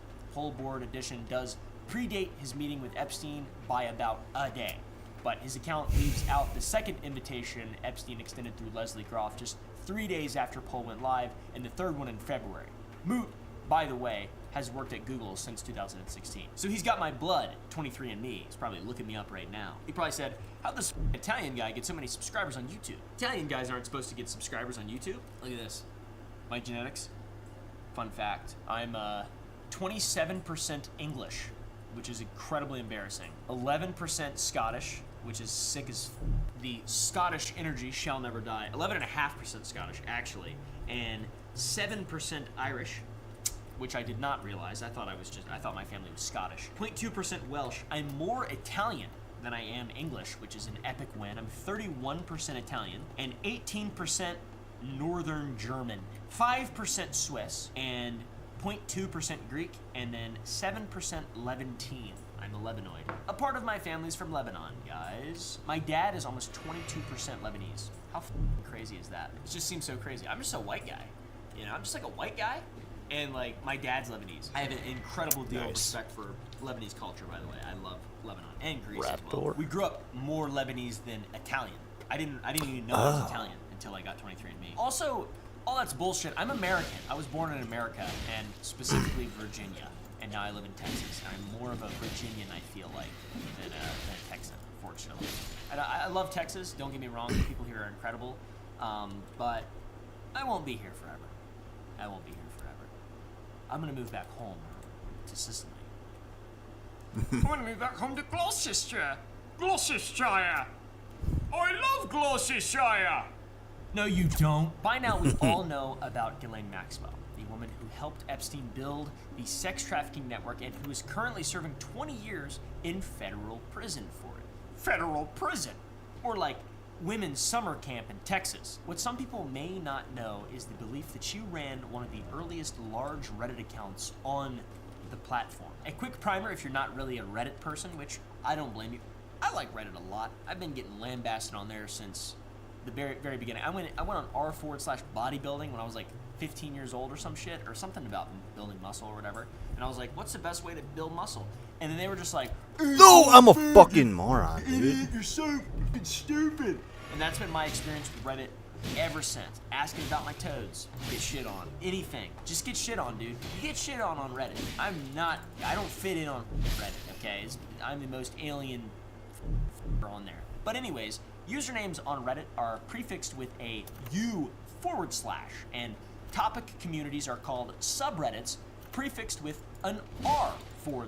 The account in question is U/Maxwell Hill. Maxwell Hill was the first Reddit account to reach 1 million karma. Karma, by the way, is Reddit's points system, which their points are awarded by other users for posts and comments. Like if you say something good and you get an updoot, you can get some karma. To this day, the account still sits at 15.5 million karma. Well, basically an unpaid manager God of fucking r/world news, damn it. r/politics, technology, science, environment, Europe, uplifting news, and celebrities. The account is one of the most prolific in all of Reddit history. And from 2006 to 2020, the account posted to Reddit almost every single day.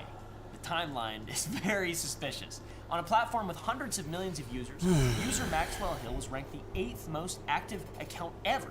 Top How many souls do I have? power use. But gaps in Maxwell Hill's post and comment history correspond with events in Ghislaine's own life. The days that Maxwell Hill didn't post would align with known locations where Ghislaine would have been unable to post, as well as Jewish holidays that she observed. Maxwell Hill's post history confirms their birthday was in late December after December 21st.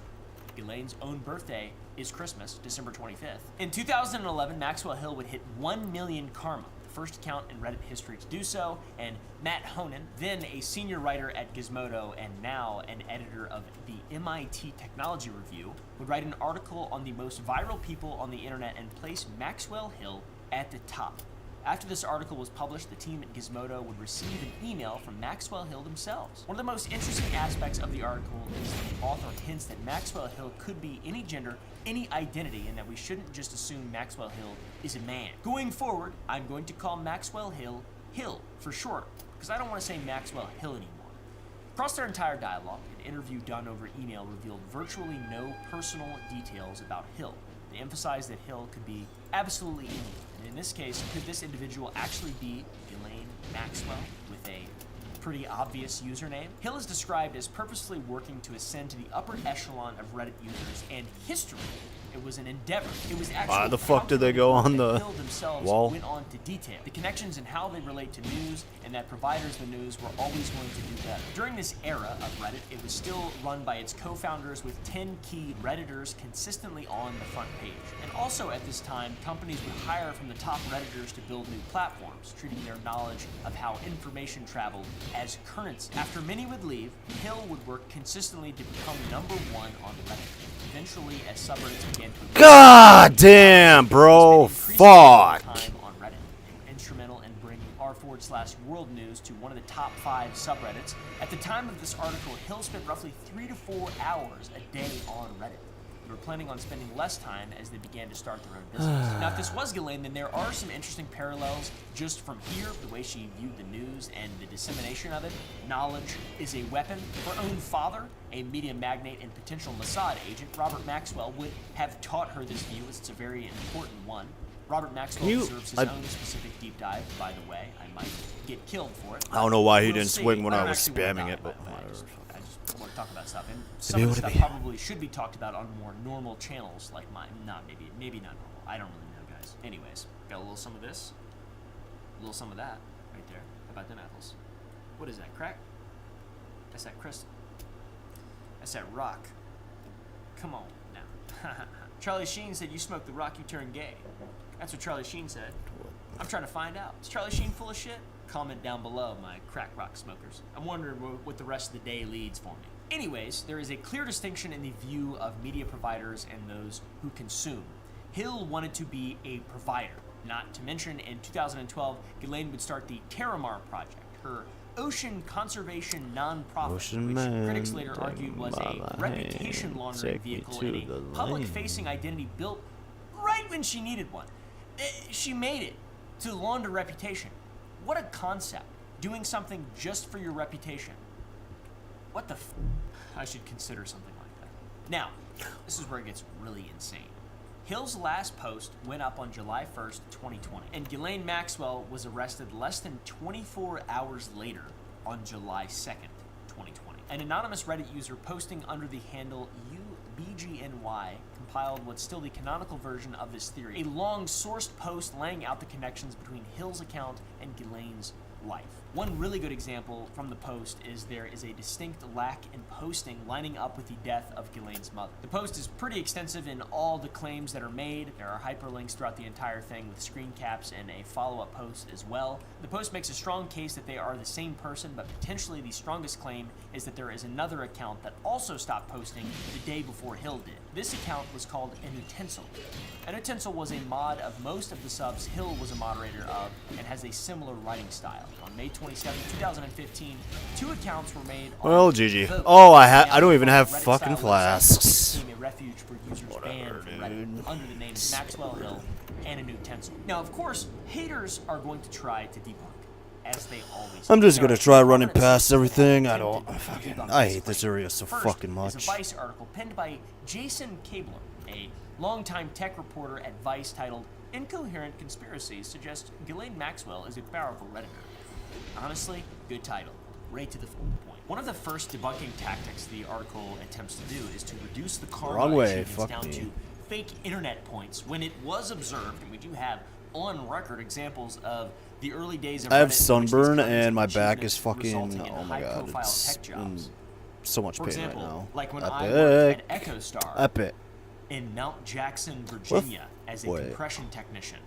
I got that job because Where of am my I? Reddit karma. It's pretty obvious in the Vice article that the author is referencing Where am the I? BGNY post, but they don't really introduce any reason to discount the conclusions in my Who are you? opinion. They instead frame them as nonsensical and far-fetched, aka, it's a conspiracy theory, why would you believe it? Well, because I've been hitting that rock Charlie Sheen style, and it's got me all wild and crazy. By the way, I'm defending this. I think that Ghislaine Maxwell is one of the most powerful Redditors of all time, and these people just, they orchestrate the world pretty much. It's kind of my belief in a general sense. Some of the actual evidence that Vice puts forward to discount the theory is that Maxwell Hill's fellow moderators dispute the conspiracy. Vice quotes another well-known moderator, which is great work, saying Hill is just some guy. The mods have reported these conspiracies to admins, but nothing has been removed, even to this day. The mods, citing the admins, say Hill is a Malaysian man whose username comes from Maxwell Hill, which is a real place in Malaysia. It's a colonial area hill station now called Bukit Lerut, which I'm not saying that right. Hill themselves has denied actually ever living there, by the way. Hill never responded back to Vice, and neither have Ghislaine's lawyers or Reddit's spokespeople. So it could be a coincidence, but I'm all in on it.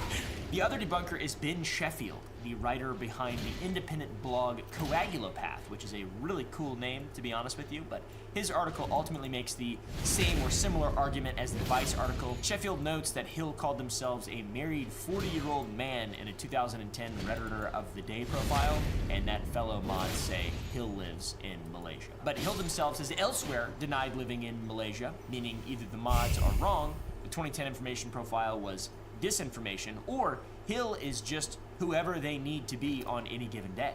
None of that disproves the Ghislaine theory, to be honest. Yeah, that's it just where means the I cover, was if at it is one a cover, point. isn't airtight. And we know that these are access agents, that these people are involved in intelligence operations. We know that. So that's like what they do, is just lie and make things like it's yes, of course Ghislaine Maxwell denies that she's Ghislaine Maxwell and a part of a sex trafficking operation, and also the orchestrator of a massive access operation to get blackmail on all the powerful people in the world. Of course they deny that. And if they don't deny it, they just die magically in a jail cell. So probably one of the strongest claims Sheffield makes is how Ghislaine has gone on record claiming to be Trump's friend, but Hill was notorious for posting anti-Trump content. Hill had Trump derangement syndrome. And Sheffield makes a point of mocking the theorists in that this would just be disinformation. Could be that someone obsessed with karma would post something they know would generate karma, is what I would say. But maybe that's not likely. Nevertheless, the debunking of this theory from both Vice and Sheffield is pretty much just a means to make fun of those who believe in the theory, conspiracy theorists, which is, it's pretty common. I mean, it is fun to make fun of people who believe things that are insane. And unfortunately, though, over time, man, Can that chair fuck off? Everything is becoming like more and more real. And it's really a shame, because I would consider myself a skeptical person, and now I'm not really that skeptical about much stuff. I'm just like, yeah, I can see that. I don't believe it just because the government says it's not true. You know, I'm not that dumb, okay? And I do like making fun of that. Like, for example, flat earth stuff.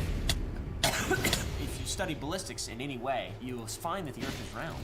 And there's also just a hilarious experience that I don't know, the flat earth thing, that's one of the ones where I'm on board with just immediately making fun of those people, because it is really dumb. But we know that Ghislaine Maxwell and we know that Epstein are bad and evil and have orchestrated lots of stuff, and that the government is doing its absolute best to cover it up in any way that they possibly can. Why am I drinking this when I could be drinking this? All right, guys, come on now. It's a Sour Boys Echelon Twilight Fusion energy drink, 200 milligrams caffeine, available at sour.gg with Twilight Fusion gummies. Same exact flavors, same exact level of deliciousness. This is my favorite flavor. It's got vanilla in it, not super sour, but it's really good. Together, they're succulent. I absolutely love Echelon, by the way. Their hydration, their performance. I'm usually more of a hydration guy with 100 milligrams of caffeine, but the 200 is absolutely delicious with the Twilight Fusion flavor blend. Not to mention the company is awesome and run by really cool people. Seriously, if you guys want to support this, if you want to see more content like this, go to sour.gg and buy some candy. We're actually trying to turn a profit now. We haven't made any money since we actually, I think in 2024, our black was $250,000, and then 2025 we lost almost $1 million, and then 2026 we're so far breaking even, and that's because we've been reformulating things and we've been preparing for a scale, essentially, because we want a really big, awesome candy company. We haven't taken any capital, we have 0 investors. It's myself, my wife, my childhood best friends. Right now my mom's doing customer service. She probably won't be forever because we're growing and she's gonna get overwhelmed. My sister handles logistics and some stuff with marketing, and it's so cool. If you guys want to support what we're doing here, whether it's my wife or myself, go to sour.gg and buy some candy for yourself and your friends. It's totally worth it. It's vegan candy, no gelatin, it's gluten-free. We release 4 new flavors every single month. We don't use artificial or synthetic dyes. All of our flavors are from natural sources. It is the best candy if you like sour stuff. The reviews and the customer feedback speaks for itself. I am incredibly grateful for how far you guys have allowed this business to come, and my YouTube channel. Every single day I cannot believe that I am able to do this. So I appreciate that. If you want to support it, go to sour.gg and hit subscribe on this video or whatever. It doesn't matter. You don't have to do any of those things if you don't want. BGNY would include a follow-up post showing that comments pertaining to some of Hill's more controversial takes were being actively deleted. There's no reason to tiptoe around it completely. Users from Poll were archiving Hill's profile and every mention of pedophilia and ephebophilia, the technical term for attraction to mid to late teens, on their profile. It's a very clear distinction if you're a pedophile. Actually, that's an ephebophile. Dude, okay. From this archiving, they were able to ascertain parts of Hill's accounts were being deleted in real time as they archived. All right. And as of 2026, the remaining entirety of the account has been documented. People responding to old comments of Hill's were also being actively deleted. Epstein was a bit of a weird guy outside of being one of the most prolific pedophile sex traffickers to ever exist in modern times. On his computer, he sent at least one 4chan link to a girlfriend, whether he actually posted is undocumented, but he is a confirmed lurker. And the fact that there were enough everyday users just browsing Poll V or B even, not knowing that they might be arguing with Jeffrey Epstein or calling him slurs as they argue over Mountain Dew flavors or some bullshit like that. I think that's something that none of us are really ready to consider. Probably one of the most ridiculous things shared in the files was when Epstein emailed one of his girlfriends a 4chan link with animated Rule 34 content. You don't know what that is? God bless you. This Rule 34 content was from the children's horror video game franchise Five Nights at Freddy's. And the idea that Jeffrey Epstein would take a child's video game and find something sexual between the characters interesting is not shocking even in the slightest. And while we all consider Epstein a monster, perhaps we should also consider the concept that he's a loser too. I mean, we're building a pretty good case. The way he writes his messages, the whole 4chan lurker thing, it's possible to be an incredibly prolific access agent, an asset for multiple intelligence agencies around the world, and simultaneously be a loser. Epstein himself did have a fascination and belief in an alt-right takeover as well. In a 2018 email exchange with Peter Thiel, Epstein wrote, when Thiel wrote back asking what he meant, Epstein replied, amazing alliances. You see, it was through social media that Epstein believed alt-right thought would spread, and he was correct. And Mikulich, our friend of the show, and from the beginning of this video, was very likely aware of Epstein's belief in spreading alt-right. I wonder what it must feel like that that someone like Epstein was on your team. Like, outside of 4chan, he also had a fascination with other online spaces, particularly within video game communities. He had an Xbox Live profile, which was banned in 2013 due to his status as being a registered sex offender. Hey, you just get banned on Xbox Live for that. That's pretty much it. It's pretty hard to get banned on Xbox Live. Believe me, I tried a lot. I'm just kidding. I was a good guy on Xbox Live when I was a little kid. I was afraid when people said that they were like in the FBI and their dad owned Walmart and stuff. I believed them. I was like, I'm not messing with that. Wait a minute. Get that off me. Don't put that on me, Ricky Bobby, is what I said, probably, because I love that movie. Jared Holt, a senior researcher at Open Measures, which is an extremism research nonprofit, didn't realize that was excuse me, is skeptical that Epstein directly influenced the creation of Poll, as some people online might have suggested, like me, just now, for example. But the link between Bannon and the ideology of the website, in my opinion, is impossible to ignore. I mean, it seems very clear. Epstein repeatedly talked about hating Trump and all this stuff, but is allied with Bannon and is like trying to grow. It's really bizarre. Additionally, at this point in time, many people did want to meet Moot due to his rising star status in the tech space. But interestingly enough, an article from The Verge surmised one of the reasons for this fame was Time Magazine's poll that named him world's most influential person. The same poll 4chan users had manipulated. One of Epstein's main accounts he spent the most time on was for World of Warcraft, which is crazy. And according to the files, that's how he first came into contact with Trump's strategist Steve Bannon years before Bannon entered politics. And their documented correspondence picks up later after Bannon left the White House in 2017 and he started filming that really weird puff piece that we have footage of now, where he's just like talking about he's just sitting there. He's so hard to listen to and look at. He's so ugly, dude. So Santa Fe Institute in the late 80s, early 90s, I was interested, I was on the board of Rockefeller. Bannon originally began as the CEO of Internet Gaming Entertainment, which is hilarious. Bannon's company would hire Chinese low-wage workers to grind the virtual currency gold in World of Warcraft. How the is this real? Then again, he does look like he plays World of Warcraft. Am I right, fellow Halo Chads? We don't play World of Warcraft. We get disappointed all the time by the piece of shit that these devs keep releasing. Hell yeah. Based. Sitting in a $2,000 chair. I got it for my birthday a couple years ago. Okay, guys, I love Halo. Anyways, back to the video. The company was a massive success somehow and would amass $60 million. I don't care. One of Bannon's I'm fatigued. I'm so fatigued. Former Disney child actor, later a major crypto investor, would also help Epstein break into crypto.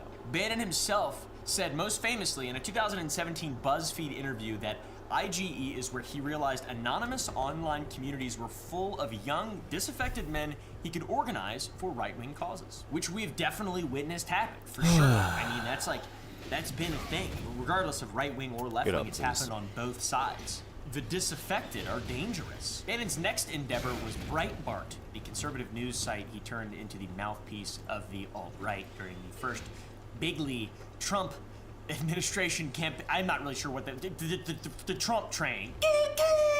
Bannon kept his finger on the pulse of online spaces, still seeing them as viable and full of potential.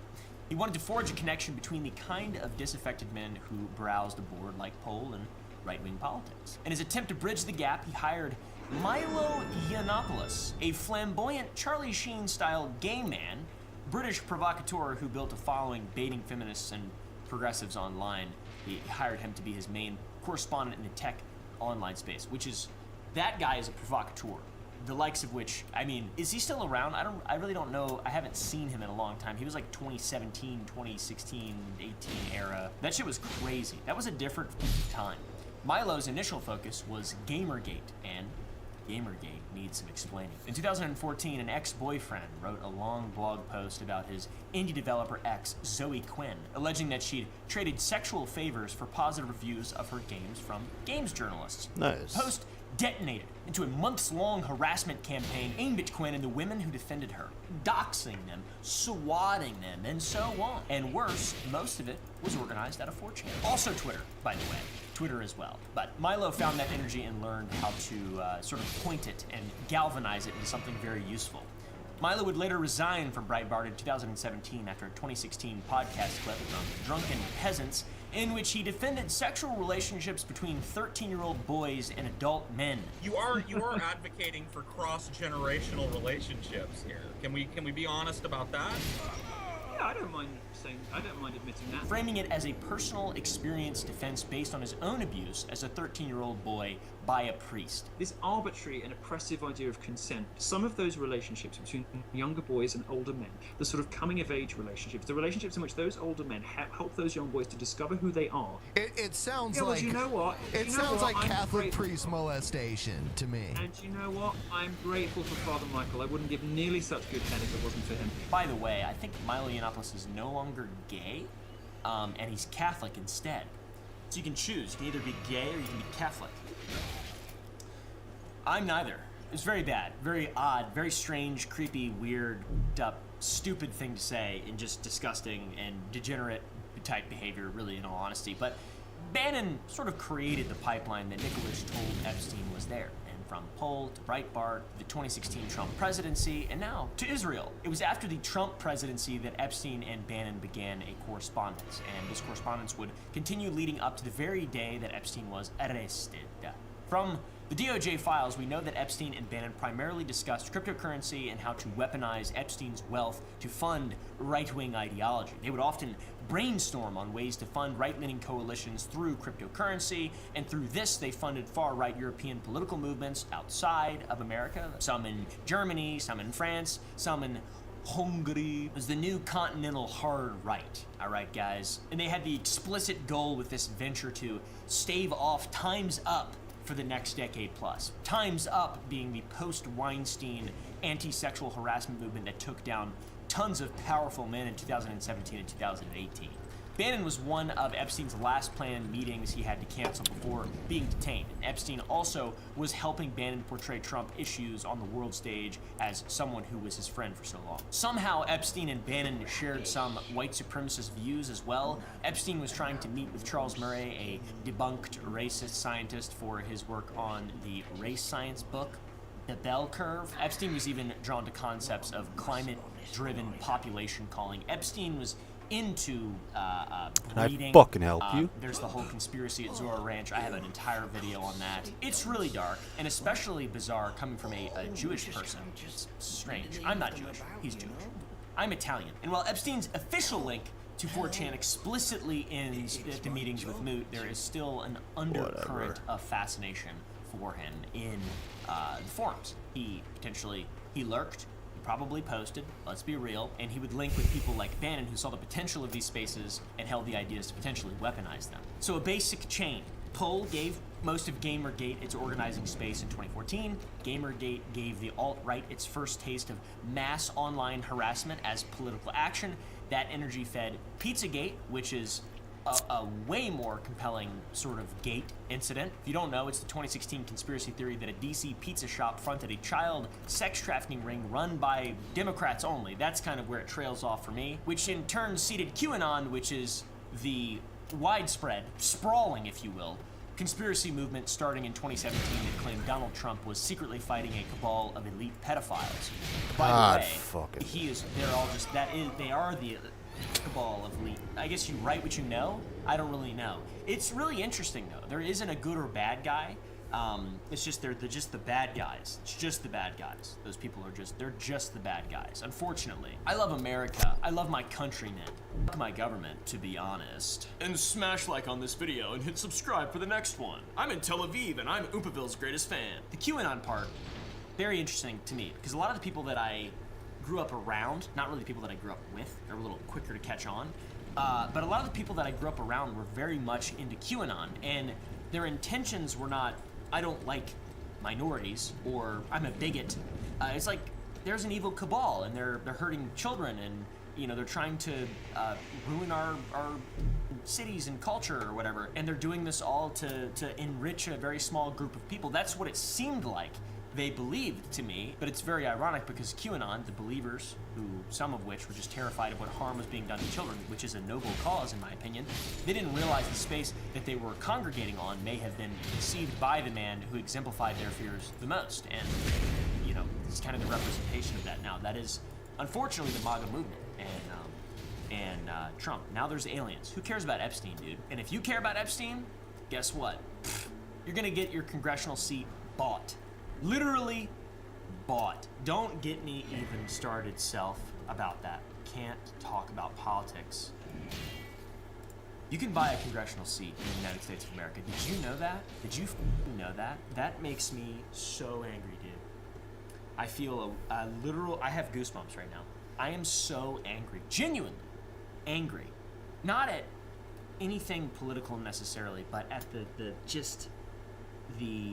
idea of what I believe and love America to be being just molested by the government as it is right now. And it has been, by the way, by every government since the shooting of JFK, essentially, and even before that. I mean, basically post-World War II, pretty much, is the end of the dream that existed for a fleeting amount of time. It is like, and I don't know, anyways. That's another video, maybe. That's gonna be a dark one, bro. You're gonna see me hanging from the ceiling with a really short rope. That's how it's gonna end. Just my legs.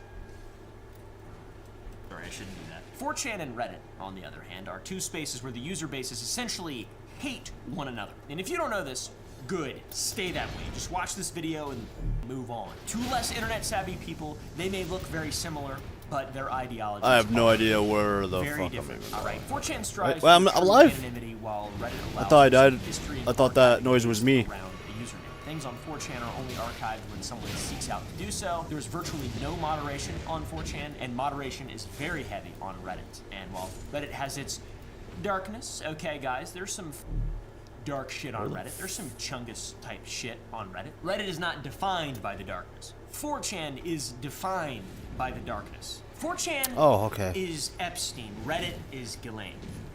There we go. The more controlled, more archived platform tracks to Ghislaine, and the chaotic, anonymous one tracks to Epstein. Ghislaine was the orchestrator of the crimes. She kept the records. She did most of the heavy lifting. She's still alive as well. She cared about the functions of what happened, and Epstein was chaotic. He didn't care. He wrote in all lowercase. He didn't care about the specifics or his actions. He just wanted to be a piece of shit. So if Maxwell Hill was Ghislaine's account, it fits behavior-wise for what we can see from the Epstein files. Ghislaine was a try-hard Redditor, and Epstein was a loser 4chan chut. Pretty cool. And while the link between Nikolic, Epstein, and Moot was in fact there, it does not mean that he was an orchestrator of these events. More than Nikolic was aware that these topics would have been of great interest to Epstein. I still don't buy that Nikolic just was like, hello, I don't know why friend. you're in the executive as well, dude. That's just crazy. What the dude, also I have no idea where this came from. What's this thing, dude? What the is this, bro? Who the fuck has a rat, dude? Oh, there's, yeah. Well, hell yeah, dude. That's the weirdest. Oh, there's 3. Okay. Anyways, Epstein was also yeah, interested bro. in talking to left-leaning people as well. It's just during the time there was a big wave. What the and fuck? Those people are just interested in waves and trends and who's about to take power. And No. literally. So if Hill was Ghislaine, then they were operating in both right and left-leaning spaces. Epstein himself admitted in the files that he was interested in tribalism and turning people against one another. He was an opportunist, someone who seeks to take power and utilize it in any form or capacity for their own gain, his own gain. Perhaps there's more information in the Epstein files that will, I don't know, be more informal. I don't know, guys. It teaches more about this. I don't know. There's a lot more information. The files still haven't been released. It's still ridiculous and unacceptable, but what are you gonna do? Bitch and moan? Yeah, pretty much. That's about all you can do, unfortunately. There's also more than one mysterious 4chan post. Oh, shit. On July 1st, 2020 at 8:05 p.m., a 4chan user went on the Creepy Conspiracy and Supernatural board of 4chan. It's called X. The user would detail their job and who they worked for. They worked. Or wait, no, it was the side. The entire story devolves into absolutely heinous acts, most of which, if I explained, would get this video completely demonetized. It describes first working for Epstein in New York City and eventually being moved to the island and the depraved things this person would see, and then aid in cleaning and covering these things up. Then on July 21st, 2020, a smaller YouTuber named Mark Antony would use text-to-speech to post the contents of the story onto YouTube. It amassed around 6,000 views at the time of the recording, and then we found in the Epstein files, when they emerged, that the story and transcripts of the video were used and investigated by the FBI. The FBI at some point believed something within this video and story might be true and worth investigating. They saw it as a lead. They specifically noted that the user was claiming that they were a threat to themselves, but nothing public has ever really come out of the investigation, and the poster was never identified, and the claims were never substantiated, and the file, if there is one, has not fully been released. That is obviously worth keeping in mind for what comes next, because the death post on Poll isn't the only time a 4chan user surfaced inside knowledge about Epstein that the FBI couldn't trace back. And this is not ancient history. As recently as April 2025, 4chan was hacked by a rival website, Soyjack Party, in which emails that surfaced in the leak showed a proliferation of bots, FBI.gov emails, and university and work emails. The .gov screenshots in particular have never been independently verified. The crypto and tech news site flagged them as likely fabricated. There's a real chance that they were planted in the leak as a prank, you know, for trolls, I guess, because it looks bad. Personally, I do think the broader leak is real, but you gotta take the really crazy stuff with a grain of salt always. Man, woo! The fallout from the leak is pretty large, and the website was down for nearly 2 weeks, and mods and janitors would be doxxed from the fallout. And what wasn't actually surprising, if you were aware of 4chan's history, is the FBI email. So take the Agents of Chaos thing with a grain of salt, obviously, but what's true is the FBI has had agents monitoring 4chan and every other internet social media platform for years for terror threats, school shooter plots, child exploitation networks, and so on. You know, doing their jobs. Their presence on the site is not a secret. And given the amount of domestic and foreign terror shootings and even potential serial killers that have surfaced on or around 4chan, it is not a shock that someone from the Federal Bureau of Investigation might be watching certain boards or so on and so forth, especially if they were aware of the tie to Epstein and the site as a whole. So, Federal Bureau of Investigation agents or Federal Bureau of Causing Chaos agents exposed? I mean, I wouldn't be surprised. What's real, what's not real? I don't know. I know the FBI doesn't do their job now, unfortunately. Epstein would die in the early hours of August 10th, 2019. He was found unresponsive in a cellar on 6:30 a.m. and the user RPTND1SI, the OP, made his first post at 8:16 a.m. Eastern Standard. And in that post, he kept it very brief. Epstein died of a cardiac arrest as a result of hanging. OP would make 5 more comments in the entirety of the thread. The first reply in the thread came from another anonymous user calling OP's claim fake. He responded describing how the death was declared and a non-specific medical resuscitation attempt. This is all very important. His next response was to someone asking how he knew. He responded, "I just know," and then correctly stated where they pronounced Epstein's death. When asked if he had proof and if OP was just wasting time, he simply responded with, "Screencapted." And his very last message, He responded 35 with minutes what? after posting, was going into extensive detail with medical. When asked if he had proof and if OP was just wasting time, he simply responded with, "Screencapted." And his very last message, nearly 35 minutes after posting, was going into extensive detail with medical jargon of what was done to Epstein to attempt resuscitation. And to the average person like me, it may look as though this person knows what they're talking about, but there's language here that's pretty interesting. This is pretty specifically the language of a paramedic to ER handoff, which means OP probably wasn't a guard or a random. OP was probably a medic, or someone who heard a medic in the minutes after Epstein was pronounced D-A-I-D. I would say he hung himself. And then they tried to bring him back to life using magic or something. And after saying all this, he just never returned to the thread. Then we have Oh, wait. Strand, I can the level other up. user, the second user. They made the claim that the real Epstein had been wheeled out and that there was a body double that they were going to use to masquerade as the true Jeffrey Epstein and fake his death. This user would make the singular comment and reply to the entire thread, and after, he also would not respond to this thread. The FBI immediately subpoenaed 4chan and a variety of mobile carriers in an attempt to identify who made these posts, but after being told by 4chan, AT&T, and T-Mobile that they could not aid in finding out who made these posts, it was a dead end. Then came the Citibank subpoena, which did surface Swam's name, Roberto Grijalva. He was a lieutenant at the prison where Epstein died, and the records don't explicitly confirm that he was the poster, but they're the cleanest available match, not a confession or anything like that. So despite the link, he could not be tied to any of the other posts, only the very strange body double claim. That just seems like something someone trolling would say, not someone actually there who witnessed it. So 13 minutes after the original Epstein death post, major publications started breaking the story that Epstein was in fact dead. So how did this user know? Where did they go? And how did they have that knowledge that would later be confirmed very shortly after? Was this actually an insider or just somebody who got really lucky shit posting? Or was it Epstein himself? Kidding, it wasn't Epstein. I do like the theory that he's in Israel though. That shit's very funny.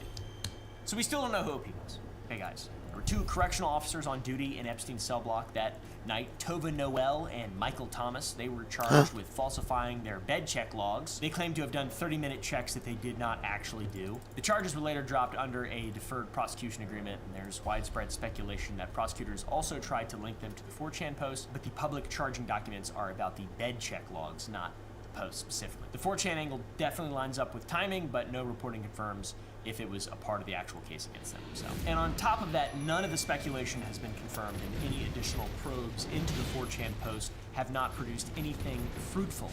Perhaps the reason they were never able to identify the OP was because they were looking at guards, when the language pattern points to a paramedic. So take that however you want, FBI or whatever. With all that being said, Epstein may be dead, but he's still lurking on 4chan for show. All right. They are making fun of that guy a lot. They really don't like that guy. Shit, he lives on everywhere. He's a lurker. Guy's a lurker. He doesn't really talk much. He's kind of quiet and ugly and shy and evil and stuff. He died. Anyways, thanks for watching. Appreciate you. See you in the next ones. What's up, y'all? It's your boy Tugboat. Just want to let you know they got some brand new merch up at MeatCanyon.store. T-shirts, hoodies, hell, they even got a plush of me. Damn, I look good too. Y'all better hurry. If I pick that pussy up, oh, you gon' tell me. Nay! Welcome back to the Papa Meat channel. How you doing? How you doing? Giving it sitting down because today we're gonna gallop into the world of hobby horsing. My wife is a horse girl, woman, as she first showed me this. Hobby horsing is pretty popular. I've been seeing it everywhere. I did see a badass edit of it. Oh, where she jumps over and like turns to a rainbow. Yeah, it turns to a rainbow with the music's playing with it. I'm not gonna lie, I was kind of like, hell yeah. When it comes to hobbies, there really is something out there for everyone. Some hobbies are viewed as odd or extreme because of how few people are interested in them. But I'm here to shed some light on this wonderful sport because it has been getting a lot of flack online recently, all right? What most of you watching don't understand is that the sport is more than just prancing around, right? Which if you don't know hobby horsing in general, it's you have a broom. I guess it is just a hobby horse, isn't it? Yeah, I guess so, yeah. I guess it literally is just a hobby horse. It's a broomstick with a wooden horse on it, or you just some kind of horse head, and then you gallop around. I mean, I think traditionally it's a children's toy, but it has now become like a sport to people. Yes, it's an actual sport. And what most of you watching don't understand is that this sport is more than just prancing around. It's about strategy and poise. Many riders spend months training for competitions and devote years of their lives to honing their craft and building a relationship with their horse. Dude, I need to get a hobby horse. We need to make a hobby horse. I want to fucking get a steed and like name it and shit. Put it in like a hole in my wall. Pet it. Shadowfax. Shadowfax. My horse of war. Could you imagine going into war? People are. Dude, if a guy in old military horse combat, everyone else is riding horses, and there's just a guy dead sprinting with a hobby horse, I would. I'd be like fucking Aragorn in Two Towers. The one he's like, Autobot! He's like, shoot him, kill him, take him down. You have to, yeah. He's like just straight face. Oh yeah, swinging his huge sword. What are we doing? Yeah, that would fuck me up. A lot of people say it's all just cringe, but let me tell you, it's far from it. And in fact, hobby horsing has birthed multiple similar sports that are gaining tons of traction online. So saddle up as we get ready to enter the arena and show you just how cool hobby horsing really is. Hey guys, quick shout out to Gamer Subs. Use promo code PAPAMeat at checkout or get my flavor raw meat. It's really fucking good. I'm gonna hobby the fuck out of my horse. And if it doesn't win this competition, it's going straight to a fucking glue factory. I can tell you that right now. Could this be my hobby horse? Hey, how are you? Awesome. I got a question. Nothing crazy. I promise. We don't do internet. No, I don't want. I already have. I have Spectrum already. I have all the phone numbers in the world. Thank you, though. Dude, excuse me. I mean, that's not bad, though, right? Oh, she rides good, Nick. She rides very good. I'm gonna be swimming through the competition. Oh, if I do that too, should I get a life vest for my outfit? It's all tight. Are these kids? It says adult 2X to 3. Oh, don't show that. Am I just that big of a man? You don't look that big. Oh, I gotta make my seahorse. Oh. I think I got what I need, dude. You may be wondering how this sport even came to be. The stick horse, or hobby horse, is one of humanity's oldest toys, dating all the way back to the 4th century, with Spartans using it to jokingly ride around and entertain their children. Do we have a fact for that? How do we know that? To me, it makes the most sense that it's like you're too young to ride a horse. How much do I need to level up? Wooden horse. So you can be like, oh, I'm like dad, or I'm like mom. Exactly. Right? That makes sense. There are some people who are afraid to drive. I think that people do driving simulations on like digital to get used to being in a car. What if it was like that for people back in the day? I ride my hobby horse because I'm too afraid to get up on the real thing. It'd be kind of cool though. Well, now we're just talking about Spartans and shit. If Persian kids, if they had wooden elephants. Oh, yeah. But it was so long that you could have like 4 of your boys on the back of it. Have giant banana leaves as the ears or whatever. Throughout history, it remained popular, and it wasn't until 2002 that the sport of hobby horsing was born in Finland. What started out as a simple way for children to live out their dreams of owning a horse had blossomed into a massive phenomenon. In the 2010s, it spread throughout Europe and eventually made its way over to the US, where it grew even more popular. And today, millions of people enjoy riding around on their hobby horses every year. And it may sound silly, but I doubt that most of you understand how intricate the sport can get, right? Everyone just thinks, oh, they're galloping around. No. Wrong! To be fair, that is legitimately... That's what it looks like. That's what I thought it was.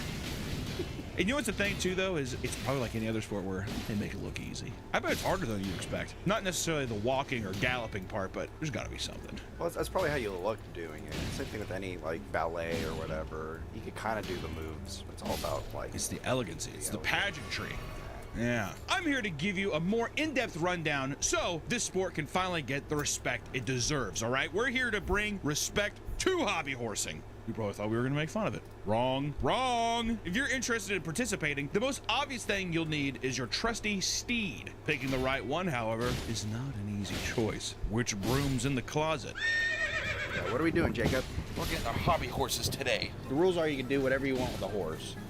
Make it pretty. I don't know why you immediately made that sound like. I have an idea for my horse. I'm just gonna make my dad. Oh, there you go. $100 budget. Ooh, actually, what budget? Where the fuck did we you have the come boss's from? credit card. We can do whatever we want. That's true, we did. Well, while Harry's doing that, I'm gonna go grab one of the crucial items for my horse. You're gonna get that Jeep thing. How are you supposed to get this out? Yeah, what the hell? How did she? Ah! I know. I see what you're. You are in such big trouble right now. Do not Jacob! away from me. I gotta go find you. Alright, my dad's coming together, guys. Are you gonna Dang. get the fucking Davy Crockett's? I might get. Look out. There's. I was gonna say there's no way you're getting that. Okay, well, now you have to. We're gonna cause some ruckus. I was gonna say you just rolled in on a fucking black stallion. All right, gang, let's head out. Let's go buy all this assorted bullshit. Do you think that there are stables? Oh yeah, I can see that. If it was like massive, it would be so easy to open a stable. Then you just become a woodworker, and then you get a lathe and just make like your own custom ones. Oh, he makes the finest steeds. Do you think the hobby horses get like a normal size horse stall? And Yes. Just throw them in. Yeah, they're fly on the ground. He's beautiful. No, if it was me, I would do it like kind of like how the Renaissance Fair has like all those racks for like wooden swords. I would do a rack. It would be a painted. Don't TM trademark. This is trademark now. Patented. I would have one wooden wall, and I would paint stalls, but I would have holes in it where you could slide the thing in so it looks like their heads are sticking out of the stalls. I like that. And a little trough. You put a little hay there. You go. Yeah. Make the. Yeah, easy. Oh, he's getting fat. What I would do too is I would have it on a. Now this is getting a little more intricate. I don't know how to do this. I have to 3D print some moving parts or something. I have to get one of those engineer Lego kits where they have like motorized shit, you know. But it'd be a thing where there'd be a hay, like a little feed bin. Lifts it up and the thing goes. Yeah. And it goes back down. I'm if doing I was so. a kid, I'd be so stoked on that. What? That'd make it lifelike, right? Because that's the thing. How do you bring life into the wooden horse? Hey, Nick. Yeah. Ladies and gentlemen, presenting the meat hobby horse rally.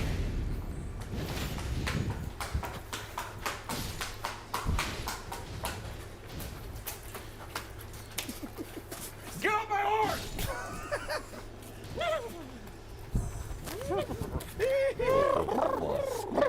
Grown ass men, by the way.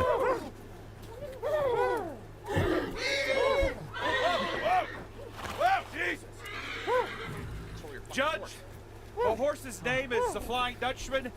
We met at the bottom of the sea, and I'm ready to compete. I don't give two shits about no fucking bow. Oh.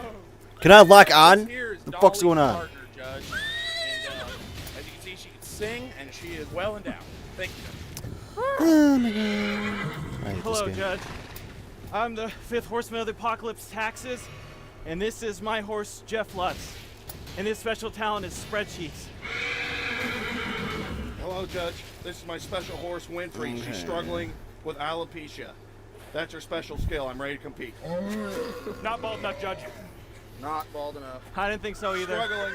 She's struggling with it. The hobby horsing market is massive. Define massive. I think about like baseball gloves. That's got to be a big market. Well, that's I think yeah. I mean, in terms of other sports, I should say. I don't know about How that. about this? Hobby horsing market is bigger than you think. Offering a wide variety of options for any rider. If you want something super cheap, then you can buy a $15 horse from Amazon or Bass Pro Shop, or you can go to Dollar General and get a broom, which actually I'd have more respect for that. If it was just a broom? Yeah, but you deck it out to look like a horse. That's a Seabiscuit energy, dude. They said I couldn't hobby horse? Yeah, fucking right. I put a giant swelling heart on it. Wait, what? Wait. Oh.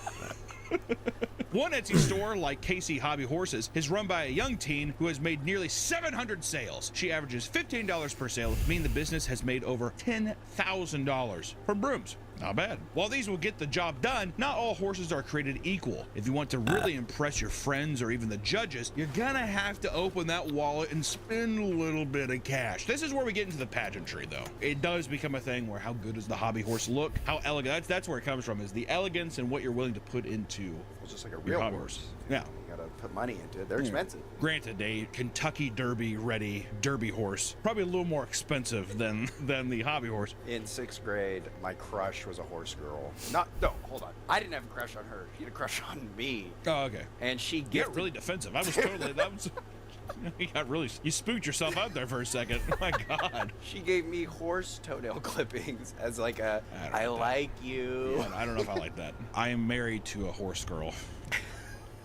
I've been trying to get her out of it for a while, but everybody in their school has a horse girl. Now, I'm wondering, nowadays, does every little boy or little girl have a hobby horse person in their school? And does it translate the same way? I don't know, what is it about horse girls that make it, there's something weird about them? I don't know why. Because I think when we say horse girl, it isn't just a girl who, like, owns a horse. They usually pretend to be a horse. I was going to say, we had girls who would get on all fours. And, like, yeah, like, there's one girl, I can't remember her name, not like I would say it. It was her.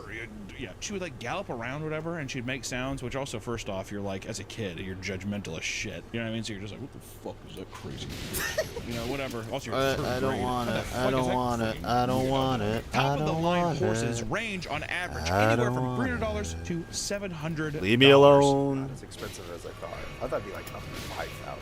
You know, honestly, even for if you've got a custom one made, I agree. I would have expected 5, because I could see some guy being like, I sculpted the head myself. Real it's a particular kind of wood. There's horse hair. Exactly. That's when he gets like real.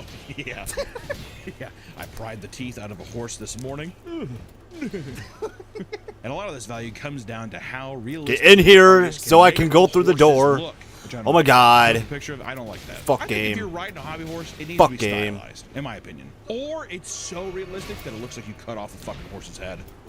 I think you'd win if you actually cut a horse's head off. I mean, if I was a judge, I would say the sheer dedication is impressive. Move, you dickhead. So. And to compete, like, do your If they a flawless run, I'd have to respect it. Afterwards, I'd go home shaking, being like, "What have we done?" But I'd have to respect it. All right, Big Jacobs first. What kind of questions should I ask? Well, your pet the I horse, love that you're games judging the in horse. 2026 I'm not have petting the load times. We're not gonna pet one. So amazing. Look at it and rate it. Just be like, what's your general impression? It looks. She's letting you pet her. She is presenting herself. She's letting you pet her. She looks unwell. She looks under-muscled. It's the Her alopecia. tack looks very nice, though.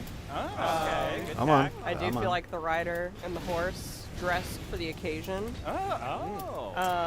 But I worry about the welfare of What? this animal. What? So What? She's a rescue horse. Oh, don't give brown Yeah, points don't- for that. don't give brownie sympathy. points, Judge. I cannot give extra points. This isn't Make-A-Wish, you know. Good judgment, Judge. Thank you, Judge. Excellent judgment. Based on Thank you, welfare, but all things considered, I'll give her a generous 7. Okay. Generous 7. Thank you, Judge. If I see any blood on the course from an injury, you're disqualified.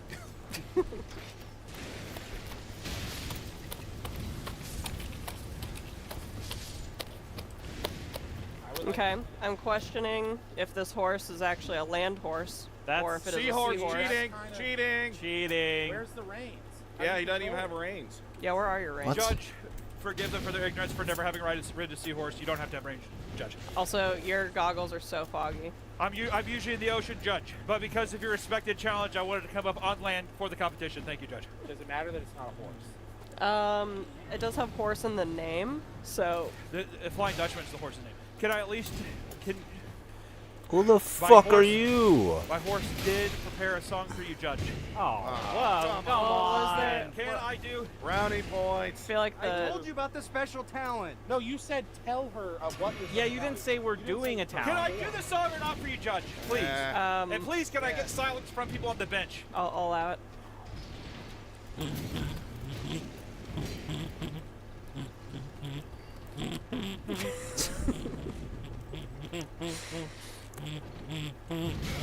Go, please. Thank you. Sound like a kazoo. Thank you, Where the fuck even am I? I am a chef. Well, while it is not a land horse, and you look like Scuba Steve, Thank you. Would you like to pet my horse? I will pet the horse, even though it still has a sticker on it. I know where I'm at. Horse. It likes it. It's a tattoo. Well, it seems immoral to tattoo a horse. No, I'm friendly. I'm not gonna horse kill head your before I got fucking baby pot things, you psycho bitch. Seems healthy, though it is not a land horse. I Don't do feel touch like me, the you theme fuck. is there, committed to the theme. I do question how well you'll be able to perform in that, but all in all, I'll give it an 8. Show the camera. There you go. An 8. Okay, whatever. Wow. Okay, that's pretty good. Judge, how is the horse alive? Stay away from me! That's what's impressive is that it is capable. No! Okay, Dolly. Okay. Well, Judge, today I brought to you Dolly Partner. This is my horse, Dolly Partner. She's 87 years old, but she can still perform. She's a real show pony. So. Okay. What breed of horse is she? Whore. Pinto. Okay.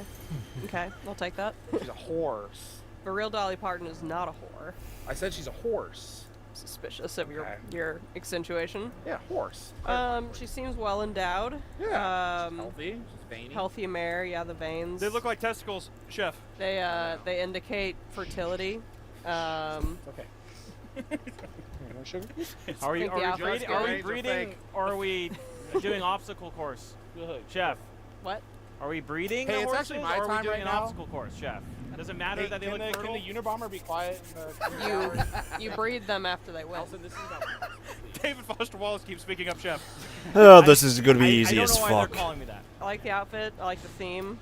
I feel like it was well thought out, and she seems healthy. She probably has a foal somewhere. Probably. I'll give her a 10.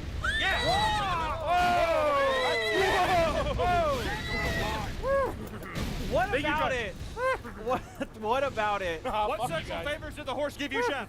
Doesn't matter. Let me suck. See? My God. Hello, Judge. How are you? I have a Why is sinus David Foster infection. Wallace riding Jeffrey Dahmer, You have Chef? sinus infection? Yeah. Oh, this is my horse. We've been working with the state of Kansas for about shit. 17 years now. Don't like that state. We can't hear him present, Judge. Yeah, why don't you present louder? Speak up.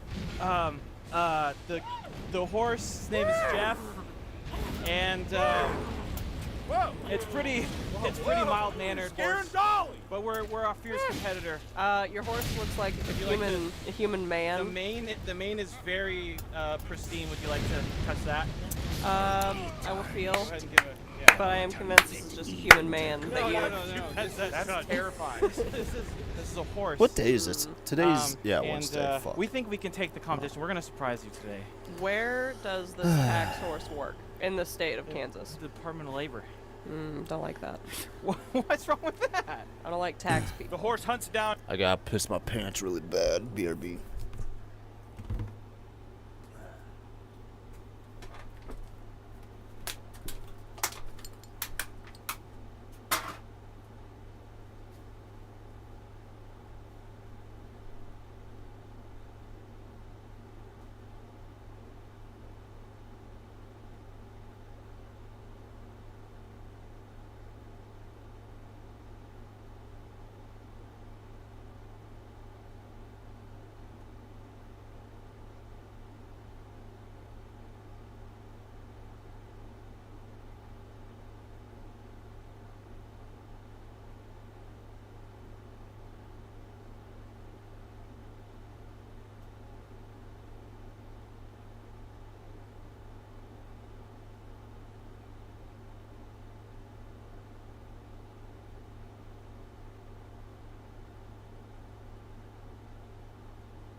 We are gay Puerto Ricans in Milwaukee, Jeff. Okay, we do work in the tax department. I feel like you make people unhappy.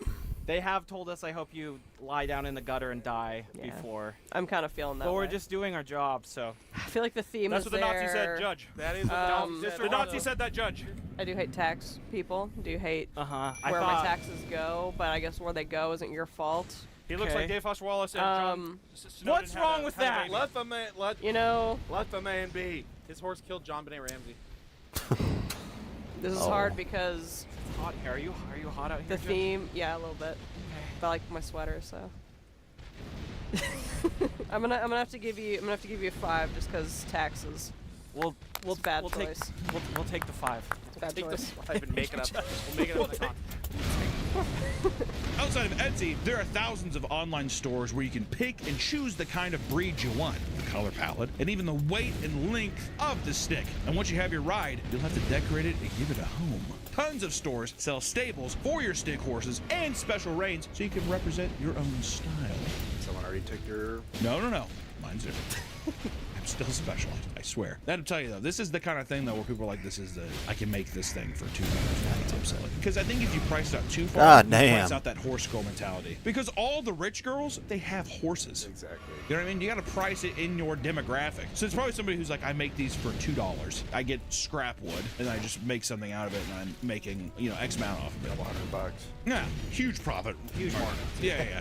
But the girls who are like a $5,000 stick, that little girl has a horse. That little girl has a nice horse. Yeah. Now that you're all geared up, it's time to compete. Hundreds of hobby horse events are held annually all around the globe. And these events are where thousands of people, young and old, show off their skills through multiple challenges and categories. They're typically held in school gyms or on occasion in the middle of a shopping mall. The more prestigious events take place in actual equestrian arenas with dirt floors, which I would say the majority of the videos I've seen have been on the equestrian.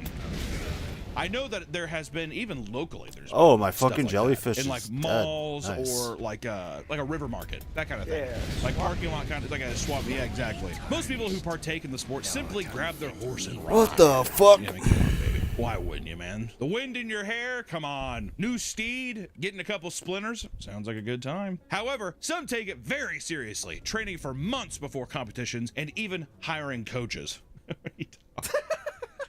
You're the best to ever do it. All right, fine. I'll coach you. Actually, it probably has been around long enough to where there probably has some people with a couple. There's like a 50-year-old fuck out was there that now. gonna- I gave that up a long time I ago. said I'd never do it. He's like going up. He's like walking up there in the stable. He's like walking up. His hobby horse sticking out of the wall. I said I'd never do that again. Pet like it's a real horse. Puts his head up to it. Flashback of his wife breaking her ankle and dying. Yeah, what was that movie? Gone in the Wind. Pretty sure that's the one where she's just not Paw, and he like riding the horse, and he jumps off and fucking like flips over and Oh, I've dies. never seen it. Yeah, it's probably like that. It's probably something like that. He's there. He's like sees his wife. Yeah, just like falling down a cliff. Ah! Whatever. All right, I'll do it for her. For you, Rebecca. Just a horse girl. That's literally their fate.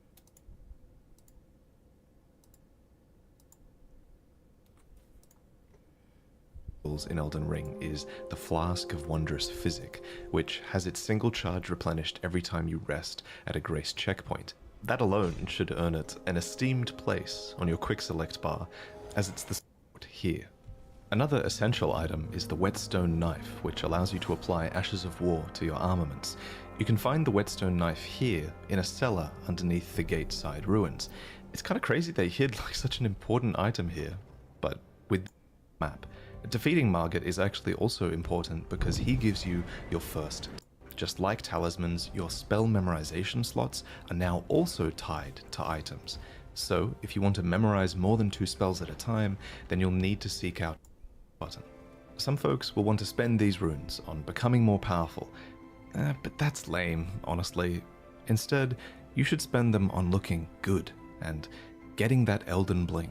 What I'm doing here is called armor alteration, where elements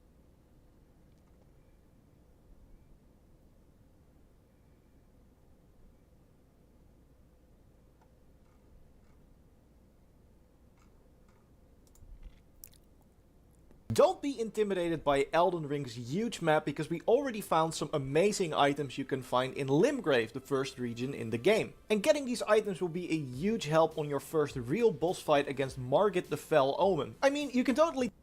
Another thing you can do now that you have your mount is actually continue through the gate. There are a lot of enemies here, even a giant that will jump down on you if you get close, so we use Thorin to just run through and follow the path until we find this illuminating tree. And at the bottom of it is a golden seed. These are very valuable, as you can use them at a grace point to increase your total number level. And while having a spirit summon is already a big help against Margit, there's even more you can do to improve your chances. Let's head back to the gatefront ruins and go the opposite direction from the gate again, but instead of turning right to where we found the giants, we want to follow the path left. You'll find an NPC called Hyde here a bit further down the road. Talk to him, as he will give us a reward for something we're going to do in a bit anyway. Then we continue until we reach another church, the third church of Marika. This location contains two amazing items. A sacred tear that will allow us to upgrade our flasks to +1, so they restore more health and more effective, because there is already a second tier we can find to mix into it, and for that we want to head back to the Stormhill Shack. Jump on your mount to make your way over here on the map. You'll know that you're in the right place. If you see a giant, just ignore him or kill him, up to you, but grab the item in the bowl over here to get a strength nod tier. We can slot this one next to the Crimson Crystal tier we found with the Flask of Wondrous Physics to create a potion that not only restores half of our health, but also buffs our strength by 10 points for 3 full minutes, which is pretty impressive. So if you mainly use strength-based weapons like that great axe we picked up very close to that fort Hyde mentioned, so storm past the barricades, defeat the enemies outside, and here we can pick up our second golden seed to make our way over to this grace point here. We're now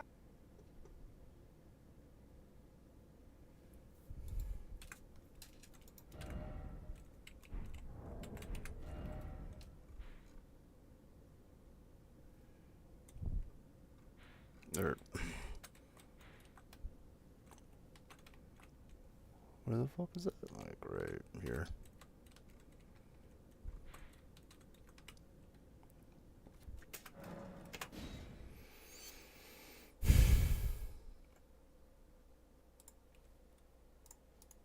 The girl made, the horse girl, she threw a hacky sack at me in the middle of class, and then I get up and she's literally going like this in the corner. Ew.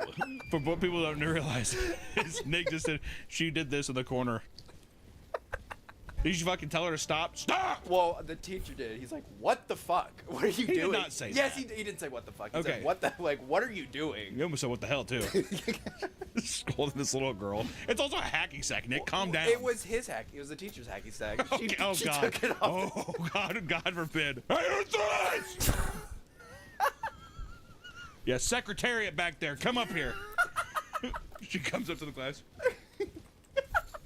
Yes, Mr. Johnson? Did you throw this? Nay. Did you throw this? Oh, wait. I know where that is. I'm not going down there, though. Trot your ass down the principal's office. It's very pretty, though. Yeah, she gets her coat and hobby horse. Yeah, gets her cowboy hat and her hobby horse. The most challenging event hosted at competitions is called dressage. Dressage. Each rider who enters this event is expected to show off a specific routine while maintaining poise and grace, which they often choose to dress up in classic equestrian attire. You know, this is where the show ponies really shine. Judges are harsher and look at each rider's movements closely to ensure the rider hits each specific move perfectly. Certain moves require a specific number of steps and angles to be hit as you gallop, all right? And these judges, it's harsh. Probably Temp invasion of other players' worlds. We will now be doing dressage. Oh. Ooh. So yeah, you'll be Judge. I know what that is, but for the other ones that don't know what it is, can you explain it? Don't Judge. Brown nose. Brown nosing. I got you. They will be doing a routine that they have rehearsed, showing off their various equitation skills, such as trotting, cantering, I don't yoffing, think I have things like that. any fucking... Upset. She runs. Is my goal. Yeah, no. Bestiality. Oh, wait, I Judge. could sell shit. What am I thinking? No, you can use your horse. Come on, Doc. Judge, is it humane to have that much weight in the front of their horse? Whoa! I will not be body shaming at this tournament. Okay, hold on. Hold on. Yeah. What the hell is this? She's scared of the cat. That's true. Spooking. Okay, Dolly, 360. Okay, reverse. Dad? You want to take first watch? I'm 12 now, so I'm totally ready to kill. I'm good at killing, and I feel emotionally fine after I do it. October 23rd, 2016. 17 million people. Is that right? Yeah, baby. That is the number of people who sat down, probably with a drink in hand and a knot in their stomach, to watch the Season 7 premiere of The Walking Dead. Oh my goodness!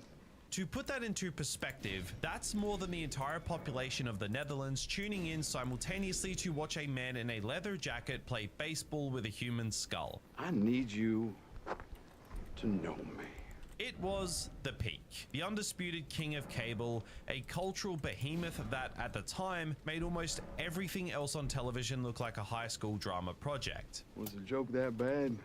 But here's the thing about peaks. The only way left to go is down. And boy, did this show find the steepest cliff imaginable and sprinted off it at full speed. Oh, no.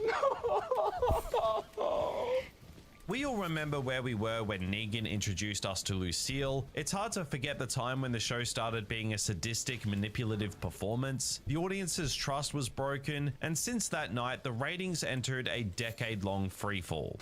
We're still here. Really? Damn. We're still hanging in. So today, I want to get to the bottom of this. How did the greatest horror series in television history become a victim of its own monstrous success? We're going to look at the legendary early years, the exact moment the heart stopped beating, and the weird, sprawling afterlife of spin-offs that followed. From the heights of Rick Grimes to the baffling creative suicide of Fear, and the surprisingly decent signs of life we're seeing right now. Let's revisit the rise, the fall, and the desperate limping survival of the Walking Dead. Let's go. Engage on my tail.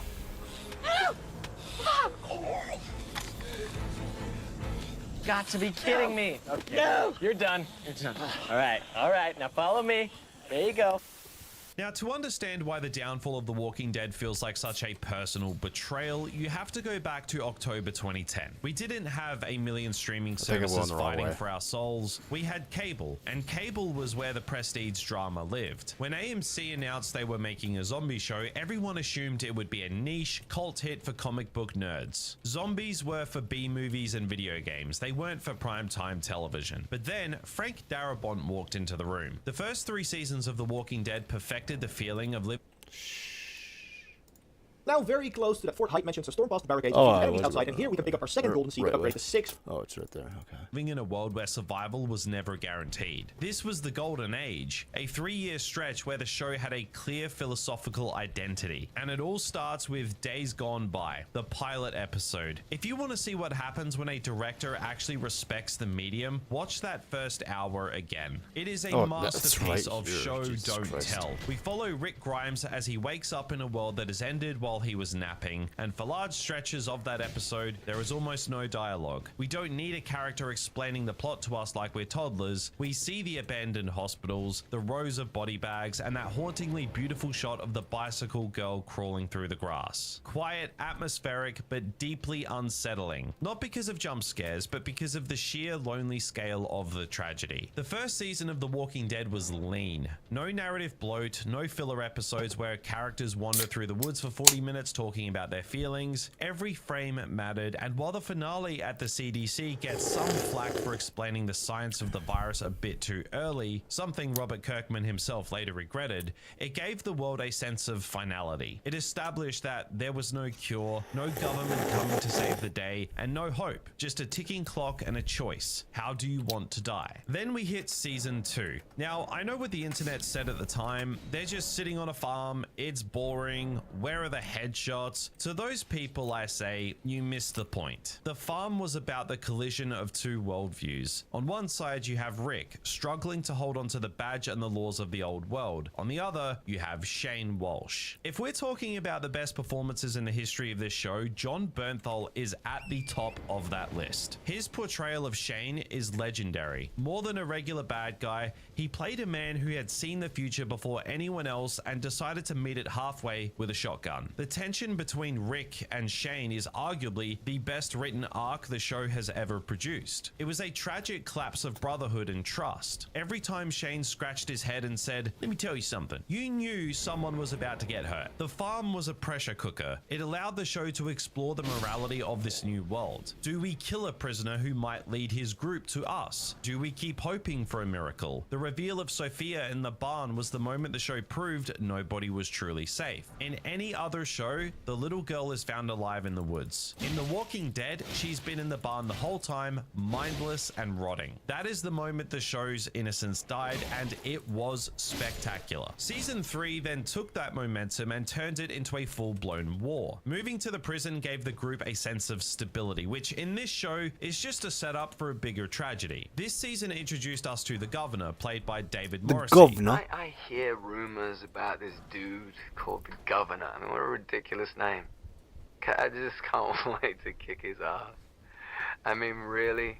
The Governor? Before he became a Is mustache-twirling British? caricature What the later fuck was on, that the accent? Governor was genuinely unsettling. He was the first reminder that the monsters weren't the ones outside the gates. They were the ones building perfect towns like Woodbury while keeping heads in fish tanks. The mantra, "Fear the Nice. living," became the show's soul. The zombies, or walkers, stopped being the main threat and became a part of the environment. Like a deadly weather system, the real horror was what people were willing to do to maintain power. But what really set these early seasons apart was the emotional weight of the deaths. Back then, when a character died, it meant something. It wasn't a marketing gimmick for a season premiere. When Laurie died in that boiler room, it wasn't cool or edgy, it was devastating. Andrew Lincoln's performance in the aftermath, collapsing into the dirt as he realizes what happened, is some of the best acting that he's ever done. You felt the loss because you had spent time in the trenches with these people. The stakes were real because the writers weren't afraid to hurt the audience. However, even in this golden age, the cracks were starting to form. We have to talk about Andrea. In the comics, she's a sharpshooting badass. In the show, she was a bit of a disaster. The writers seemingly had no idea what to do with her, turning her into a character that viewers actively wanted to see get bitten just so she'd stop making terrible decisions. Her arc in season 3, caught between the prison and the governor, felt like artificial drama used to pad out the runtime. And then there was the season 3 finale. After a season of building toward a massive bloody confrontation between Rick and the governor, the show kind of flinched. The governor just shoots his own people and disappears into the woods, leaving the final battle for the next season. It was the first time the show prioritized saving something for later over providing a satisfying conclusion. It was a half measure, a small sign that the studio was starting to realize that they had a cash cow on their hands and they weren't ready to let it go. Still, at the end of season 3, The Walking Dead was a behemoth. It was a gritty, painful, and intelligent look at the collapse of civilization. It had a balance that later seasons would kill for. It balanced the spectacle of Greg Nicotero's practical effects with a deep existential dread. That time we were watching a show about the loss of humanity, and in those early years, it felt like it had enough soul to last forever.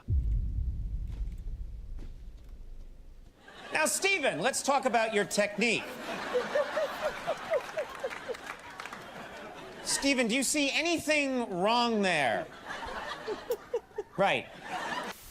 And it lasted. Seasons 4 through 6 took us to something more complicated. This was the era where The Walking Dead became an absolute planet-straddling juggernaut. These seasons shifted the very axis of what television could be. But like I've said before, I love this franchise, and I also hate it. Because while this was the peak of the mountain, it was also the moment where the writers started carving out the very holes they would eventually fall into. This was the blockbuster era, the time of Murder Jacket Rick, the horror of Terminus, and the high-stakes societal reboot of Alexandria. Breathtaking, brutal, and yet, if you look closely, you can see the soulless mechanics starting to grind in the background. Let's start with the good, because when this era was hitting its stride, it was untouchable. After the prison fell, the show did something incredibly risky. It broke the group apart. Under the new leadership of Scott Gimple, the show leaned into a fragmented, intimate style of storytelling. We followed micro groups as they limped toward a mysterious place called Terminus. And then we arrived. If you want to talk about peak horror, let's talk about the season 5 premiere, No Sanctuary. I'm not kidding when I say this is one of the best opening episodes. It's such a great episode. Like, the pacing is relentless. The stakes are sky high.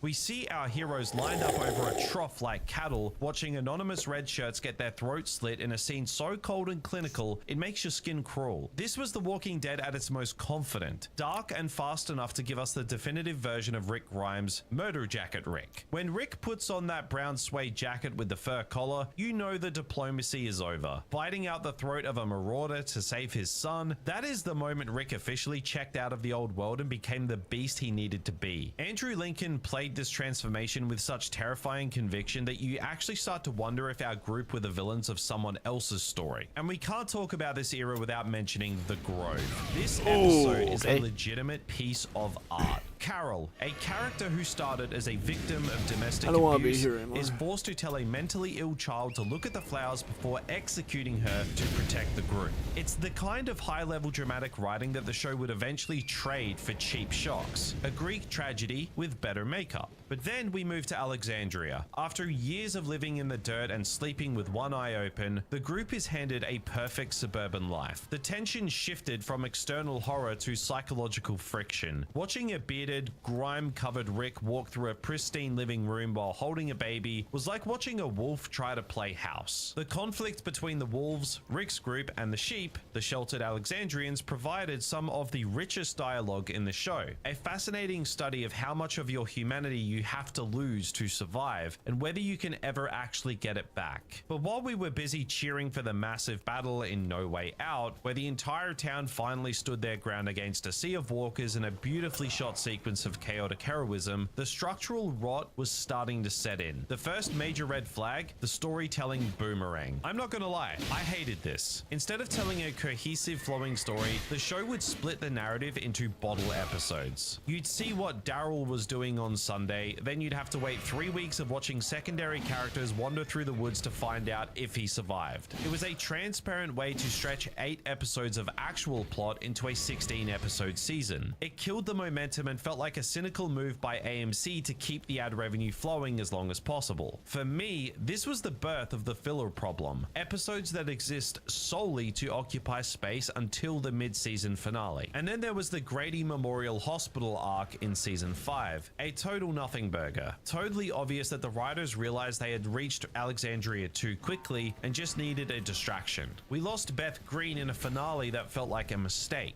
Her death just happened because the death quota for the season hadn't been met yet. It was the first time the show's no one is safe rule started to feel like a someone has to die for the trailer rule. The gang was about to face the biggest narrative slap in the face we'd seen yet. The dumpster. You know the one. Season 6, Glenn is swarmed by hundreds of walkers. We see him screaming, we see intestines being ripped out, and the show leaves us hanging for weeks. We mourned, we checked the credits to see if Stephen Young's name was still there, and then the big reveal. He survived because he slid under a dumpster while another guy's body protected him. It was insulting, a cheap, manipulative fake out that treated the audience like idiots. Everyone could hear the show saying, forget the reality of survival. Tricking the viewer to keep them talking on Twitter, that's what is more precious. The stakes became weightless. If Glenn can survive being at the bottom of a zombie mosh pit because of a piece of metal, then why should I care about anyone else's safety? The murder jacket was still on, but the armor of the main characters had become impenetrable. Which brings us to the cliffhanger, the season 6 finale, Last Day on Earth. The arrival of Negan was supposed to be the most legendary moment in the show's history, and for 90% of the episode, it was. The sense of dread as the group keeps hitting roadblocks, the realization that they are finally outmatched, the whistling in the woods, it was spectacular. Jeffrey Dean Morgan stepped out of that RV and commanded the screen with a terrifying theatrical charisma. We were on the edge of our seats. And then the camera turns into the victim's perspective. We see the bat come down, we see blood drip on the lens, and the screen goes black. Find out who died in 6 months. I remember the silence in my living room when I first saw this. It wasn't the silence of shock,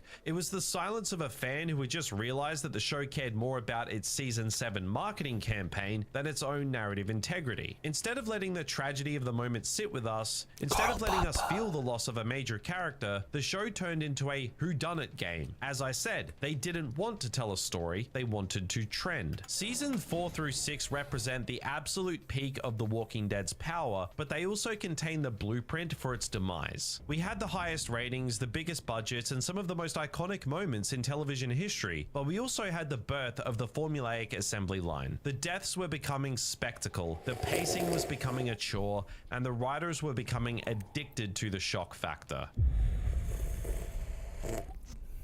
Yeah, I was like really excited for that day. I was excited to get my skull bashed in. 17 million people. That is the number of viewers who tuned in for The Day Will Come When You Won't Be. It was the second highest rated episode in the show's history, a towering peak of cultural relevance that most networks would sell their souls to achieve. But here is the bitter irony. It was a funeral for the show's status as a masterpiece. Season 6 was the moment the trust began to crack, but Season 7's premiere was the moment the show took a sledgehammer to it. The problem wasn't just the brutality. We've seen people get ripped apart for years. The problem was that the show confused brutality with substance. When Herschel died back in Season 4, you felt a profound sense of loss. It was a tragedy that propelled the story forward. When Glenn died, it felt like a spectacle. It felt like the writers were standing behind the camera nudging us and saying, look how edgy we are, look how much gore we can get away with. And then there was the cliffhanger. After making us wait 8 months of marketing gimmicks and who is it posters, the reveal was a ransom delivery. By the time Lucille actually landed, the emotional weight had been replaced by a sense of exhaustion. It was a blatant violation of the contract between the creator and the audience. You don't take the heart of your show, the beacon of hope that was Glenn, and turn his death into a ratings gimmick. It's manipulative and cynical. Jeffrey Dean Morgan's introduction as Negan was, on a performance level, a masterclass. He was charismatic, he was theatrical, and he commanded the screen with a terrifying, leaning energy. But narratively, he was a wrecking ball that flattened the show's pacing. That 11-minute monologue wasn't addressed to Rick. It was a threat to the audience's patience. By completely demasculinizing and breaking Rick Grimes, the show essentially told us everything you've invested in for 6 years now is meaningless. This guy with the bat is the only thing that matters. The fallout was instantaneous. Ratings entered a terminal decline. 1 out of every 3 viewers simply walked away after that episode and never looked back. The show had become a psychological slog, a joyless exercise in misery that seemed to enjoy hurting its fans more than telling a compelling story. Season 7, Episode 1 was the peak, but it was also the beginning of the end. From this point forward, The Walking Dead would lose 94% of its peak audience. It wasn't the walkers that killed this behemoth, and it wasn't the brutality, it was the realization that the people running the show had stopped caring about the characters and started caring about the brand way more than they should. The golden age was officially buried, and we were left with a decade of afterlife that the show would spend desperately trying to justify. I could find some tiny seashells and decorate them. What is this? So the dust has settled on Season 7, Episode 1, the air has been sucked out of the room, the ratings are beginning to bleed, and the audience is nursing a collective case of psychological trauma. You'd think the writers would see the carnage, look at the millions of people switching off their TVs in disgust and think, maybe we should tighten things up. Maybe we should give them a reason to stay. Instead, they decided to double down on the very things that were killing the show. What followed was a 5-year stretch of television that was actually a hostage situation. This is the era of the slow death, a period where The Walking Dead transformed from a lean, mean horror machine into a sprawling, repetitive, and often bafflingly boring exercise in franchise management. Now, don't get it twisted, there are flashes of brilliance buried in the dirt here, but for the most part, Seasons 7 through 11 are defined by diminishing returns and creative exhaustion. The first major issue, and the one that makes me want to put my head through a wall, is the pacing. We've talked about the boomerang storytelling before, but in Seasons 7 and 8, it became a systemic disease. The show became addicted to the 16-episode format, and because AMC wanted that sweet ad revenue,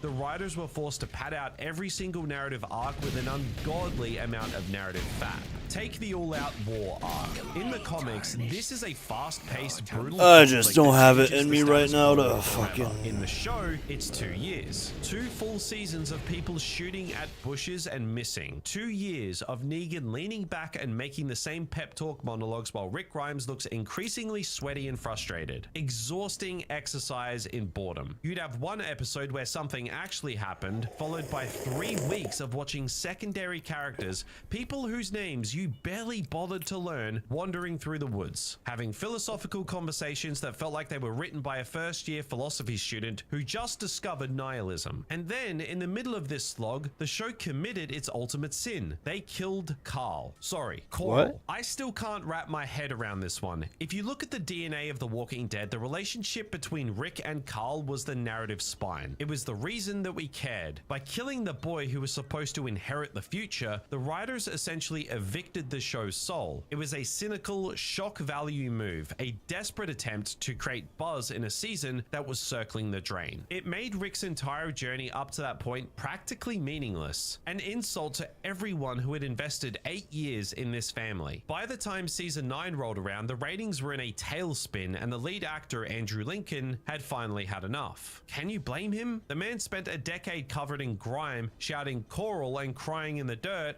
only to watch his TV son get killed off for a ratings boost. Rick Grimes' departure should have been the final nail in the coffin. A show losing its protagonist usually has about 6 months to live before the lights go out. But then something really weird happened. The Walking Dead actually got better. Enter Angela Kang. Taking over as showrunner in season 9, she managed to perform a creative miracle. She realized that the Negan soap opera had gone on far too long, and she took a blowtorch to the status quo. She introduced a massive time jump. She fixed the dialogue, making characters actually sound like human beings again, and she brought back the horror. The Whisperers were a fantastic shot in the arm for the franchise. After years of fighting guys in leather jackets or guys with tanks, having a villainous group that literally wears the faces of the dead brought back that primal sense of dread that had been missing since the prison fell. Samantha Morton as Alpha was genuinely chilling. She didn't need an 11-minute monologue to be scary. She just needed to stand in a field with a skin mask on. It felt like the old days. It felt like the show was finally remembering that it was supposed to be a horror series. But here's the tragedy of season 9 and 10. It was too little too late. The damage from the Negan years was done. Most of the audience had already left the party and they weren't coming back just because the snacks had improved. You could feel the viewer fatigue setting in. Even when the show was doing something interesting, it was playing to an empty house. Which brings us to the final act, season 11. Instead of a tight, focused final season, AMC decided to turn it into a 24-episode marathon split into 3 parts. Because why end a show with dignity when you can stretch the corpse across an entire calendar year? The Commonwealth arc, which serves as the finale, is a mixed bag. On one hand, it was interesting to see a civilization that had actually managed to rebuild a version of the old world. Class systems, bureaucracy, and all. On the other hand, it felt like a cheap soap opera set. Going from the raw, gritty survival of the early seasons to a plot about political corruption and social inequality in a town that looked like a backlot for Desperate Housewives was a total tonal whiplash. The biggest crime of season 11 though is that it wasn't an ending, it was a brochure. As a viewer, you're watching the final episodes of a show that you've followed for 12 years, hoping for closure, hoping for a final.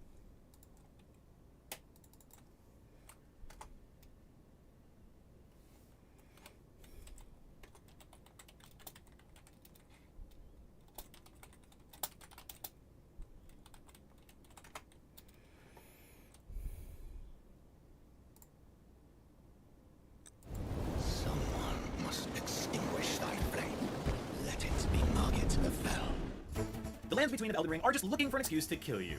Fortunately for you, Tarnished, IGN's got your back. I'm Brian Altano, guiding you through Elden Ring's toughest fights during the opening hours of the game. This is IGN's Game Prep, presented by 5 Hour Energy. It's the one where you gotta get stuff done.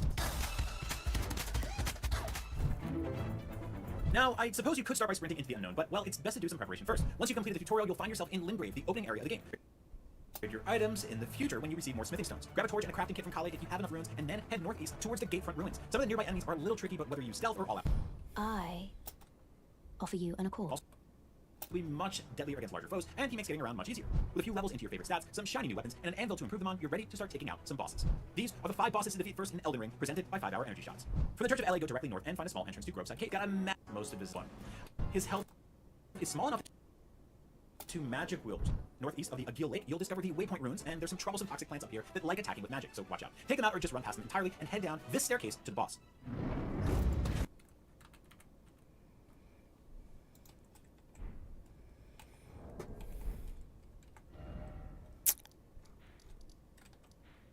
Where is that?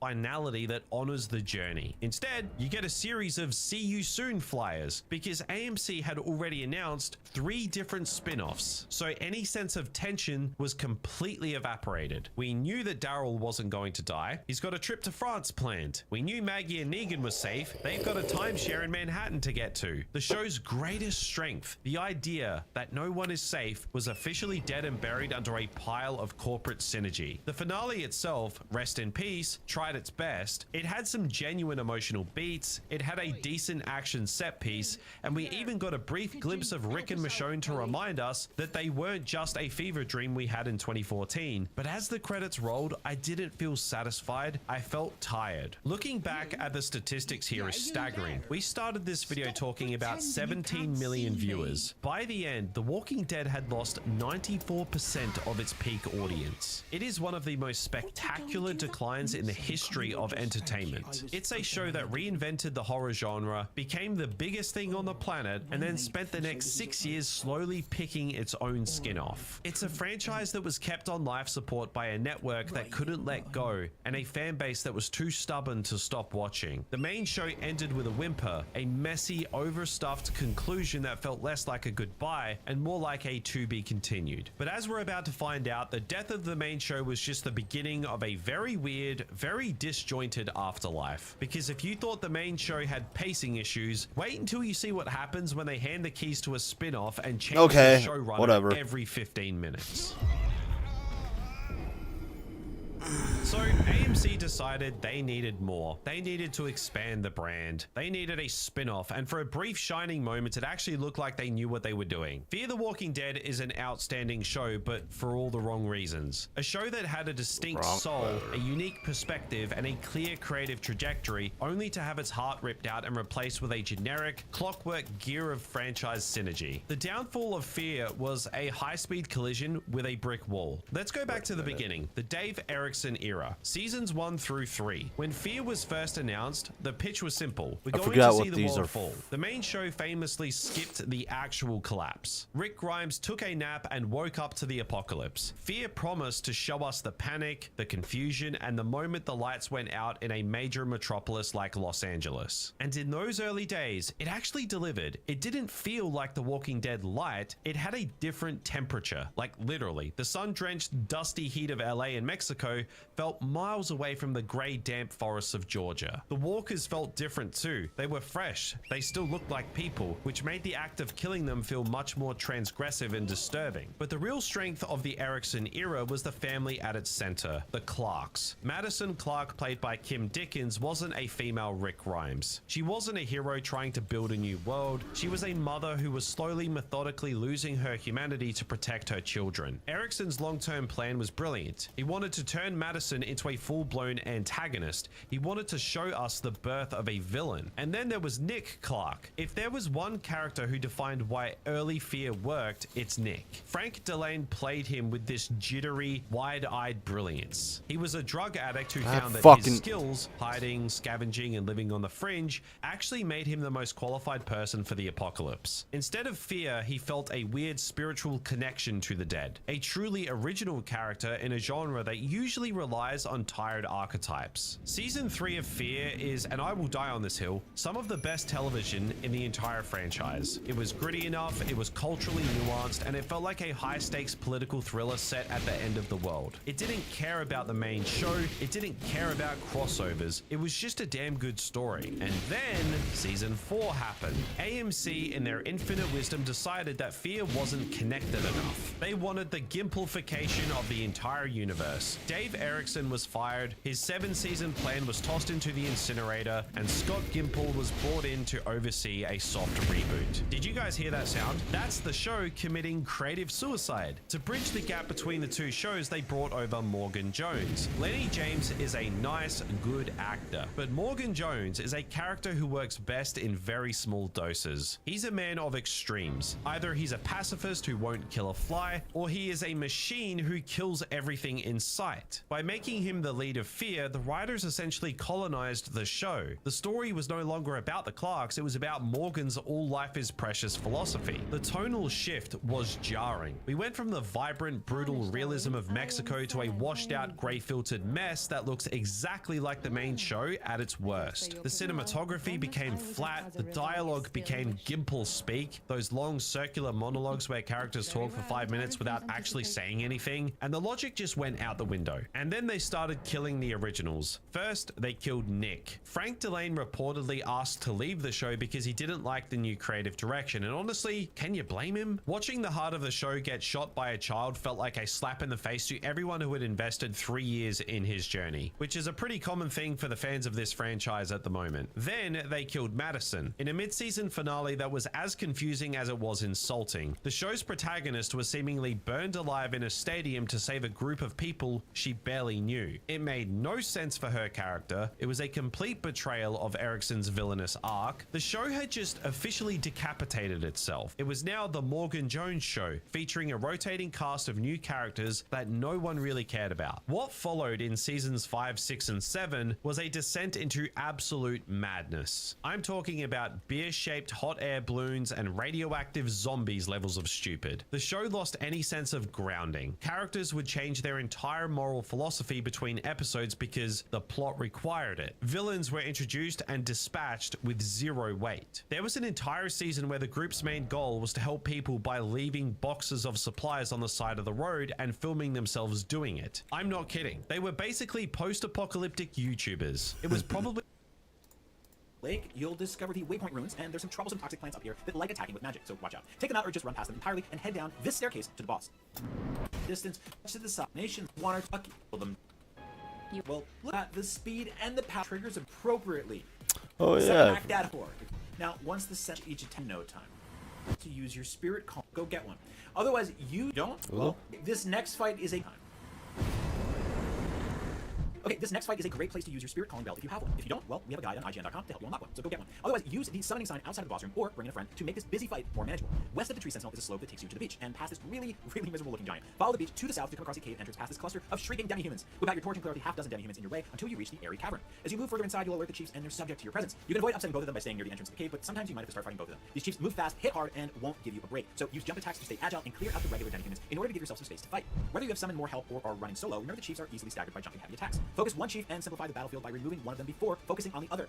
Defeat the chiefs to find a tunnel on the other side of the cavern. This takes you to the island south of the map, which houses the abandoned Church of Dragon Communion. This will come in handy later. Okay, last up is the biggest foe in Limgrave. In the middle of the lake is a group of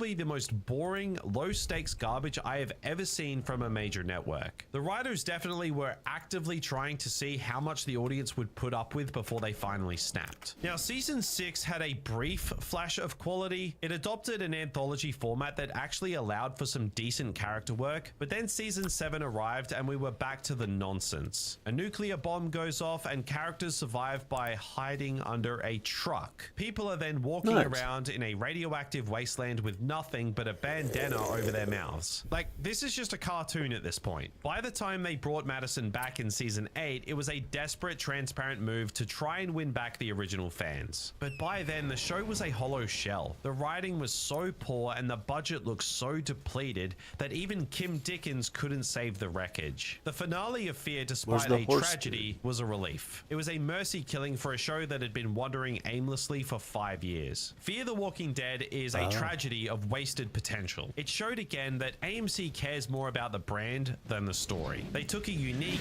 atmospheric drama and turned it into a dumping ground for the main show's leftovers. They sacrificed He's the like me original for cast real. and the original vision on the altar of crossovers, and in the process, they lost 90% of their audience. Hell yeah, dude.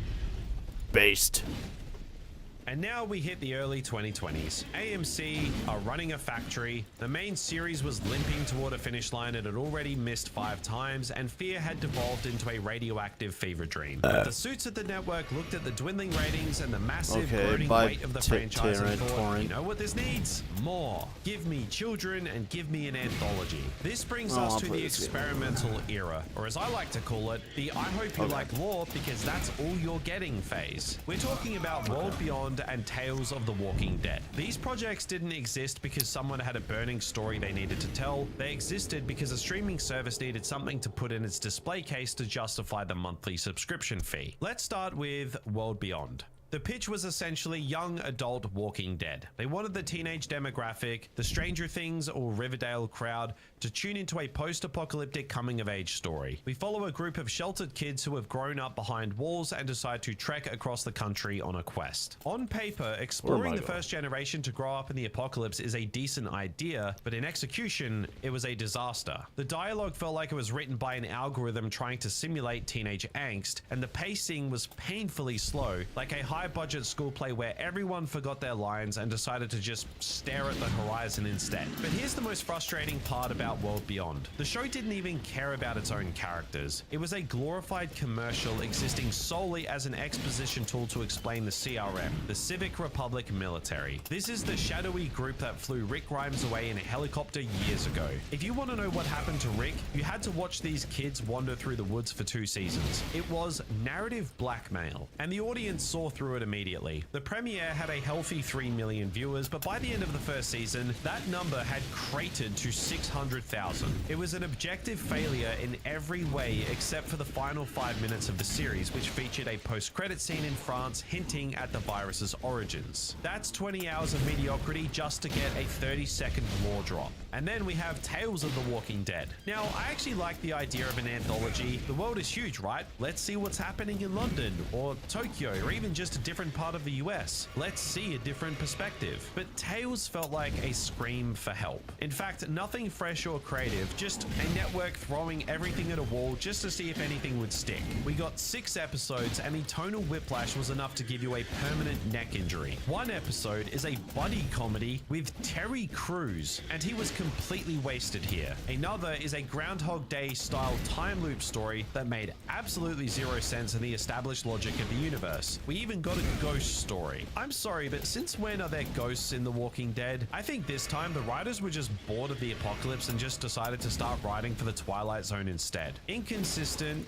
poorly directed, and remarkably cheap. It's the kind of project that people forget it exists about 5 minutes after the credits roll. If you ask a casual fan about Tales, they'll probably ask if you're talking about a Telltale video game. And I've got to say, I wish I was talking about the Telltale games because they are way better than any of this. The common thread between these two projects is a complete loss of direction. AMC tried to pull a Marvel on us. They wanted to create a sprawling, interconnected cinematic universe, but they forgot the most important ingredient: the characters people actually care about. By moving away from the core survival drama and focusing on expanding the brand, they just created a mountain of unnecessary content that lacked the soul of the early years. It was a total dilution of the brand. When everything is a must-watch event, eventually nothing is. The no one is safe rule was officially replaced by the everyone is a pawn for a spin-off rule. We were staring at a franchise that had become an assembly line of placeholders, a series of diversions designed to keep the name in the headlines while the actual story was in a coma.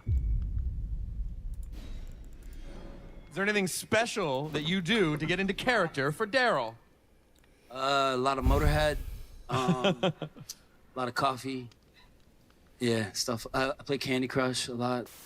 So, they threw everything they could at the wall. Teenagers, ghosts, Terry Crews, and almost none of it stuck. The franchise was a sprawling, limping mess, a series of diversions that had left the audience exhausted and frankly a little insulted. But then AMC seemingly looked at the rubble of their empire and realized something that should have been obvious 10 years ago. People don't tune in for the brand, they tune in for the legends. This brings us to the resuscitation era. For the first time in nearly a decade, the network stopped trying to sell us a universe and started to try to sell us, surprise, no one could think about it, a story. They took their biggest remaining assets, Maggie, Negan, and Daryl, and sent them on solo adventures, and against all odds, Dead City and Daryl Dixon actually felt like The Walking Dead again. Let's start with Dead City. The premise sounds like a bad fan fiction prompt. Maggie and Negan go to Manhattan. The woman whose husband was murdered and the man who held the bat are forced to share a cab ride through the apocalypse. It shouldn't work. Stop beating a dead horse. I mean, a dead Glenn, I guess. But the reason it does work is because it leans into that trauma. Instead of the repetitive I hate you, I know cycles we got in the final seasons of the main show, Dead City uses their shared history as high-octane traumatic fuel. Maggie can't forgive him, Negan can't forgive himself, and they are trapped in a vertical, claustrophobic nightmare where they are each other's only hope. It's a return to that human-centric conflict that made the Golden Age so gripping. And man, that's setting. After 12 years of looking at the same three forests in Georgia, seeing the urban decay of New York City was a total breath of fresh air. The verticality of the city, using zip lines between skyscrapers, the claustrophobia of the subways, it all added a new layer of threat. We even got the Walker King, a Cronenberg-esque nightmare hybrid of multiple zombies fused together. Basically, the Rat King from The Last of Us Part 2. For a second there, I remembered that this was supposed to be a horror show. It was a massive step up from the filler we'd been fed for years. Then we have Daryl Dixon. Now, when they announced that Daryl was going to France, I laughed. I'm not gonna lie, it sounded like the most desperate shark jumping move in the history of the medium. How did a redneck from Georgia get to Paris? Did he ride his bike across the Atlantic? But then I watched it, and I realized that the fish out of water trope was exactly what the character needed. For the last 5 years of the main show, Daryl had been reduced to grunt number 3, a guy who stood in the background, looked oily, and occasionally growled a line of dialogue. In France, he was forced to become a protagonist again. He had to lead, he had to communicate, and he had a clear, focused mission: deliver a Messiah child across the country. Yes, it's a blatant ripoff of The Last of Us or The Mandalorian. It's the grumpy man and magical child trope that we've seen 1,000 times. But it works here because it gives Daryl back his humanity. His connection to Laurent, this weird, hyper-intelligent kid, is the most interesting thing the character has done since Beth Green was still alive. The show uses the European setting beautifully. The medieval architecture, the different cultural approach to the apocalypse, the hauntingly beautiful cinematography, like a different genre entirely. It was a focused adventure series that didn't feel the need to check in with 18 other communities every 10 minutes. The most important thing these shows did though was fix the structure. Gone were the 24 episode seasons filled with filler and boomerang storytelling. Both Dead City and Daryl Dixon are tight 6 episode arcs. There is no room for a bottle episode about a secondary character finding a cat. Every scene has to count. It forced the writers to actually tell a dense, moving story,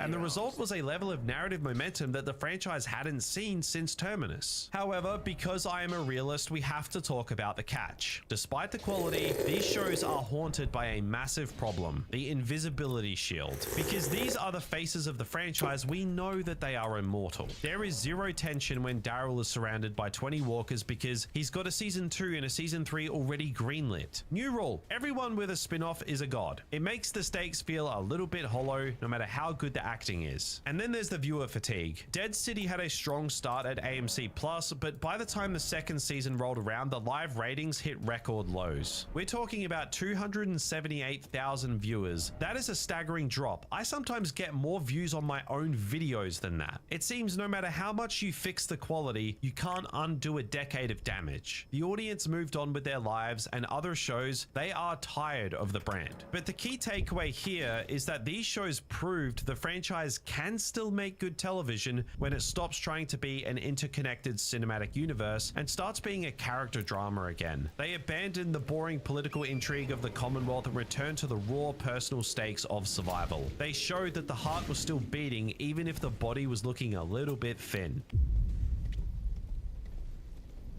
For 5 years, we were wandering in the wilderness. Ever since Rick Grimes was flown away on that mysterious helicopter in 2018, the fanbase had been living on a diet of promises and stay-tuned teasers. We were told there would be a trilogy of big-budget movies. Then the movies became a show. Then we got World Beyond, which, as I've already ranted about, felt like reading a 20-hour instruction manual for a product that hadn't been released yet. The hype was starting to feel like a burden. People were asking, does Andrew Lincoln even remember he's a sheriff? But then the ones who live finally arrived. And for the first time since the prison fell, for the first time since the cannibals of Terminus were being dismantled in a church, I felt it. That spark, that weight. The Ones Who Live is The Homecoming. It is the 6-episode epic that was tasked with fixing a decade of narrative damage, and against all of the odds of Hollywood physics, it actually managed to be pretty great. It currently holds an 88% on Rotten Tomatoes, which is one of the highest in the franchise, and it totally deserves it. Let's talk about the quality first.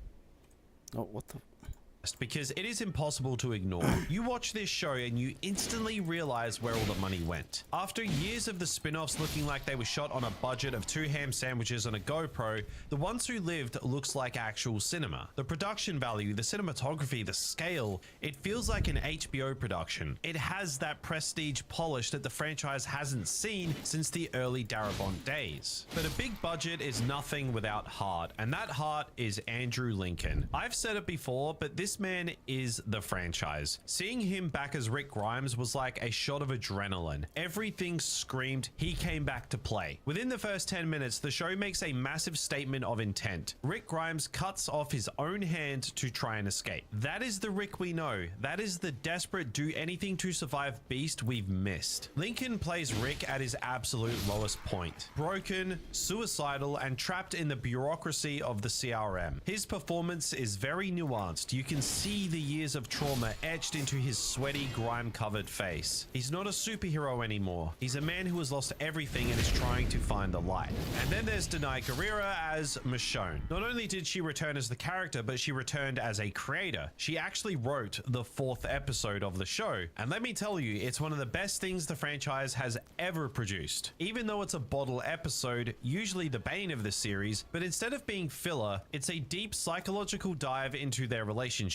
It's 2 people in a room talking, fighting, and trying to reconnect after years of being apart. It was slow, it was intense, and it was intelligent. A reminder that you don't need 1,000 zombies or a baseball bat to create tension. You need 2 incredible actors that have context and a script that actually has something to say. The chemistry between Lincoln and Guerrera is the engine of the entire show. It's a romance, but it's a high-tension post-apocalyptic thriller romance. Their reunion is not a happily ever after moment. It's messy and it's complicated. Michonne is horrified to find out that Rick has been somewhat institutionalized by the CRM, and the friction between her desire to go home and his desire to change the world from the inside is fascinating to watch. But because I am me and I can't help but be a skeptical critic, we have to talk about the CRM. The Civic Republic military was teased for over 5 years across 3 different shows. They were built up as this unstoppable Thanos-level threat with thousands of soldiers and chemical weapons. They were the ultimate final boss of the universe, and yet the show decides to wrap that entire conflict up in about 45 minutes. The finale felt rushed. Watching Rick and Michonne dismantle an entire military organization with a couple of well-placed grenades and some tactical sneaking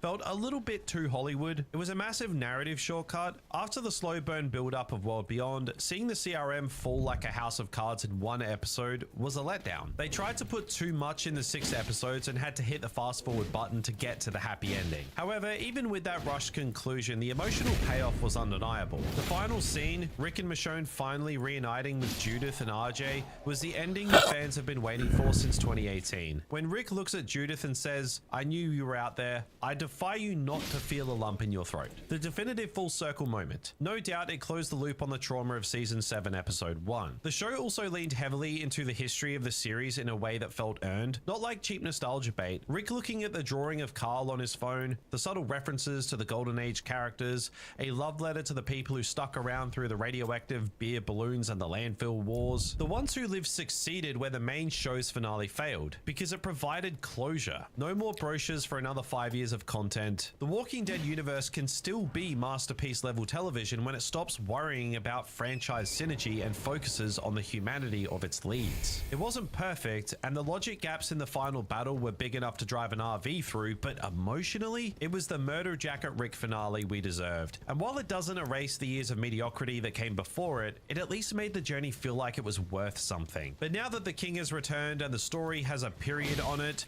we have to look at the bigger picture. We've seen the rise, the spectacular fall, and the weird fractured survival of this brand. We've seen it at its best and at its absolute hot air balloon worst. So where does that leave us? The story of The Walking Dead is one of the most fascinating tragedies in the history of the medium. It is a franchise that spent nearly a decade trying to commit creative suicide, yet somehow against every law of television physics, it's still here. It is the ultimate irony. A show about surviving an apocalypse was nearly wiped out by a different kind of plague. One of corporate bloat, narrative stretching, and a cynical addiction to the shock factor. But as I sit here in 2026, looking at the wreck and the recent signs of life, I've reached a weirdly optimistic conclusion. The Walking Dead managed to do something almost no other failing blockbuster has ever done. It regained its dignity. Usually when a show enters a terminal decline and loses 94% of its peak audience, it just shrivels up and becomes a footnote in a top 10 biggest fails video. But by stripping away the interconnected universe delusions and returning to the raw, intimate drama of its legends, the franchise proved that it wasn't the walkers or the gore that made it great in the first place. It was the people. It proved that even after the trash heap wars and the endless monologues, we were still willing to tune in if the story felt human. The Walking Dead reinvented television horror twice. First in 2010, when it proved that a mainstream audience was ready for a gritty, uncompromising, and intelligent post-apocalyptic drama. And again in 2024, when it proved that even a brand that has been dragged through the mud for years can be resuscitated if you put the right creators in the room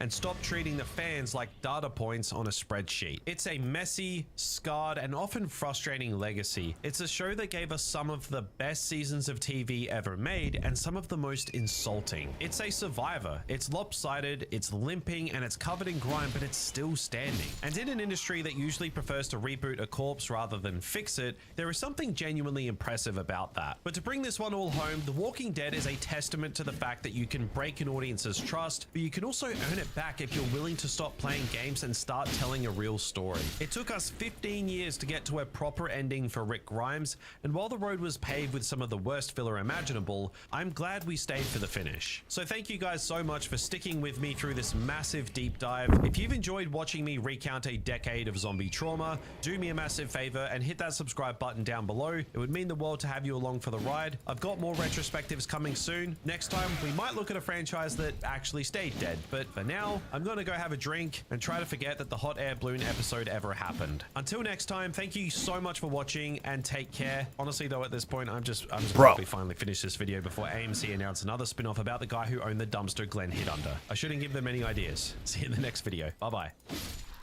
Most of the stories we cover on this channel have a clear beginning, middle, and end, and a clean moral. But this story is not one of them. Since late 2016, an unnerving constellation of symptoms has haunted American diplomats and spies across continents. Imagine going about your day when out of nowhere you're hit with piercing noises, head pressures, dizziness, nausea, and cold. Those affected have compared the sensation to stepping into an invisible beam or being trapped beneath buzzing cicadas. Almost overnight, the phrase Havana Syndrome, later rebranded by US agencies as Anomalous Health Incidents, or AHIs, became a catch-all for a sprawling mystery. This tale spans 10 years, dozens of countries, and a who's who of US institutions. It stretches from the reopened American Embassy in Havana to the Oval Office, from the corridors of the National Institutes of Health to secrets of the Kremlin.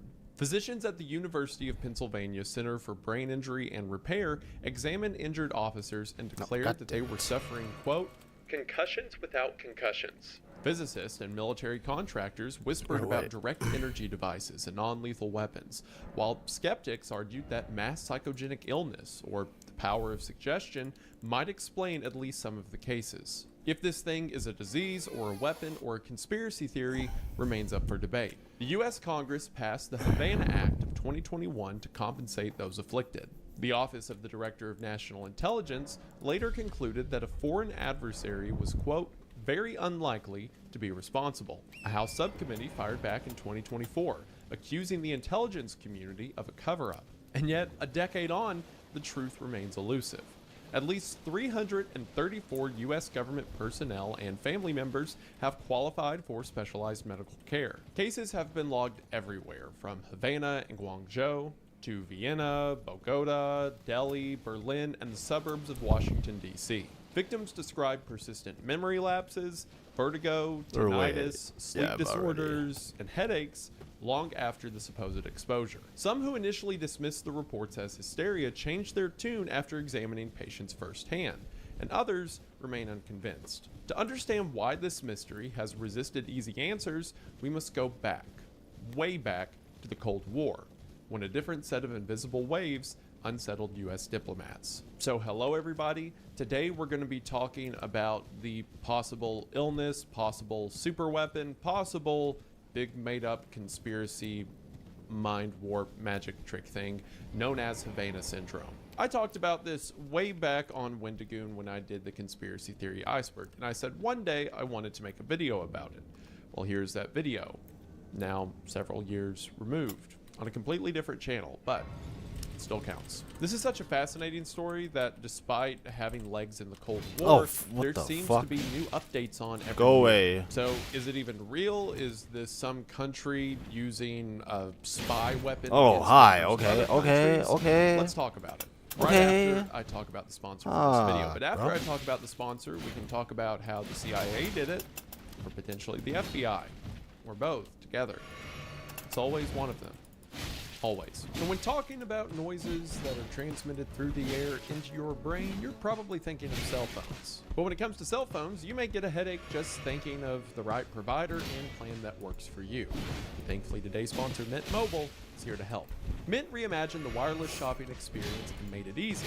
That means no storefronts and no salespeople. You're probably overpaying for your wireless plan because that's just how it's always been done. But Mint's here to rescue you with wireless phone plans that start at just $15 a month. And all plans include unlimited talk and text on the nation's largest 5G network, plus free calling to Mexico, Canada, and the UK. Mint provides 5G coverage to 98% of Americans and 4G LTE coverage to 99% of Americans. Mint lets you choose the data amount that's right for you, so you don't overpay for a one-size-fits-all plan, as you can pick from 5 gigs, 15 gigs, 20 gigs, or unlimited data every month. Plus, Mint introduced the idea of bulk buying to the wireless space. If you buy 3, 6, or 12-month plans at a time, you'll save money the more you buy. You can use your unphone or shop new phones through Mint, and regardless of what you do, you can keep your phone number and all your existing contacts when you switch. You can even sign up right now and activate in minutes thanks to their electronic SIM card, meaning you can do it right now from your house in a few minutes, no going to a store, and no waiting on something to come in the mail. 96% of users rate themselves as highly satisfied with Mint's customer care. Between all of this, it's no wonder, especially when you consider that all their plans come with a 7-day unconditional money-back guarantee. Phones have been around for a while, as well as outdated phone plans, and now in the digital age, it's nice that someone is modernizing the process. We all like our phones, and if you like your money, then Mint Mobile's right for you. And right now, you can shop plans at the link in the description at mintmobile.com/whentogang. Upfront payment of $45 for 3-month 5 GB plan required, equivalent to $15 a month. New customer offer for first 3 months only, then full price plan options available. Taxes and fees extra. See Mint Mobile for details. You can pick the plan that's best for you and call with confidence again at the link in the description at mintmobile.com/whentogang to get in on their incredible offers today. Thank you to Mint for sponsoring the channel. Their link will be in the description, and we are now back to the video. We are going to go ahead and get into it, but as always, thank you for watching. During the 1960s and 1970s, U.S. Embassy personnel in Moscow were unknowingly bathed in microwave radiation, an eavesdropping phenomenon known as the Moscow signal. Scientists at Johns Hopkins University's Applied Physics Laboratory studied the exposure, and blood samples were taken from diplomats without telling them the real reason. Several diplomats subsequently reported non-specific symptoms, things like severe headaches, fatigue, and difficulty concentrating. Some later sued the United States government, blaming them for the symptoms. No definitive causal link was ever established, and the suits were withdrawn. Still, the Moscow signal planted a seed, the idea that electromagnetic emissions could conceivably be weaponized, and governments were willing to keep such research a secret. The Cold War also produced the Great Seal bug.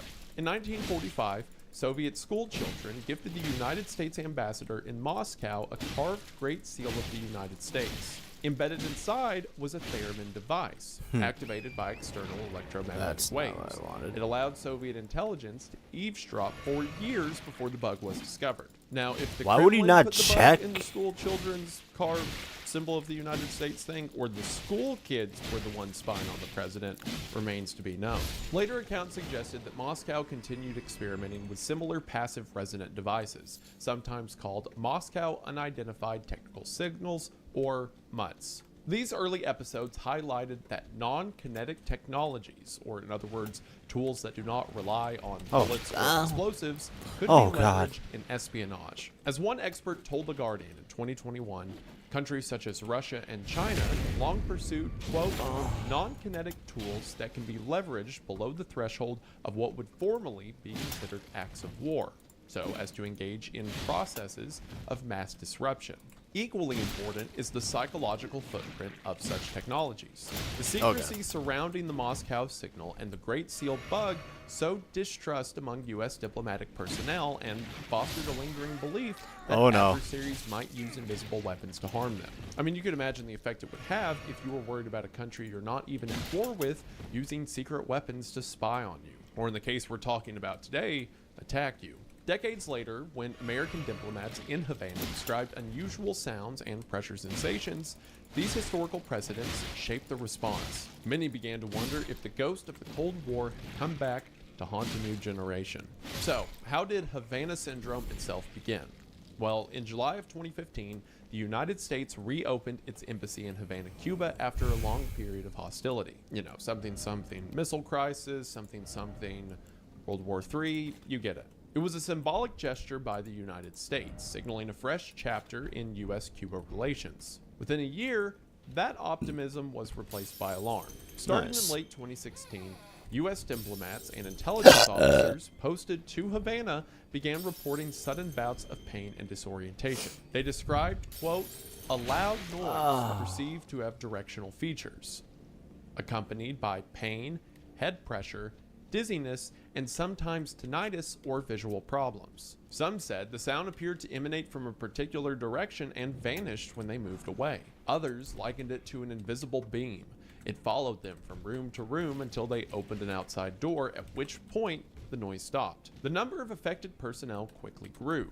By February of 2017, at least 3 CIA officers were in severe distress, prompting Jeffrey De Laurentiis, embassy chief of mission, to raise the issue with Cuban officials. Cuba's deputy foreign minister reacted with disbelief and insisted that his government wasn't responsible. Raul Castro himself reportedly told De Laurentiis, quote, it's not us. We need more information from your government to help solve it. Privately, U.S. officials considered the possibility that Russian intelligence services might be involved. Some speculated that hardline Cuban security officers loyal to Fidel Castro could have acted alone or cooperated with a third country. It's also not crazy to assume Russia would have some involvement with it, as historically Russia's had a lot of involvement with Cuba, you know, even if the USSR doesn't exist anymore, but also because this exact thing is the kind of technology that was seen out of them during the Cold War. So even if not Russia itself, whatever device this is would likely be Russian influenced. By August of 2017,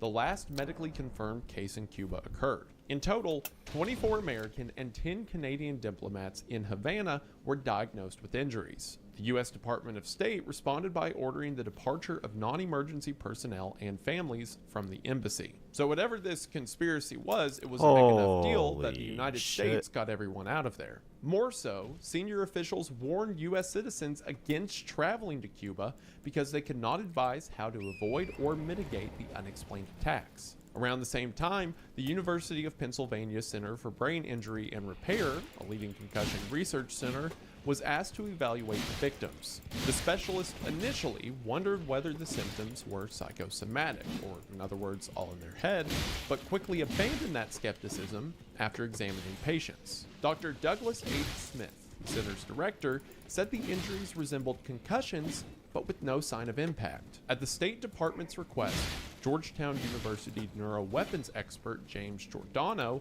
offered one plausible mechanism: a device emitting radio frequencies or electromagnetic pulses that entered through the ear canal. This energy could cause cavitation or bubble formation in the fluid-filled passages of the inner ear, or in arterial blood, potentially bursting and damaging balance organs or causing tiny strokes.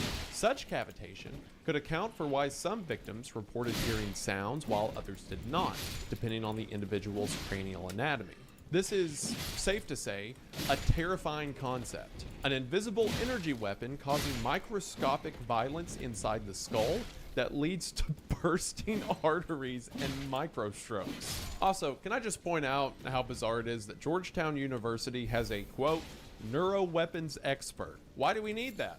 Are there neuroweapons? Are they just out there? Do people have them and we only find out when things like this happen and normal people run into them? The USSR in Cuba, 25 years after they disappeared, can just blow up parts of your ear with an invisible energy weapon. And there's a dude at Georgetown University who is on the case. Like, his specialty makes him pre-qualified for the case. That's as terrifying as the weapon itself. Anyway, by late 2017, the narrative solidified around the word attack. Intelligence officers and diplomats began referring to the incidents as deliberate assaults. Senator Marco Rubio, a member of the Senate Foreign Relations Committee at the time, argued that the United States had a moral obligation to respond. News outlets used phrases like sonic attacks, even though no sonic weapon had been identified. The first major scientific milestone arrived in February 2018, when doctors from the University of Pennsylvania published a case series in the Journal of the American Medical Association, a leading peer-reviewed medical journal. The paper described 21 U.S. government personnel who reported exposure to directional audible phenomena in Cuba, or for our purposes today, invisible brain multimeters. God damn it. Yes. The authors documented a collection of acute and persistent signs: cognitive problems, brain, inner ear, and eye muscles not coordinating properly, auditory symptoms, sleep disturbances, and headaches. All of this despite the absence of any blunt head trauma. Advanced imaging suggested, quote, injury to widespread brain networks. Many patients experienced persistent memory lapses, difficulty concentrating, irritability, and emotional changes, issues which often lingered. The authors argued that these findings could not be faked and outright rejected the theory that this was a figment of the victim's imagination. Or in other words, this wasn't some sort of mass psychogenic illness. While mass hysteria is typically limited to younger, disproportionately female patients, as well as fleeting, benign symptoms that drift in and out, the Havana cohort all experienced long-term disability across a broad age range. Which I've talked about that in videos before, how mass hysteria cases are often just thrown at women because for a long time an overwhelming amount of doctors just figured that women be crazy, I guess. But also once flagged that Havana cohort sounds like an awesome name for, I guess, a band.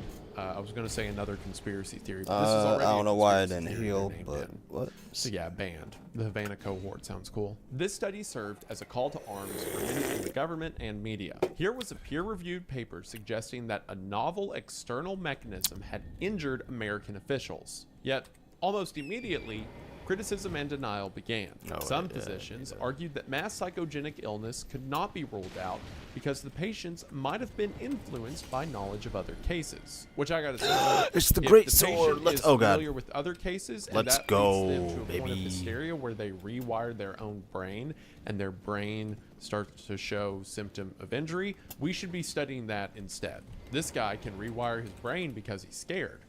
That seems important. Dr. Smith of UPenn responded by stating that it would require an unprecedented level of acting to simulate the cognitive abnormalities observed. Or, you know, that's the loser way to say the thing I just said, that he got so scared his brain became shaped different. A little background on mass psychogenic illness, or MPI. Historically, MPI has most often struck adolescents, school children, and those under extreme stress. The phenomenon is not about pretending to be sick, as sufferers genuinely experience pain and impairment. Researchers emphasize that there is, quote, no particular predisposition to mass sociogenic or psychogenic illness, and that it is a behavioral reaction that anyone can show in the right circumstances. Social psychologists caution that intense media coverage can exacerbate outbreaks, and that official responses can either dampen the spread or inadvertently fuel it. You know, if there's a breaking news bulletin where the news anchor says that there's a disease going across the nation that makes your left arm tingle, a ton of people are going to start to feel weird things in their left arm. Suggestion, especially from a place of authority, can have a pretty harsh effect. One famous example occurred in medieval Europe, where large groups of people danced uncontrollably for days, a phenomenon known as dancing manias. Or perhaps, just throwing this out there, a dancing demon did it, possessed everyone, and they danced themselves to death.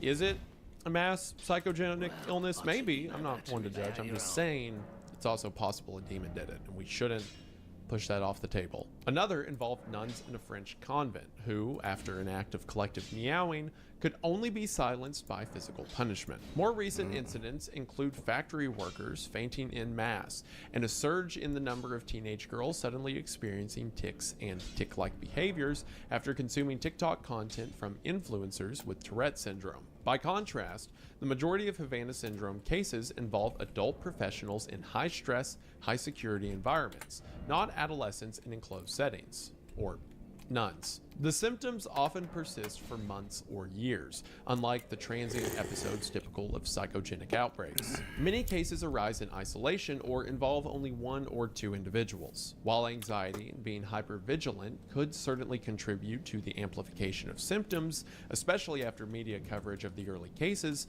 most victims reported their symptoms before learning that others had fallen ill. But even if Havana syndrome had been a case of MPI, it wouldn't have been grounds for the U.S. government to simply not do anything about it. Effective interventions in past MPI outbreaks involve reducing stress, improving communication, and addressing environmental concerns. Applying those lessons to Havana syndrome might have meant communicating the risks and available treatments, giving prompt medical evaluations, and early mental health support. Instead, many patients describe being kept in the dark about potential causes, denied care, and told their symptoms were imaginary. This level of treatment only deepened mistrust and undermined the credibility of explanations involving MPI. I mean, if a group of people are truly going through a hallucinated mass psychosis episode, the first thing you do is tell them what actually happened and explain reasoning and provide proof and so forth. You do not tell them that they're acting crazy and making it all up and keeping them in the dark from the investigation. The government's behavior in this case implies they knew something was going on. In 2018, the same year that the study was published, alternative explanations for Havana syndrome began to emerge. A team of acoustic researchers at the University of Michigan proposed that two ultrasonic surveillance devices placed too close together could create Jesus. audible interference. Hi, y'all. In this scenario, poorly installed Cuban spy gear might Blow up. inadvertently have produced the Do sound. the thing. One researcher called it bad Get the engineering rather than malice. I mean, if your goal is Oh. to covertly spy on a group of diplomats and you accidentally give all of them like a concussion, an invisible concussion with your concussion beam, that's probably bad. They're probably not going to talk in that room anymore. So in this theory, rather than being a headache laser, it's effectively a sound cannon made on purpose or accident. Meanwhile, the FBI produced two reports. One found no evidence of a sonic attack or foreign adversary involvement. The other concluded that the cases likely represented mass psychogenic illness. But the FBI did not interview the victims directly, instead relying on transcripts compiled by doctors who had already ruled psychogenic illness out. So would you look at that? The FBI did not conduct their own direct investigation. Instead, they went off the investigation conducted by doctors who said that it was not mass psychogenic illness, and the FBI concluded that it was mass psychogenic illness. I love how they do this all the time with everything. The debate was becoming polarized. Experts either lean towards an external weapon or towards psychological contagion. Yet these were not mutually exclusive.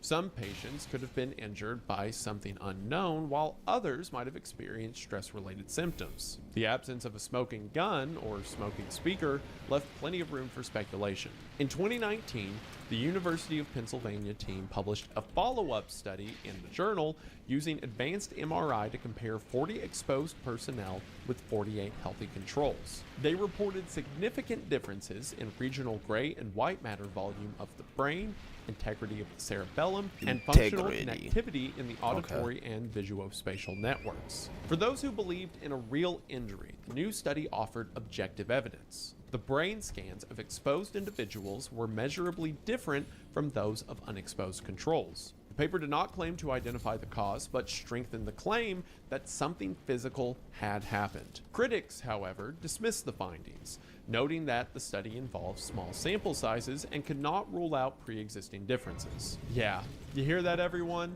Maybe every single US diplomat sent to Cuba had a pre-existing head injury. Who knows? Seemingly desperate for an explanation to rule out advanced foreign interference. Don't understand why I can't use my map right now, but you know, whatever. Fuck ass game. No, it's not a joke. It's not a euphemism. The Crickets is not a name of some secret spy group. You heard that right.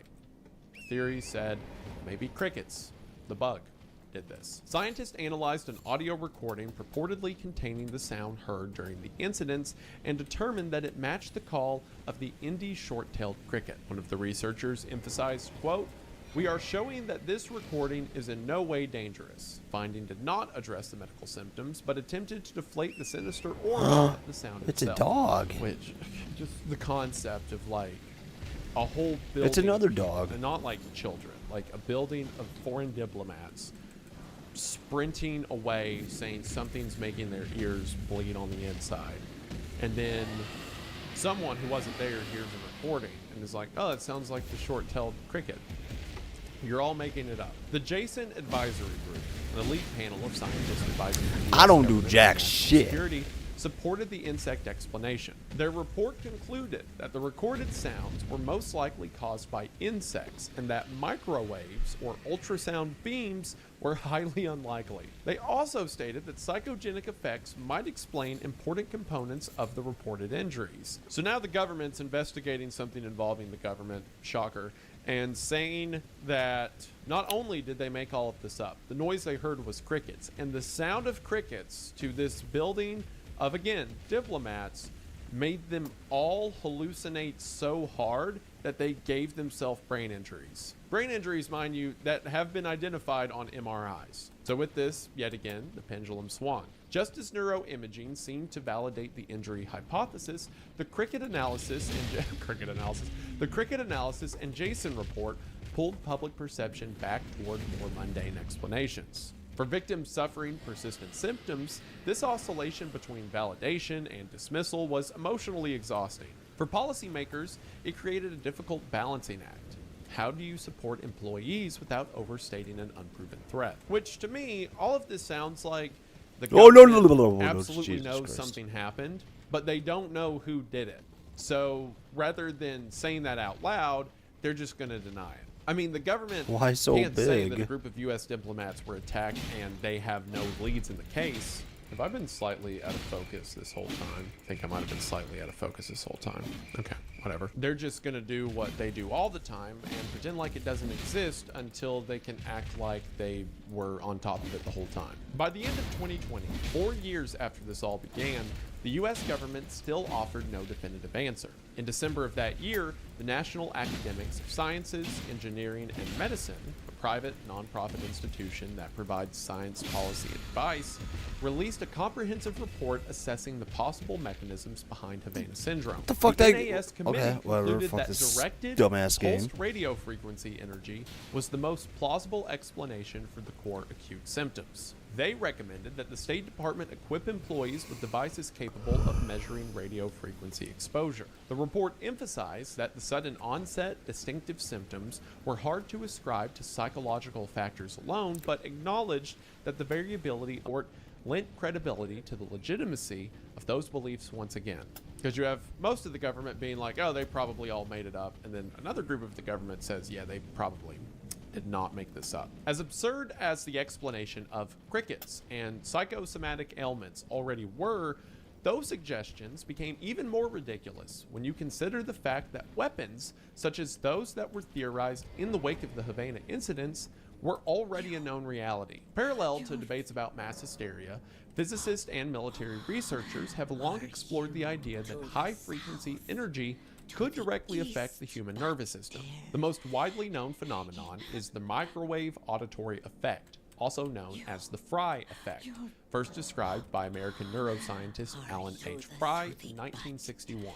In his experiments, Fry showed that pulsed or modulated radio frequency energy could make people perceive sounds, buzzes, clicks, hisses, or knocks generated entirely inside their heads. The mechanism is thought to involve thermoelastic expansion. In other words, each microwave pulse causes a tiny, rapid rise in temperature in brain tissue, creating a pressure wave that travels to the inner ear and stimulates the cochlea. Fry discovered that by adjusting the width and repetition rate of the pulse, he could induce sensations ranging from mild buzzing to the perception of, quote, severe buffeting of the head, or pins and needles. Modern subjects working near radar installations have reported hearing clicks and feeling head pressure when exposed to certain pulsed frequencies. Scientists and defense agencies quickly recognized the implications.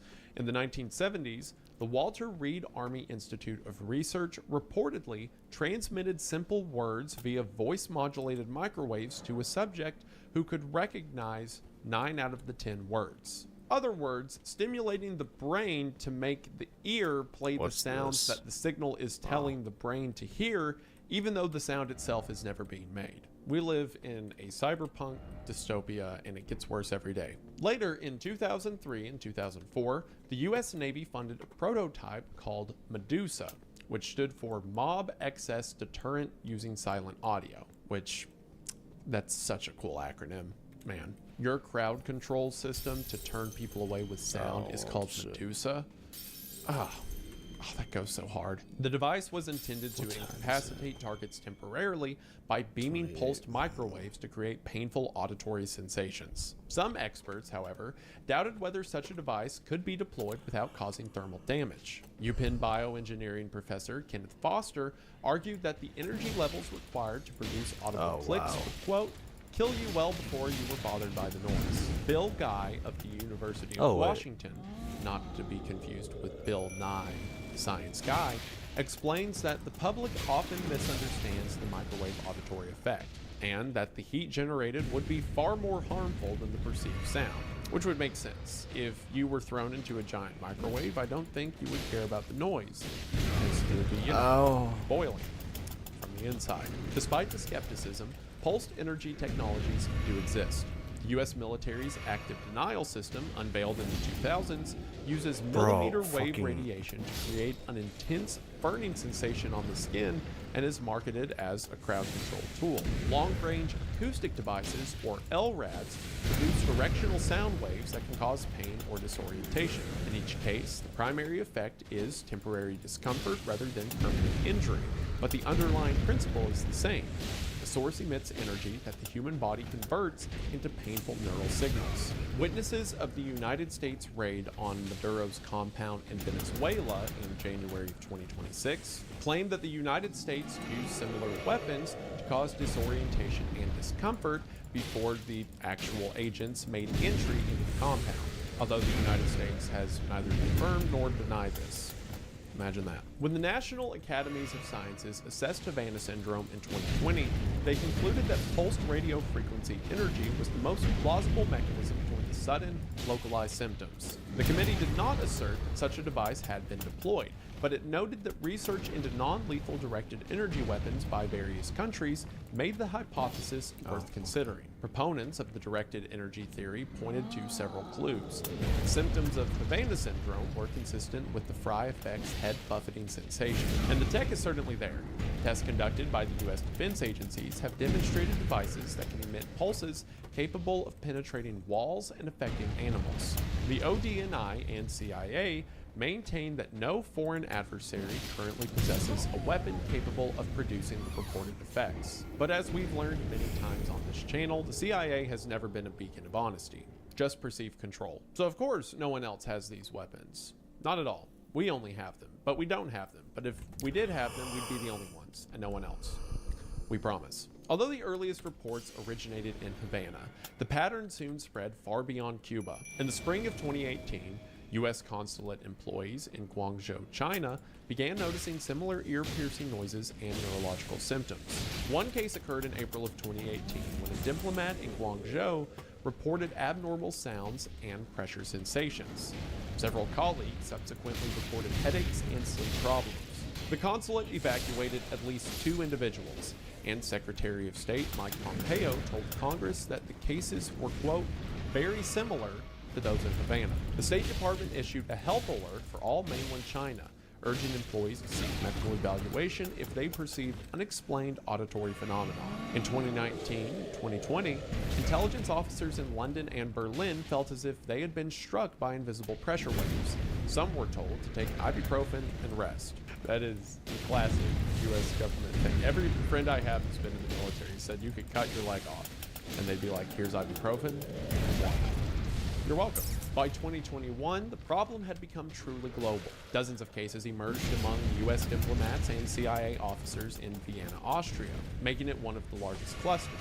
The CIA station chief was recalled for not taking the incident seriously enough. Reports trickled in from Belgrade, Berlin, Pagoda, London, Delhi, Hanoi, and India. In many of these places, victims described hearing localized sounds or feeling a sudden pressure followed by chronic headaches, vertigo, and cognitive issues. Each new country added to the sense that Havana syndrome might represent a systemic threat rather than a localized event. The wide geographic distribution also complicated investigations. With multiple jurisdictions and different medical systems, collecting consistent data was difficult. Recognizing the scope of the problem, the United States Department created a Health Incident Response Task Force in 2021 to coordinate care and investigations.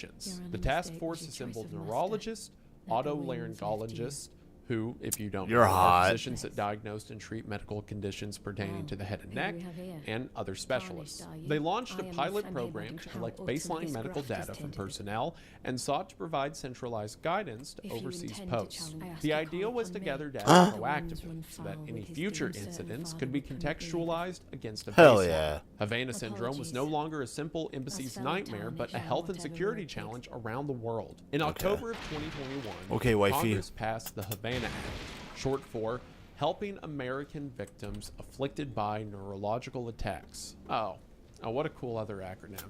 They managed to get the words to spell out Havana. It's beautiful. You know, I may hate the government sometimes, but they can't put an acronym together. The Havana Act authorized compensation for brain injuries incurred before and after. The law acknowledged that some U.S. employees had suffered serious harm, even as the government still debated the cause. The Havana Act's passage was bipartisan, an unusual outcome in modern American politics. The Cuban Academy of Sciences responded with its own report in December of 2021. Arguing that psychogenic illness was the most likely explanation. Cuban scientists claimed that the United States investigations had suppressed alternative hypotheses and that no plausible weapon could produce the reported ailments. This report only deepened the diplomatic divide.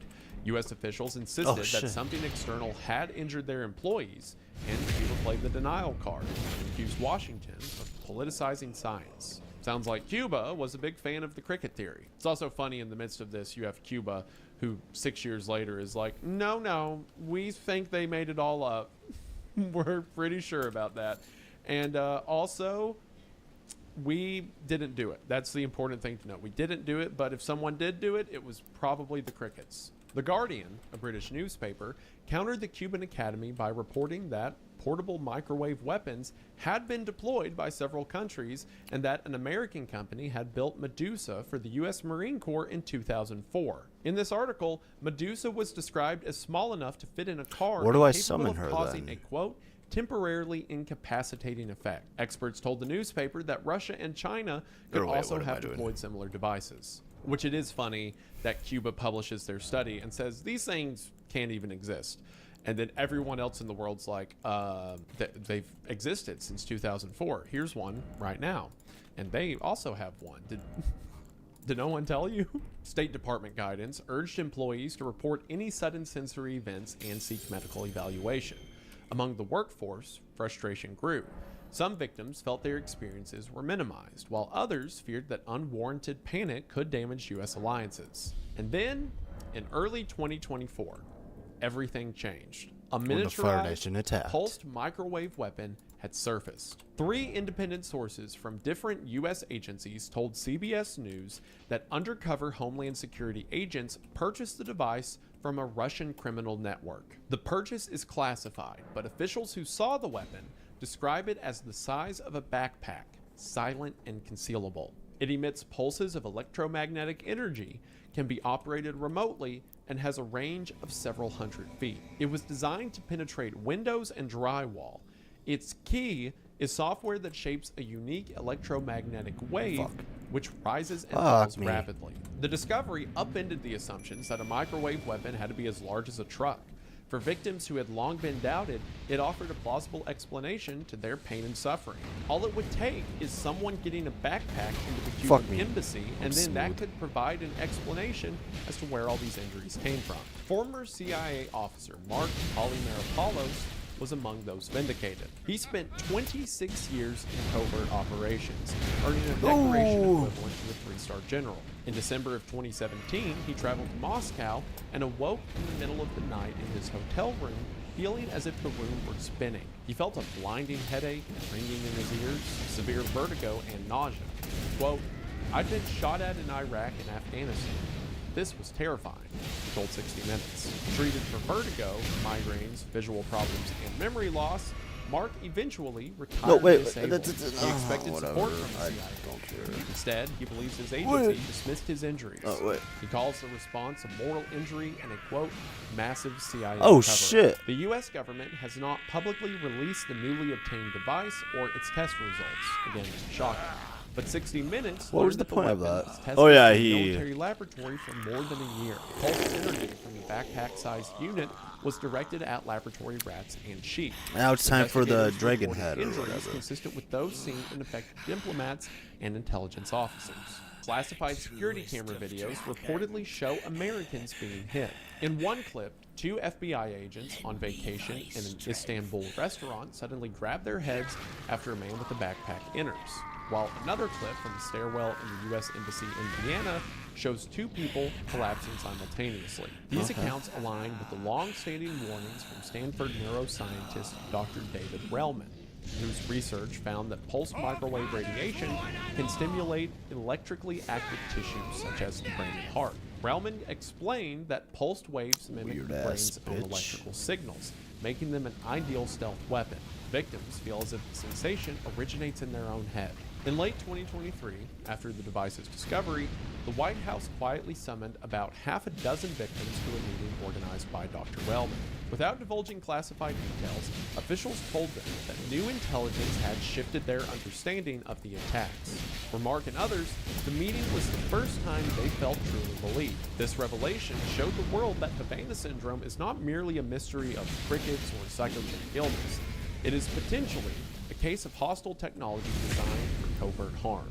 In March of 2023, the Office of the Director of National Intelligence, or the ODNI, had released a long-awaited assessment of the anomalous health incidents. The report concluded that most US intelligence agencies assessed it was, quote, thanks, very wifey. unlikely I that love foreign you. adversary was responsible. God, you're so the ODNI fine, said it had found no credible evidence that any adversary Another yapper, bro. Shut the fuck up. injuries. While acknowledging ongoing debate about potential RF capabilities, the assessment suggested that many cases could be explained by environmental factors, pre-existing conditions, or other non-hostile causes. For many affected individuals, received by defeating this ODNI report was a Shardbers betrayal. They have argued lost the their intelligence beneficial community power. had However, effectively their power invalidated can their be suffering restored and at undermined the efforts Vine to secure Towers benefits, throughout the with the land eventual between, revelation see the later description of that each exactly great such a ruins device and existed. Scrooged. Later that same year, the report gave credence to accusations of a cover-up by the same community. I mean, a few months before a device is discovered that can cause it, they put out a report saying no one caused this. But the conversation did not end with the ODNI report. April of 2024 reignited the geopolitical firestorm. A joint investigation by The Insider, 60 Minutes, and Der Spiegel alleged links between several Havana Syndrome cases and GRU Unit 29155, a Russian military group with allegations of sabotage and assassinations. Journalists reported that members of Unit 29155 have been present at the locations of multiple incidents and had received awards for work related to non-lethal acoustic weapons. Russia, unsurprisingly, denied any involvement. Again, shocker. The Pentagon simultaneously confirmed that a senior U.S. defense official experienced AHI-like symptoms during the 2023 NATO summit in Vilnius. In December of 2024, the House Subcommittee on the Central Intelligence Agency released its own report titled, "Is the Intelligence Community Hiding the Real Reason for This Phenomenon?" The subcommittee argued that the ODNI assessment lacked analytical integrity and had been orchestrated to control the narrative. They claimed that the intelligence community had impeded investigative efforts and shaped conclusions to downplay foreign involvement. The report maintained that anomalous health incidents represented a genuine and compelling danger to the intelligence workforce, and that more than 334 people had qualified for AHI care. On top of that, the case had proven itself as a global issue, not just a United States case. Policy critiques also mounted. A Government Accountability Office report, or GAO report, found that patients encountered inconsistent support, poor communication, and treatment delays within the military health system, which, one more time, shocker. A bipartisan Senate Intelligence Committee review blasted the CIA for inadequately caring for those affected and urged the agency to maintain access to medical care and benefits regardless of its analytic position. The committee drew parallels to past failures like Gulf War Syndrome and Agent Orange, precisely the kind of history to avoid repeating. If you ask me, it sounds like the CIA doesn't want to admit this thing exists because the CIA wants this thing to exist for them.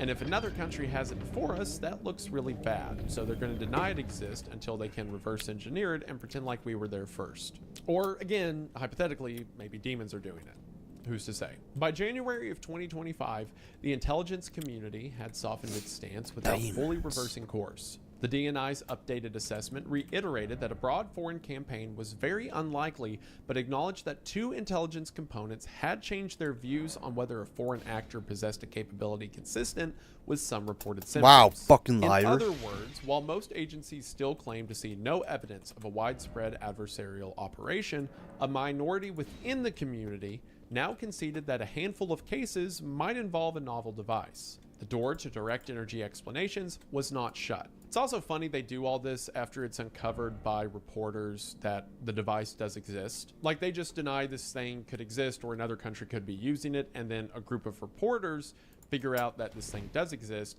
and then they have these quiet meetings for victims to compensate them, and then publicly they're like, okay, well, it might exist, we just don't know it exists, but a few people think maybe.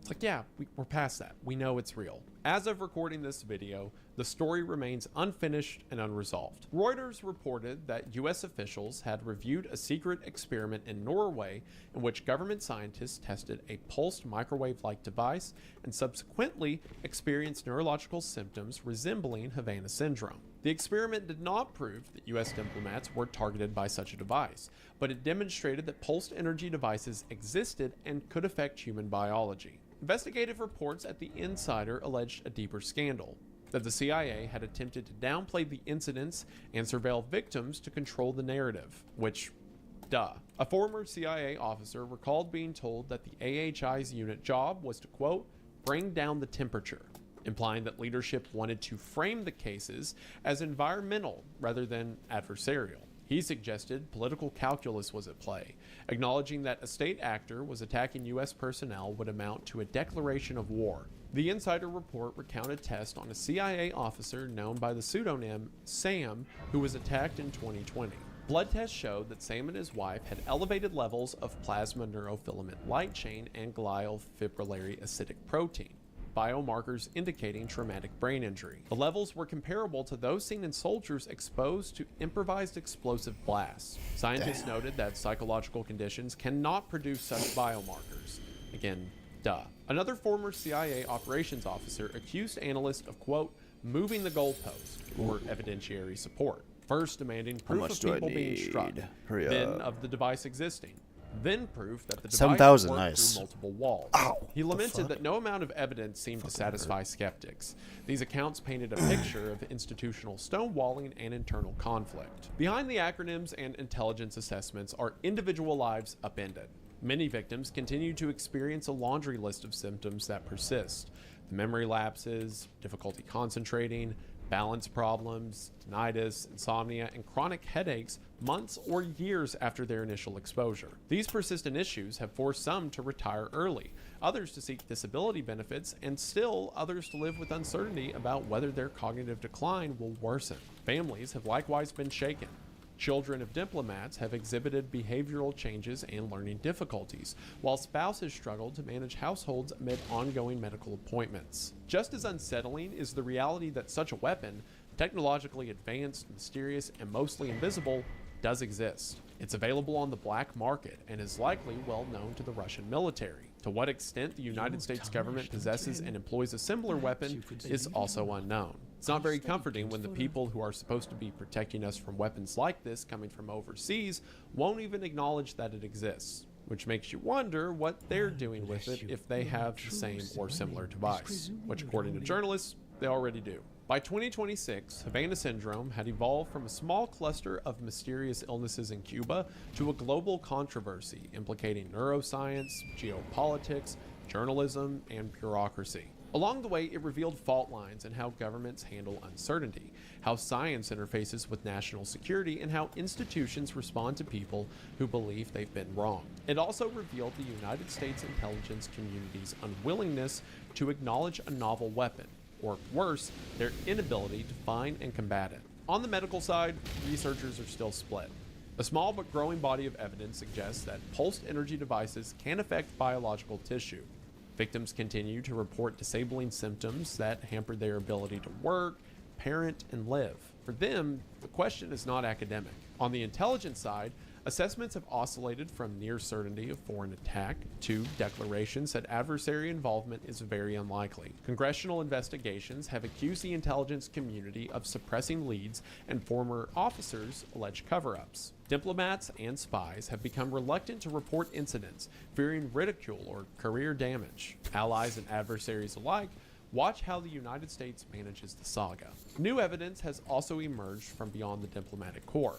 In 2022, plasma physicist Amy Eskridge warned colleagues that any report of her suicide or overdose would be false. She believed she was under attack by a direct energy weapon and showed friends burn marks on her hands. A colleague reportedly identified the device as an RF K-band emitter powered by car batteries. Not long after this, Amy died, and you guessed it, her death was ruled a suicide. Yet, federal investigators are now examining the deaths or disappearances of at least 11 scientists involved in exotic energy research, including anti-gravity Oopaville talked about that. In other words, anti-gravity devices and unmanned aerial projectiles. Which, mind you, means anti-gravity devices and unidentified anomalous phenomena, or UFOs. We're in a reality where UFO researchers and anti-gravity workers and sound cannon researchers might be being killed by their government for their work. And I wish this was just a cool dystopian world I got to read about, but we're in it, where every time something cool happens, there's like a bajillion awful things that come with it. But hey, anti-gravity boots. Sounds fun. Cases like Amy's have become touchstones for advocates who argue that the technology behind Havana syndrome is jellyfish. real, and that the threat extends beyond diplomacy. Ultimately, Havana syndrome exposes a painful truth about modern governance. Complex problems rarely yield clear answers within the timelines demanded by politics and media. 10 years on, and there's no consensus about whether a hostile actor wielded a secret microwave weapon, whether stress and expectation magnified innocuous stimuli into debilitating symptoms, or whether some combination of factors is at work, or if crickets did it. Yet something undeniably happened. People became ill, relationships with Cuba were strained, congressional hearings were held, Laws were passed, careers were derailed, and as of 2026, scientific experiments continue in secret labs while victims wait for closure. The unresolved nature of the story may be precisely why it matters.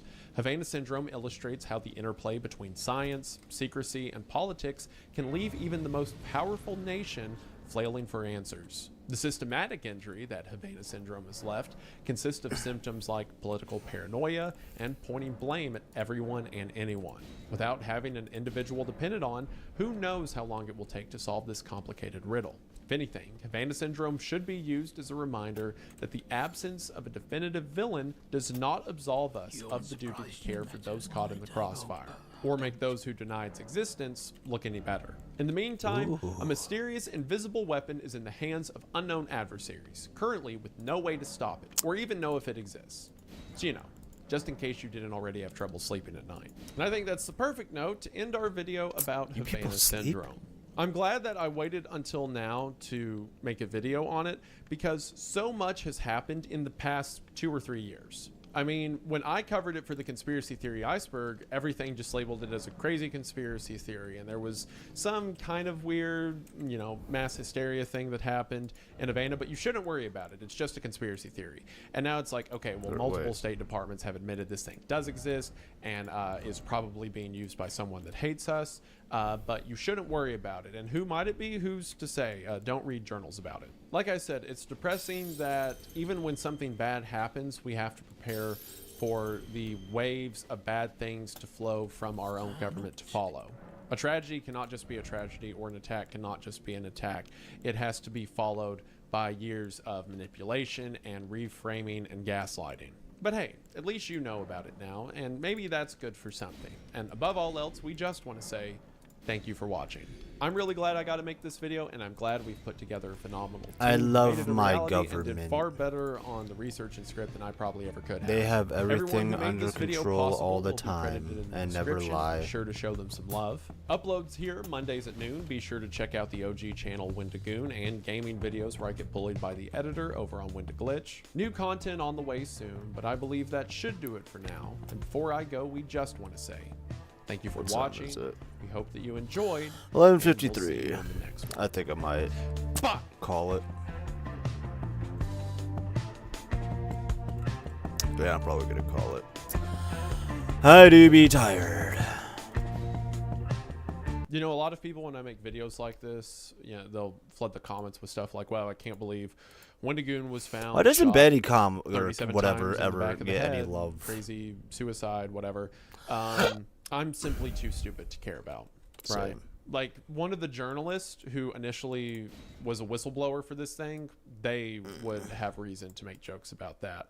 But the concept of the federal government seeing me and identifying me as a threat is far worse for everyone that outlives me, that they would be that incompetent, than it is for me who died. So that's really your problem that you should worry about. Does post not clarity really... Goodbye.